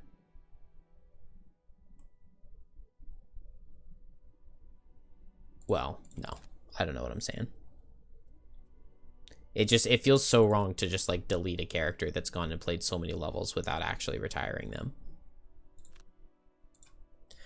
Okay, so I need to sell these resources on Infuser and purchase everything I can, although not really wood, because there's not really much you can get with wood. Oh, I never upgraded the hunting launch. Oh, if I could retire Shackles, I could pass items to Infuser, and that would be really good. Alright, Spyglass costs 1, Crude Helm costs 1, Flexible Slippers costs 1, Traveling Cloak costs 1, Crude Bow. Well-strung bow just costs an arrow vine, so that's worth. I can just make potions with the things I've used the most. I never made any frenzy potions. That's weird. I feel like I normally always have used frenzy potions. Okay, I need a head, a body, legs, and a hand. I wonder if it's worth actually just buying any of them. Probably not.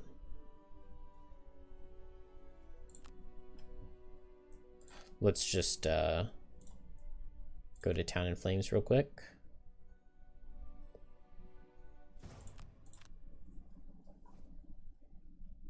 Please don't attack me. You're on your guard shift on the harbor. Ugh. Attacked? And we can't use soldiers. It's okay, my morale's really good. Hide, hide. Metal, metal.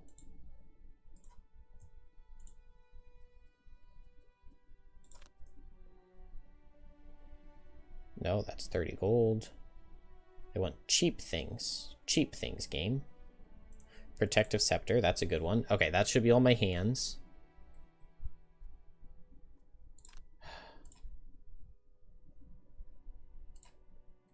Cheap chests. 15 and 10.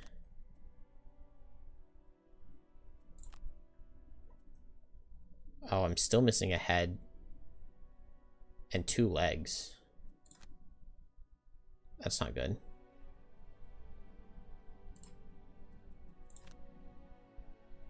What can I get really cheaply here?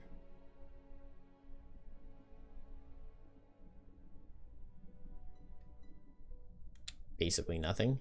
Okay. 2 metal for a simple charm. And then boots, dancing slippers. Oh, I don't have snow thistle for dancing slippers. That's crazy. So I just need a whole bunch of hide.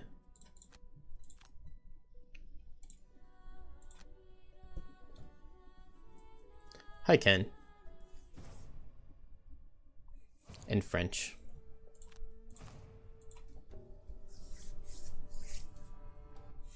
Mayor Sather approaches you, flanked by 2 balding priests in Nice.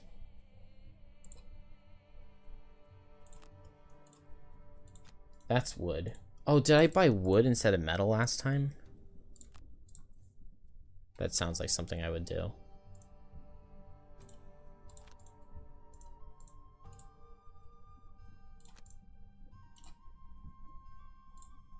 Alright, simple charm, and now I just need boots. I just need a snow thistle. Oh, can one of your potions make snow thistle? Yes. There we go. Dancing slippers. Okay, and now she can retire. Yes. And so now I can undo her potions. And I can put snow thistle in the garden.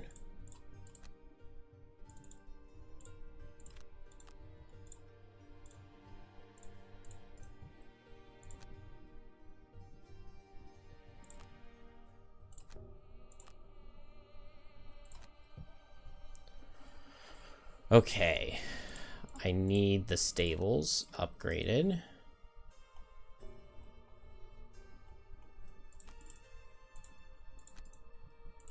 If I hadn't messed up that wood, I would be able to get it now.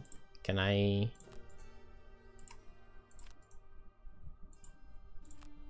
No, I didn't get any wood back on the refunds. That's okay. We will just make a drifter. He needs eagle eye goggles, boots of speed, and cloak of pockets. And he needs to be level 1. And we will make a snowflake.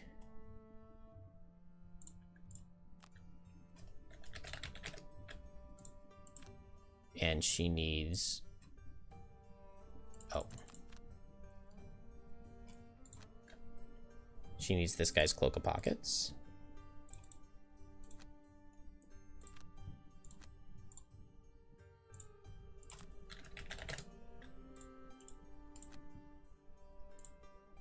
And the eagle eye goggles and the boots speed.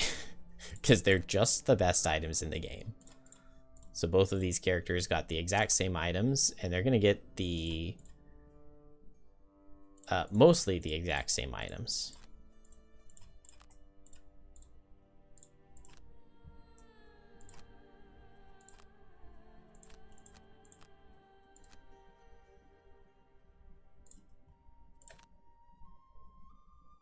Yes. Okay. And then as 2 level 1 characters, they are now able to go and farm gold very efficiently. I feel like they have way fewer perks than when I've done this previously. And I just need 1 wood to get the stables. So we're going to grab that real quick.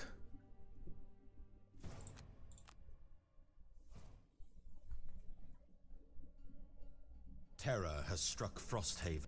This is fine. I can just use a couple soldiers. Minus 20, really? With all those soldiers. I guess it doesn't make sense to use multiple at once, does it? 4 morale. Wow.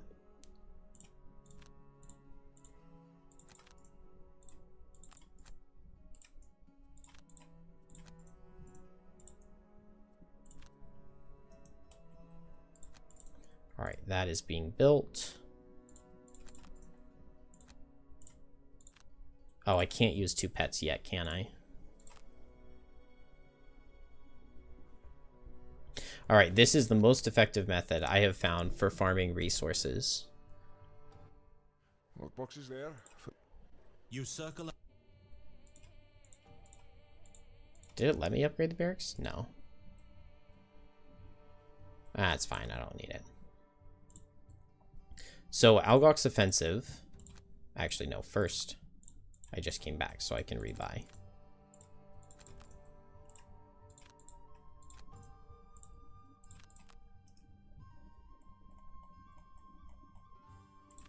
So there are a couple things that I need. One, I obviously need a lot of resources because I need 19. I need 19 more prosperity.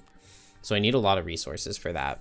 I also need to loot the ancient coins from the tavern. The sun is disappearing behind them. And so I need a fast way of getting like multiple loot tokens. And these 2 characters I have found are the best at that. And this level is a good one for it.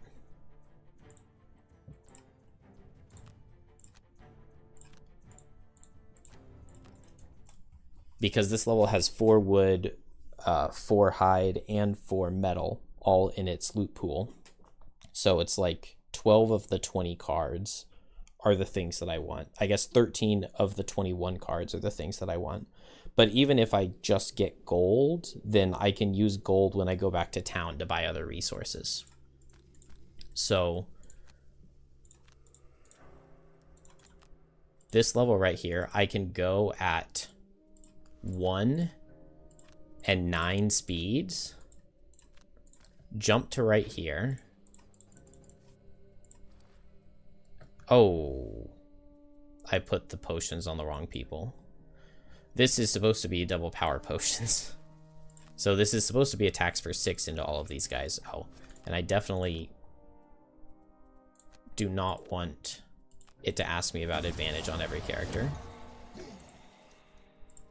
Okay, so that was supposed to deal 1 more damage to everybody. Whoops. Have I tried the favor system? I thought that building literally didn't do anything. I've built it and I haven't ever noticed anything with it. So no, I have not. Okay, well, I'm supposed to attack here with no remorse and then move up here and attack all of these guys with destructive fury. And then I want the fulminant flask because this guy's very likely to survive, but I put it on the wrong character. And then I can move and they both loot. And so I should get 4 loot tokens on Drifter. I got 1 lumber, 4 hide, an arrow vine. Oh, yeah. And then I can abandon quests without doing any of the monster turns, but I'm tired and done. I assume it's in the Halls of Revelry, but I haven't ever noticed anything from when I've built the halls.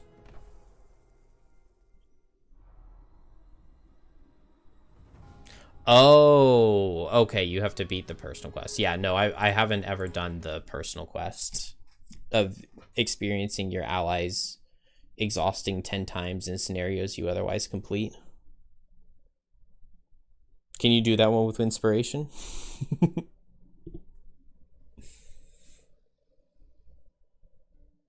The gates to Frosthaven open to reveal a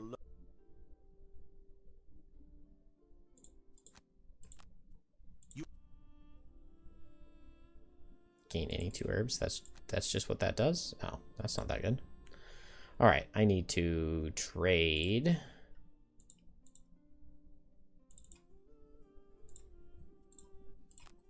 He wants the fulminant flask over the power.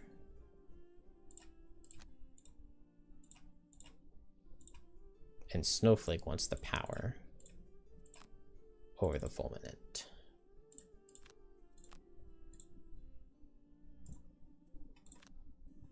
Oh, not yet.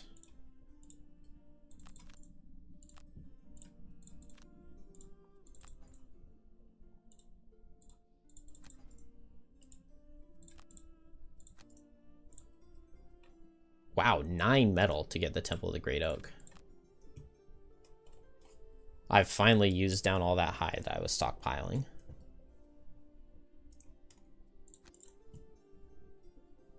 I have enough prosperity to double build. I can upgrade the craftsman.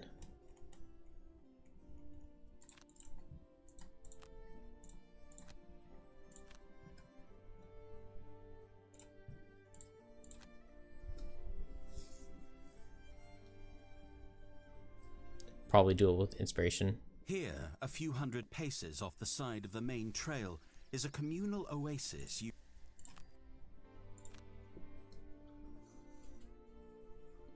Favors let you make monsters hit harder for bonuses like extra gold from loot cards. Are the favors the same as they were in the physical version? I never really messed with them in the physical version either.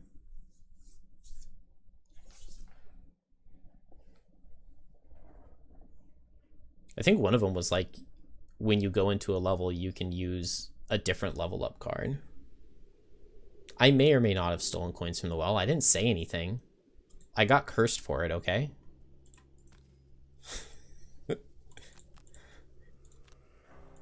At this point, all I care about is buying resources from the town and building buildings. What? Why do I not have the... What? Where did my other potion go? I just made another potion. If anything survives on 1 health, I'm gonna be mad. Oh my gosh, the curse came back to haunt me from stealing from the well. Maybe Drifter will crit.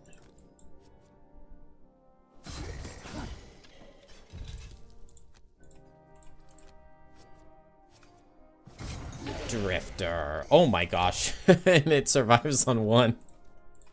Oh, it's like, it's so bad. Wow. I missed out on 3 loot tokens. 2 of them from stealing from the well.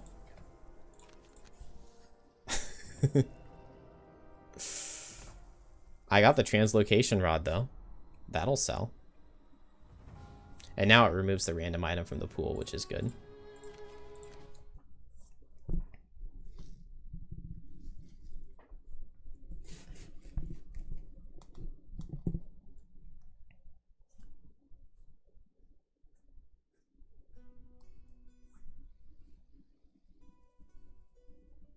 Roll it over there. No, not that way.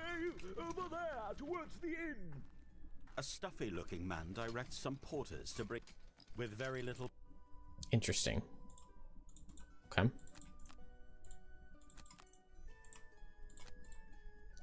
I needed a lot of metal. Yeah, I'm not gonna be able to get the temple for a while. What can I build? Not enough wood for the craftsman. Not the stables. Not the enhancer. Not the inn. Can I just not build anything? I don't even have 3 wood. How is that possible? Alright, and why do you not have a power potion? Put that back on. Unbelievable.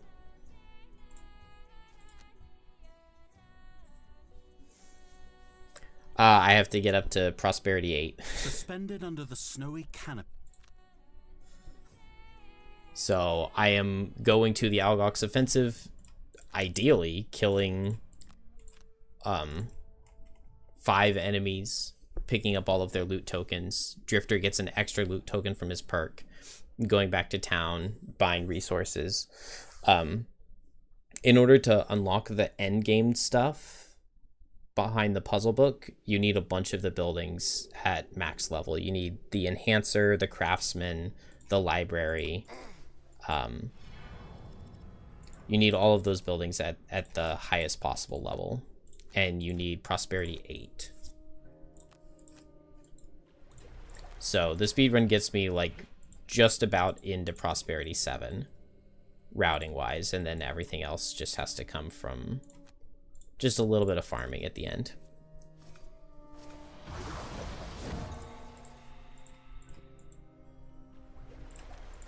And this is the best farming method that I've found, because like it's difficult because you need to find a level where you can kill a bunch of things at least relatively quickly.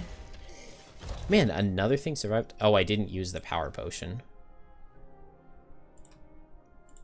That would make sense as to why it survived. You need a level where you can kill a bunch of things relatively quickly, and it needs to have a good loot pool. And that's actually really hard to come by. Like, a lot of levels are like 50% gold in their loot pool, and that just wouldn't do very well. Although here I'm mostly just looting gold. I don't even know how the tavern works. I don't know how many ancient coins are in the deck. Is it just 2? Did I already get both of them? I know I got 1. Because I haven't even seen the, like, fake ancient coins in these loot tokens. I also got a lot of gold there, which is just really unfortunate. As you Upgrading the barracks, though, is worth a prosperity. That's good.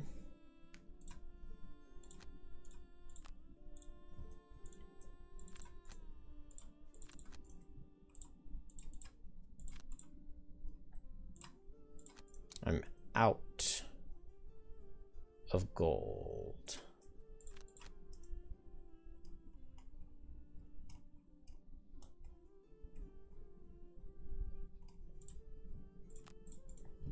All right, that is max level enhancer.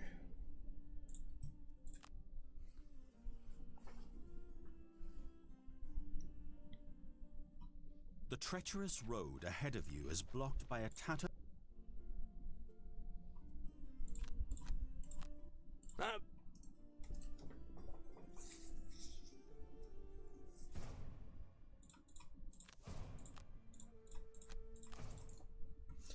You get 2 coin loot cards from level 1 tavern and digital.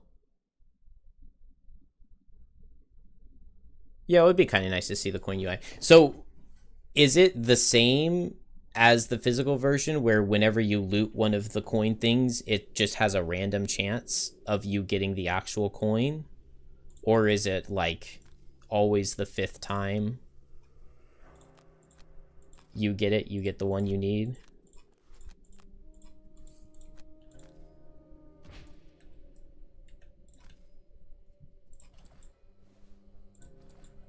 I haven't done testing to see exactly.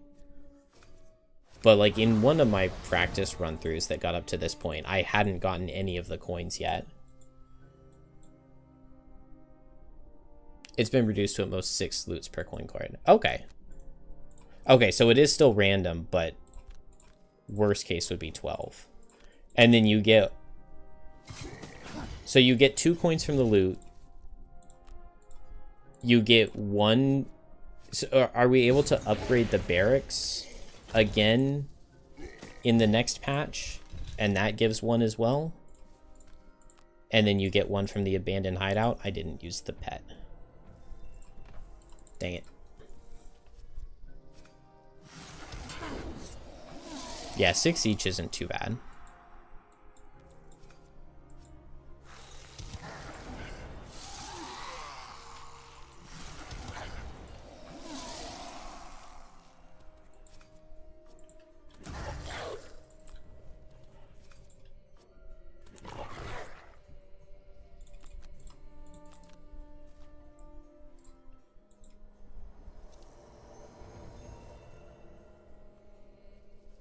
Third coin's from the hideout, the other one you just get.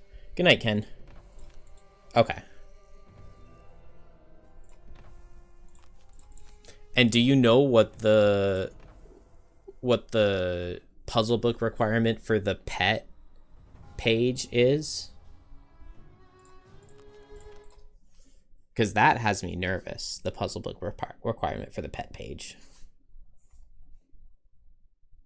Oh, not really nervous. I feel like I've routed it in enough that I can get all 10 pets if it's required. We are pleased to announce. Oh, was I supposed to hire Logos? Wait. What do I get if I hire him?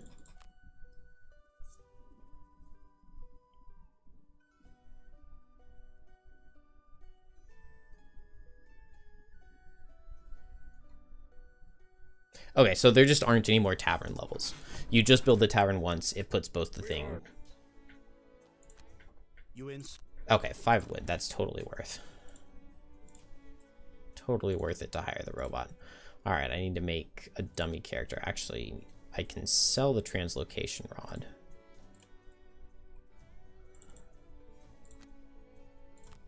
Oh, that only sells for 15.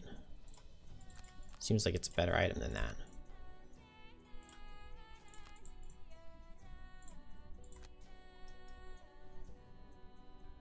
I was 1 gold away from building the high depot, really? Okay, I have the 9 metal, that's good. Alright, that gives me a big chunk of the required prosperity.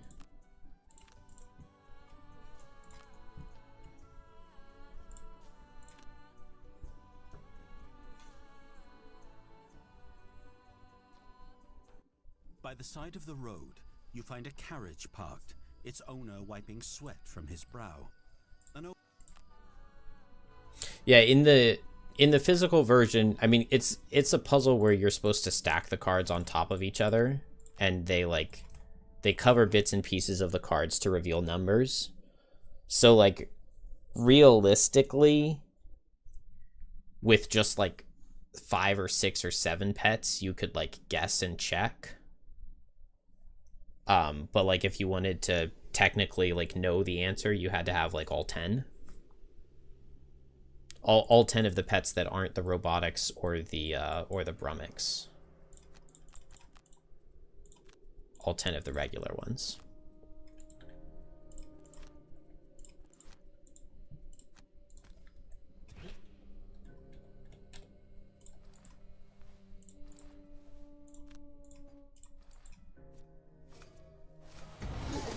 Good job, Snowflake.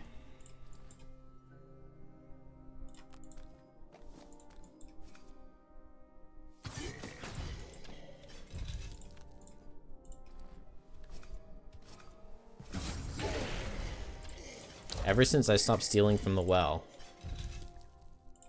the looting here has started going much better.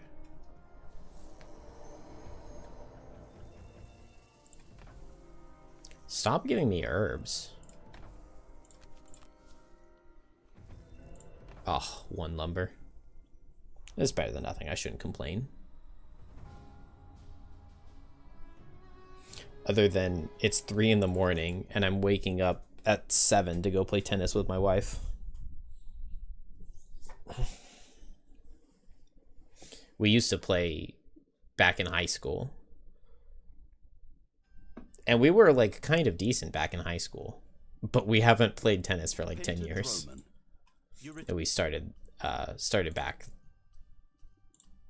A couple weeks ago. It's been like a month now that we've been playing 2 to 3 times a week. It's pretty embarrassing.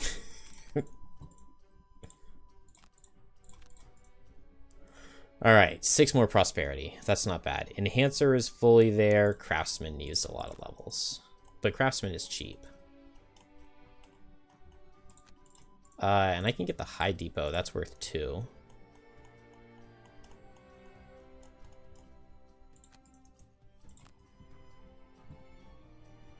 Ah, no. Stop it, mouse. I have a hotkey thing to where when I click the side button on my mouse, it changes my wheel to be spam left click.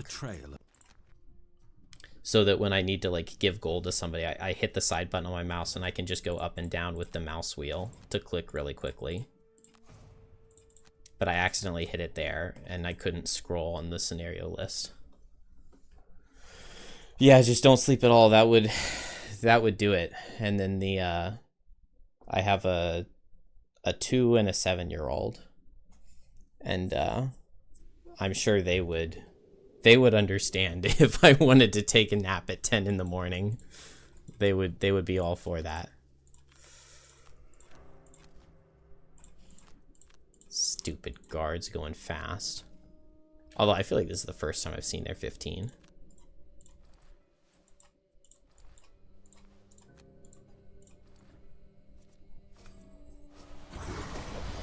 Minus damage into that Algox is not very good.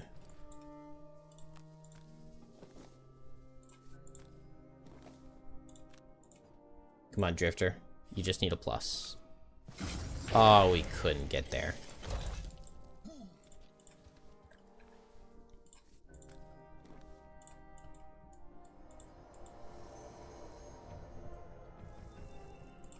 Man, more... We need a level that just doesn't have any gold in the loot pile. That would be really nice. But I don't think it exists. I'm gonna go look through the entire list of all of the levels again, though, because, I mean, this is frustrating.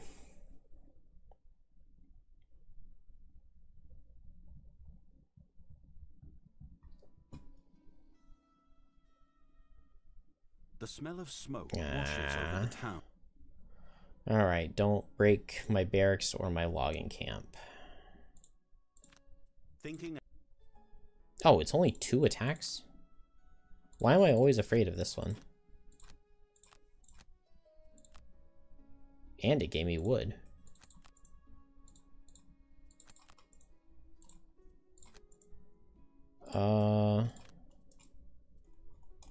Now I, like, have a ton of wood and I don't have any metal. When did that happen? Okay, I need craftsman levels. Oh, dang.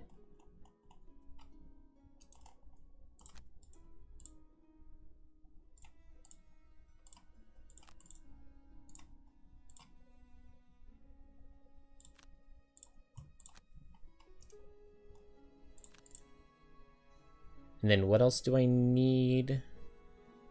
I think that might be it in terms of buildings that I need to upgrade.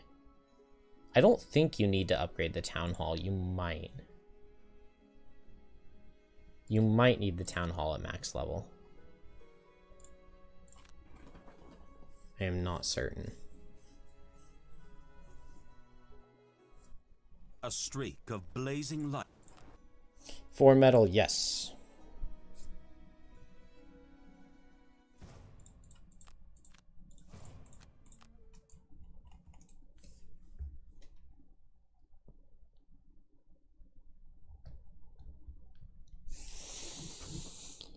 Oh man, I don't know how this is going to go on release day, because I'm planning to sit down. Now, I will get to start in the morning, which is good, but I'm planning to try to do the entirety of the game in a single sitting. The problem is I've never played any of the last 3 levels in the campaign. Not in physical or on tabletop simulator at all. I did read through one of them. I read through 62 on Tabletop Simulator one time, but it sounded annoying, so I didn't want to play it. But I've just never even looked at 63 or 64. So I do need to go through those to have at least some semblance of an idea of what I'm going to need to do. Also, kind of the problem with my route right now is like, at this point, I don't have any characters that I've built up that are strong.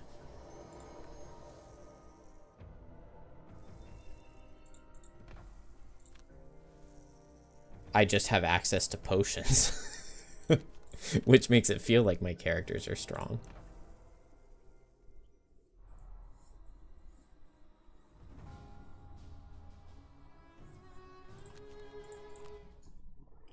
Release day is waiting a week or more for inevitable bug fix patches. We'll see. I'm sure it'll be playable when we get the patch day. The library is quiet. You're finishing up a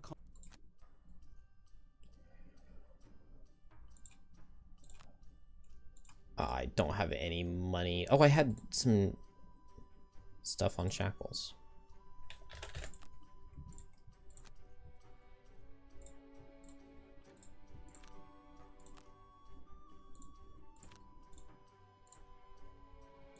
Hello, Banner Spear. Welcome to the team. Time to strip your stuff and put that 45 gold to good use. Probably metal.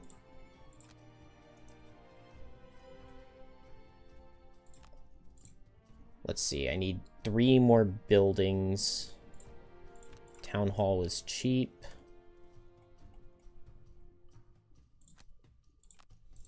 I don't think I need to play offensive again. I can just go to Town in Flames and abandon.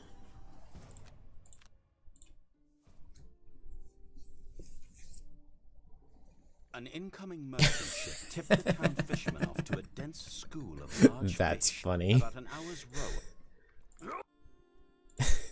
This event is in the starting summer deck. This is like 48 weeks that I could have drawn it. Just to finally get it now. I haven't gotten any of the bad events that get added with the coming of the final year. I don't have enough hide.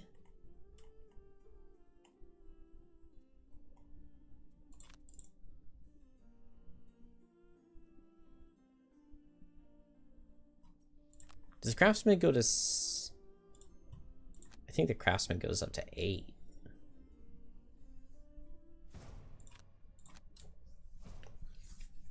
Or there may be a level of Craftsman that's not in the game yet. Care to make a trade?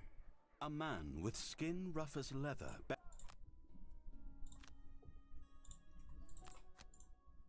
Oh, I guess I'm low on hide because I can only buy 1 hide at a time. That makes sense. Alright, what can I build that doesn't cost hide? I just need 1 more. Jeweler? Oh, why would you need hide to make jewelry? How does that make any sense? You need hide to build the hunting lodge, of course.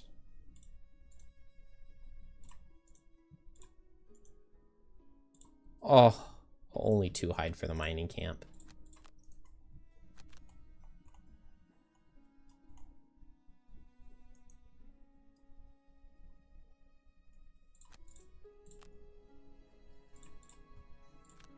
Alright, I should have gone to Algok's offensive. I think it would have been faster. Assuming I got decent loot.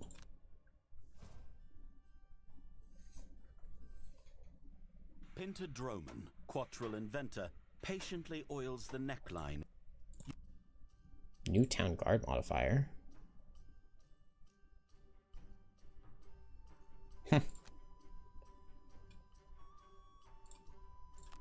Hide, hide.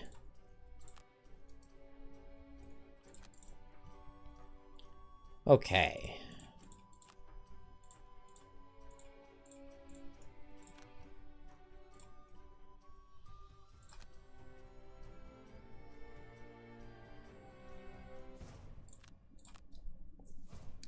And that is Prosperity 8. Hamlet has the honor of being under the protection.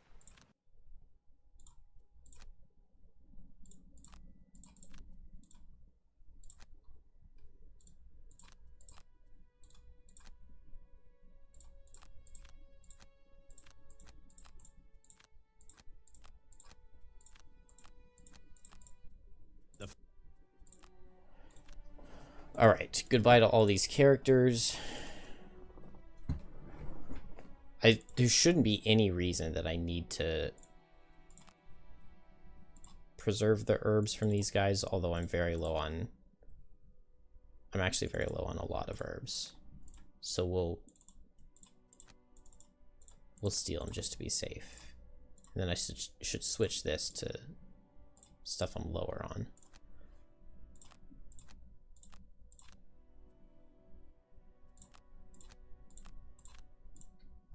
I definitely lost a lot of resources doing that just now. Alright, and then the final level, I'm playing with Coral. I'm so out of it. I have no idea what I need. Cloak of Pockets sounds like something I would want. I want to sell for gold.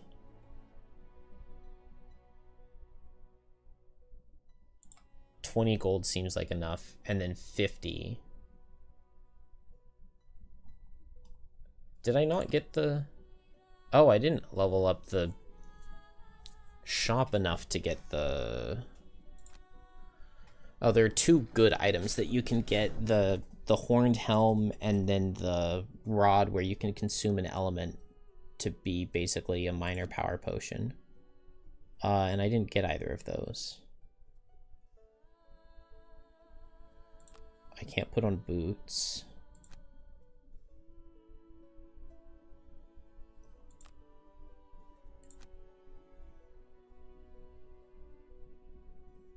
Yeah, I'll just put on the Ember Energy Source. Why not? Alright, a level 4 Coral and a level 4 Deathwalker.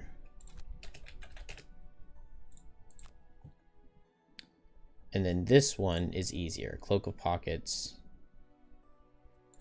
Boots of Speed.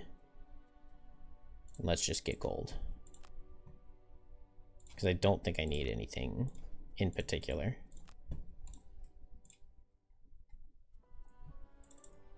Coral, I need to get some hide.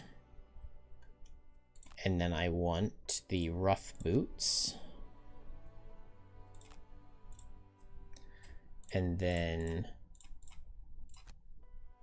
Whoops. I want a major power potion. I want a muscle potion. And I want a swiftness potion.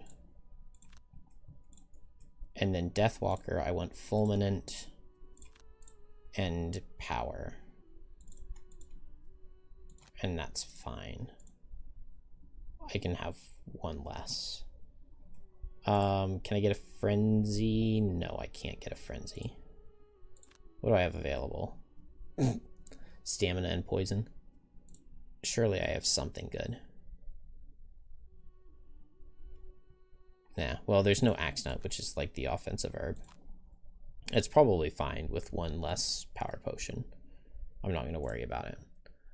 I want relentless with ritual and fleeting.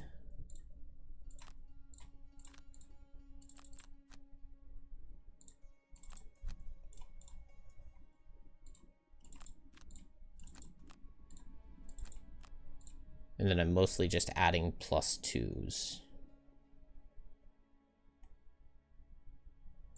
Yeah, add a whole bunch of +2s.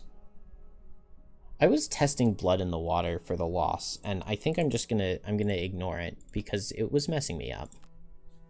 I kept bringing it and it just wasn't working.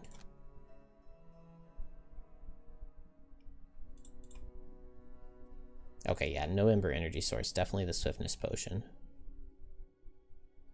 So I could afford more. This level's actually really hard, which is why I farm for everything first. A thin wisp of smoke drifts over the tree. It's long past. Discard 2 cards. This is not a level where that's a thing.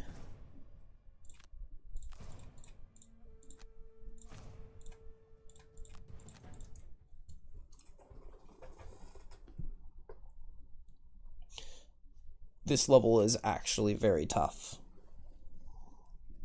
Especially to get it to go really fast. There are going to be 2 different bosses, one in the main room and one in a side room. And there are 3 different altars in the first, second, and third rooms. You have to have all of your characters together in the first room, and then when one kills the altar, they get teleported to the side room.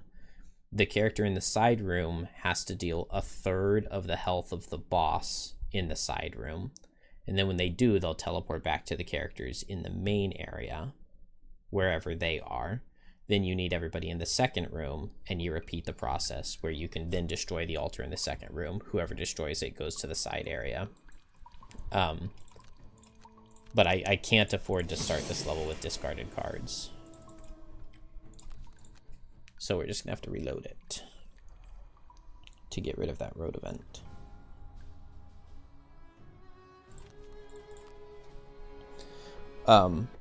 But it's really, really, really hard to get this level to go fast. It might not be that difficult if you just fight through all the monsters, but the problem is in the main area, there's a boss that's chasing you the entire time, and he's completely immune to damage.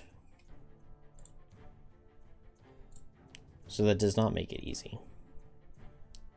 The build here for Coral is really easy. I bring every single card that has a tide on it, and I just stack tides, and I don't really do anything else.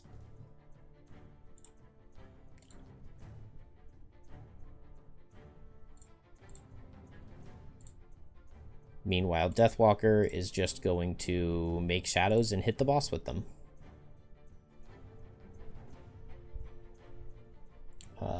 One card to not bring. Anger of the Dead. There we go. And we're going to go Snow Forest Imp. I think the healing... Black Imp can give an extra attack, which could solve things if something goes wrong.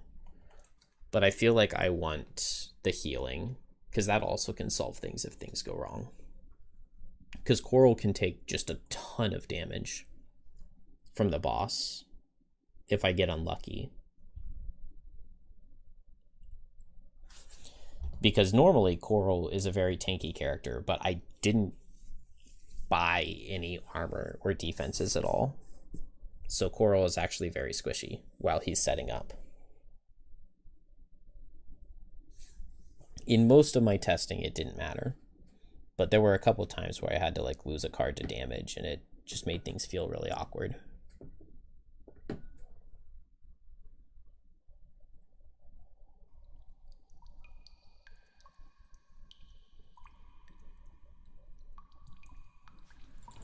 Alright, so Coral up high. Deathwalker, it is Shadow Step with Fleeting Dusk. And Coral is getting Tides.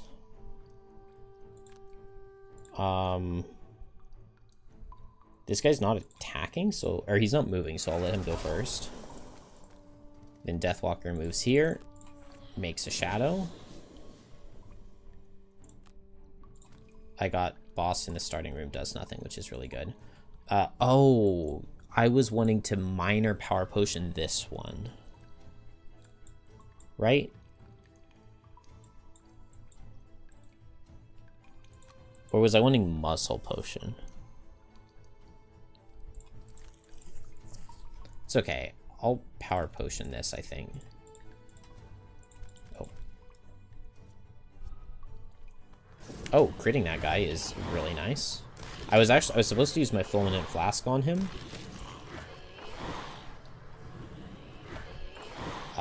But I messed that up. But happy little accidents. So Deathwalker almost destroyed this altar, which will put her over in the second room. And so now that's what I want to do. and Coral is just going to continue getting tides. I want Skitter is the thing that's the most important. Ah, the boss is moving. Okay, good. Deathwalker breaks that. She goes to the second room, and the boss is going to be hitting me at range. Hopefully, he'll move adjacent to that. He should always, I think. And 2 more tides on Coral. So now Coral can move and have extra move. No, I'm going to take 1 more turn setting up tides while I set up shadows. I didn't get attacked on turn 1, so that's good. Shadows, and I just place them late so that I can make sure they're on the boss.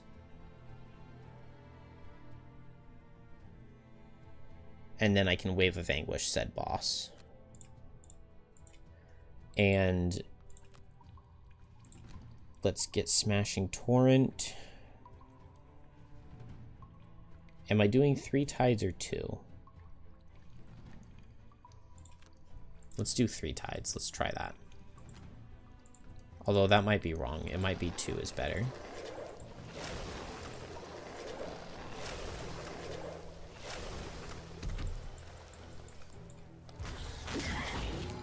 Losing a card on Deathwalker is fine.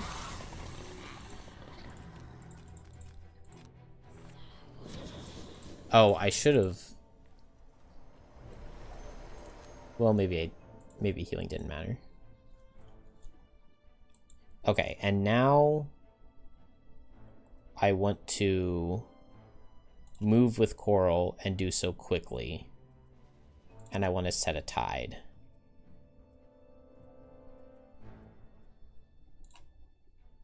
Yeah, no. This wasn't right. I should have just played 2 cards last turn, and then I would have been able to play 3 cards this turn. And then I go after with Deathwalker. Okay, this is really good. This boss is going to chase after Coral, but Coral gets away. So I use the Swiftness Potion, and I have the bonus move on Skitter, so that I can get all the way to this door.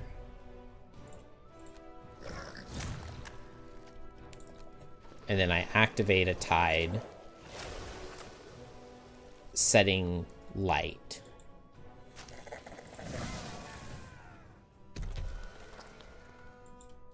Now, Deathwalker, Wave of Anguish is this boss, and I need to deal 16 damage to him. So yeah, like a Muscle Potion here would be really, really good. Okay, good. I got there. Just barely didn't get it with that, but I have this Fulminant Flask. And now I need to be on the door, because I have to be in this room. Oh, this stupid black imp muddled me. Oh, that muddle is so bad and annoying. I don't actually have curses in the deck, though, so it's not... It could be worse. Then on Deathwalker, I want to go after 41, which I guess means I'm going at 82. My initiative here is awful. Okay, I should have saved Strength of the Abyss instead of losing it to damage. This Strike Fiend is also hitting hard. Okay, we take a crit though.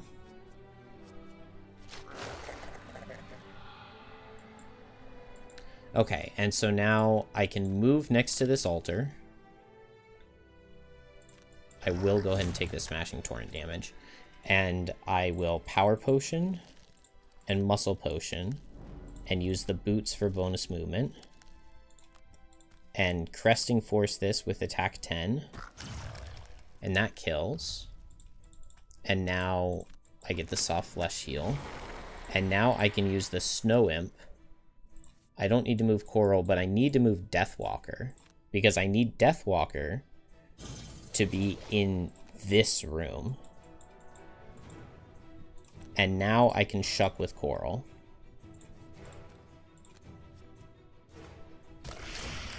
And attack him. And attack him. That's 2. And attack him. That's 3. Being advantaged for this would be really nice. That's 4. There we go, we break him. And now I can use the light to make it exactly to this. That's 5. That's 6.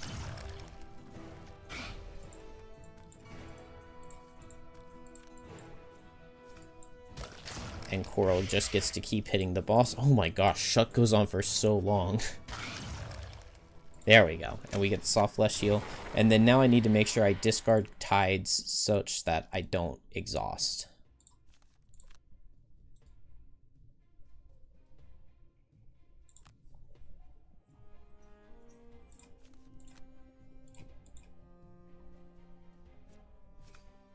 And I also need Deathwalker to survive. Ideally. Good. This boss hits Coral, who actually survives it. And now Deathwalker gets to teleport back here and has to kill this guy.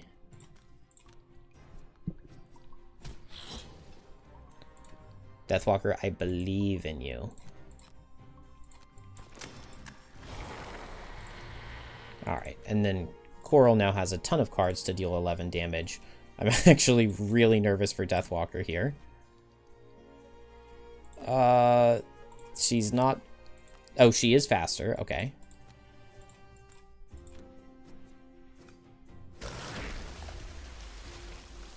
Man, some advantage.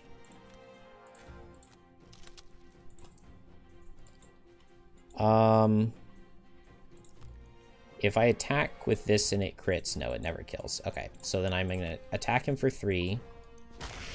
And I'm going to activate Fluid Knight, and I can teleport to this shadow right here.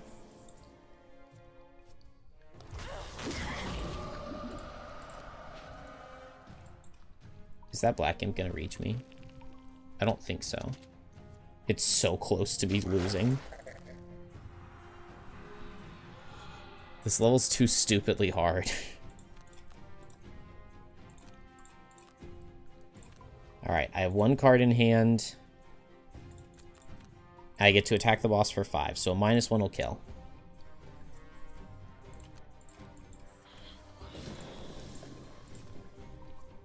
Easy. Alright, Coral, do it just like that. No, but close. I should have done Overwhelming Bottom last turn.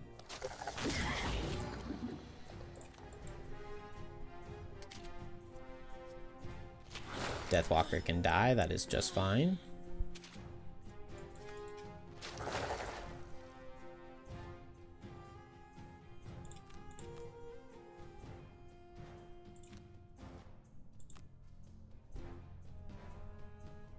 Ah, this guy's healing.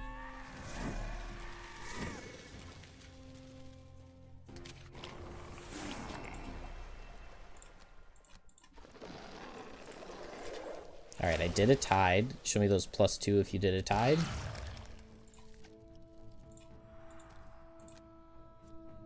Hey, there we go.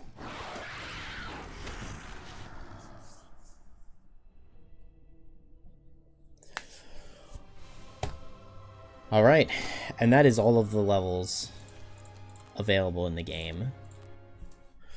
But we are Prosperity 8. I believe I have basically everything required in the puzzle book done, except for the coins from the tavern, and potentially I might need to capture a lightning eel and a spitting drake are the 2 pets that I don't have yet. But the alarm bell.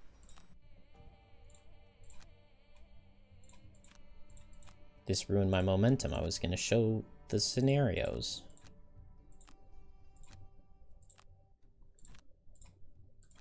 There's the fist. We can unlock drill real quick by solving the puzzle. We have retired a hero, believe it or not.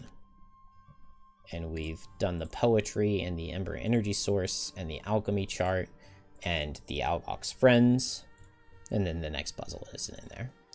But if we do need to capture all of the pets, I can get Spitting Drakes in Radiant Dust. This level was unlocked by retiring Infuser, which is why I had to retire one. And then I can capture Lightning Eels in the Abandoned Hideout, which is a level that's not in the game, but will be required. And I should have everybody unlocked except shards. 1, 2, 3, 4, 5, 6, 7, 8, 9, 10, 11, 12, 13, 14, 15, 16. 16 of 17 classes. And we're Prosperity 8, and I believe I have all of the buildings required in 8 hours and 20 minutes. And I can probably easily shave an hour and a half off of that by just being more familiar with the route and ready to go. Which would mean 7 hours for all of this is pretty doable, and then like maybe an hour and a half for the last 5 levels.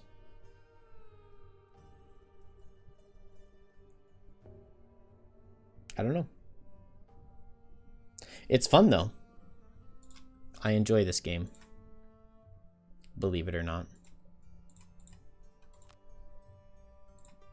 And I got a mastery. I had more... Where is it?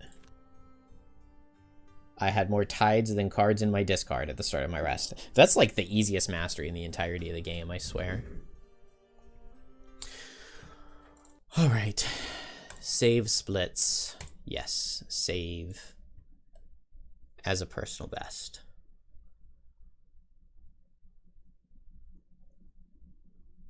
Gosh, the end of the run just slows down so much. But it's okay, I know where I need to practice.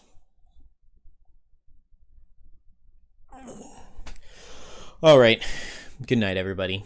Have a good one.